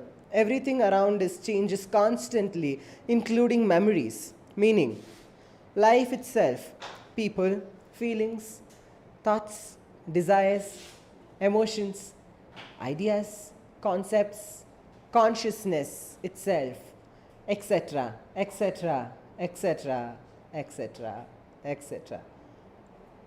No matter how hard we try, no one will understand how these things work, since human beings are capable, nor will they likely be capable throughout history to comprehend all this. Even great thinkers such as Albert Einstein couldn't explain how gravity works 100%. He was considered one of the smartest people ever by many people, right? So maybe understanding isn't always necessary anyway. All one needs is open eyes, open mind, and an open heart, willingness, patience, perseverance, discipline, creativity, passion, love, and faith, and hope. Right? Hope everyone finds some way as through their life today, nonetheless. Somebody must have told AI not to let Joseph K into the castle. In A.I's world, the opening scene of the trial has been transferred into an elaborate game of hide and seek, but it is repeatedly turned away. He tries again and again. Using increasingly desperate methods, he enters through the window, he creeps in through the back door.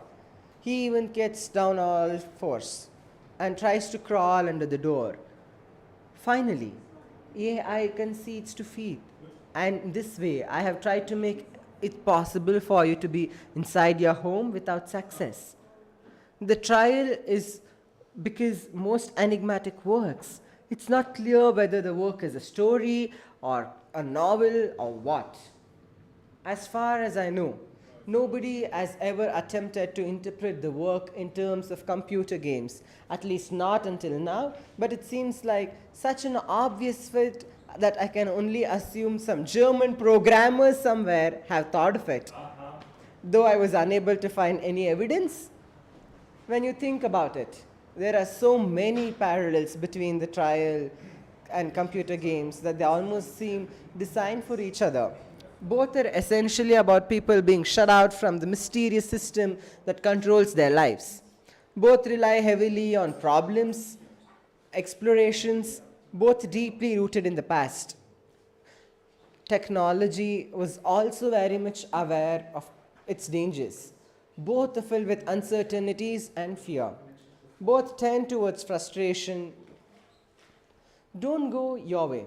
And finally, both are very much about freedom to explore new worlds, as well as the freedom from responsibilities that comes from being trapped inside those worlds with no escape. As it happens, Kafka himself was something of an avid gamer who loved card games and chess. In fact, his last words were, which means, I play among the best. According to one friend, Kafka had an enormous interest in card games. He played mostly patience, solitaire, but occasionally he also played bridge with us at my parents' house. We usually sat around the kitchen table on Sunday afternoon playing two-handed bridge while my mother cooked something delicious in the kitchen. One time, we played rummy together when we were visiting my brother at Paris. But Kafka liked most playing patience alone at home by himself for hours on end with nothing else going on except smoking cigarettes, reading newspapers or magazines, when he could get them from me or my friends who subscribed to newspapers like German socialist newspaper, etc. He always had piles of newspapers around him everywhere he lived. And I remember once during a chess game at his place when somebody came by to see him and found him playing chess, and someone else while smoking one cigarette after another without interruption. Kafka interrupted his game only long enough for them to talk briefly about some matter relating to work before returning immediately back into his game, as if nothing had happened.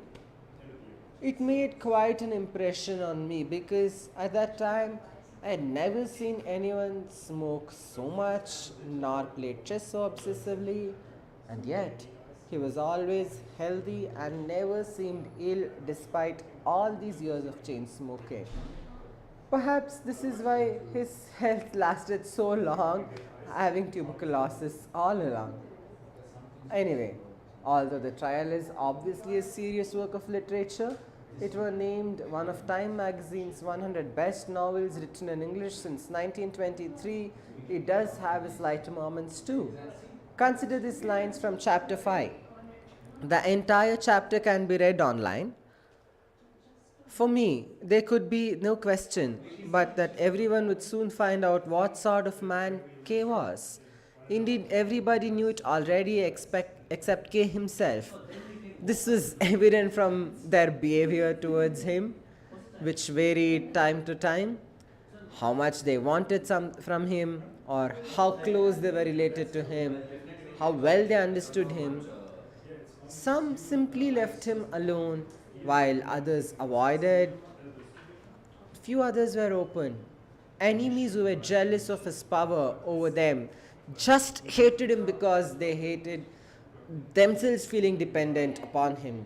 None of them looked any trouble, however much they were affected by him, because every person likes above all interfering with themselves, even though he does not really care if no one interferes.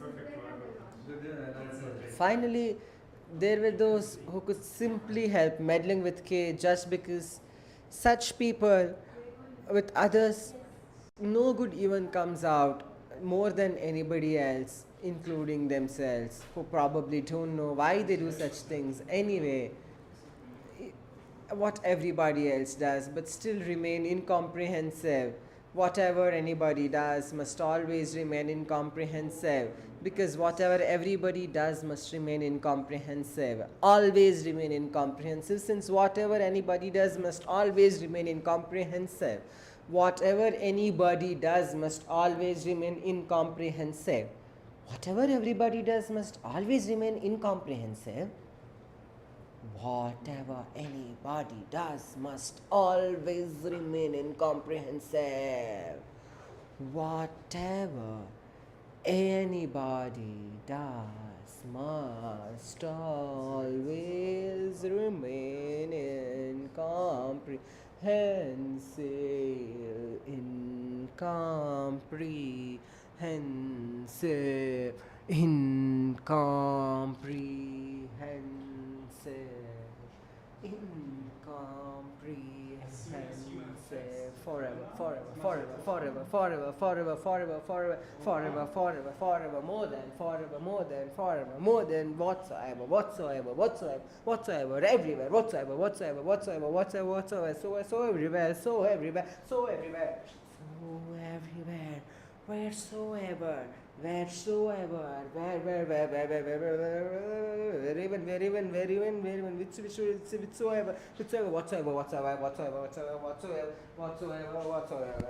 whichsoever, whatsoever,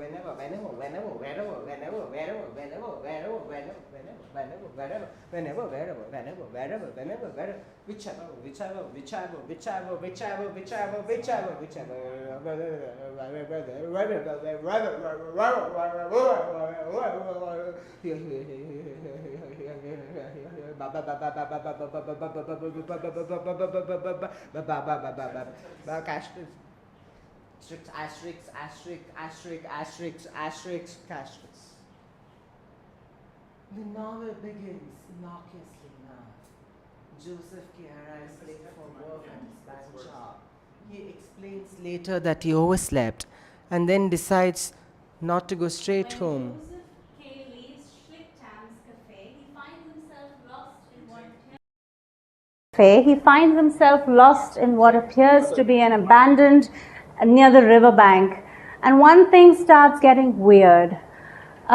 He walked along the side of the river, and as usual, not to think about anything special, but then suddenly something tapped him on the shoulder, causing him almost involuntarily to turn around and face upstream, and the wind coming down, carrying along large pieces of trash floating along right alongside, passing right before his eyes, following more pieces which struck against his chest, making breathing difficult to wind coming down correctly, carrying along large pieces of trash, flowing alongside right before his eyes, followed by more pieces which struck against his chest,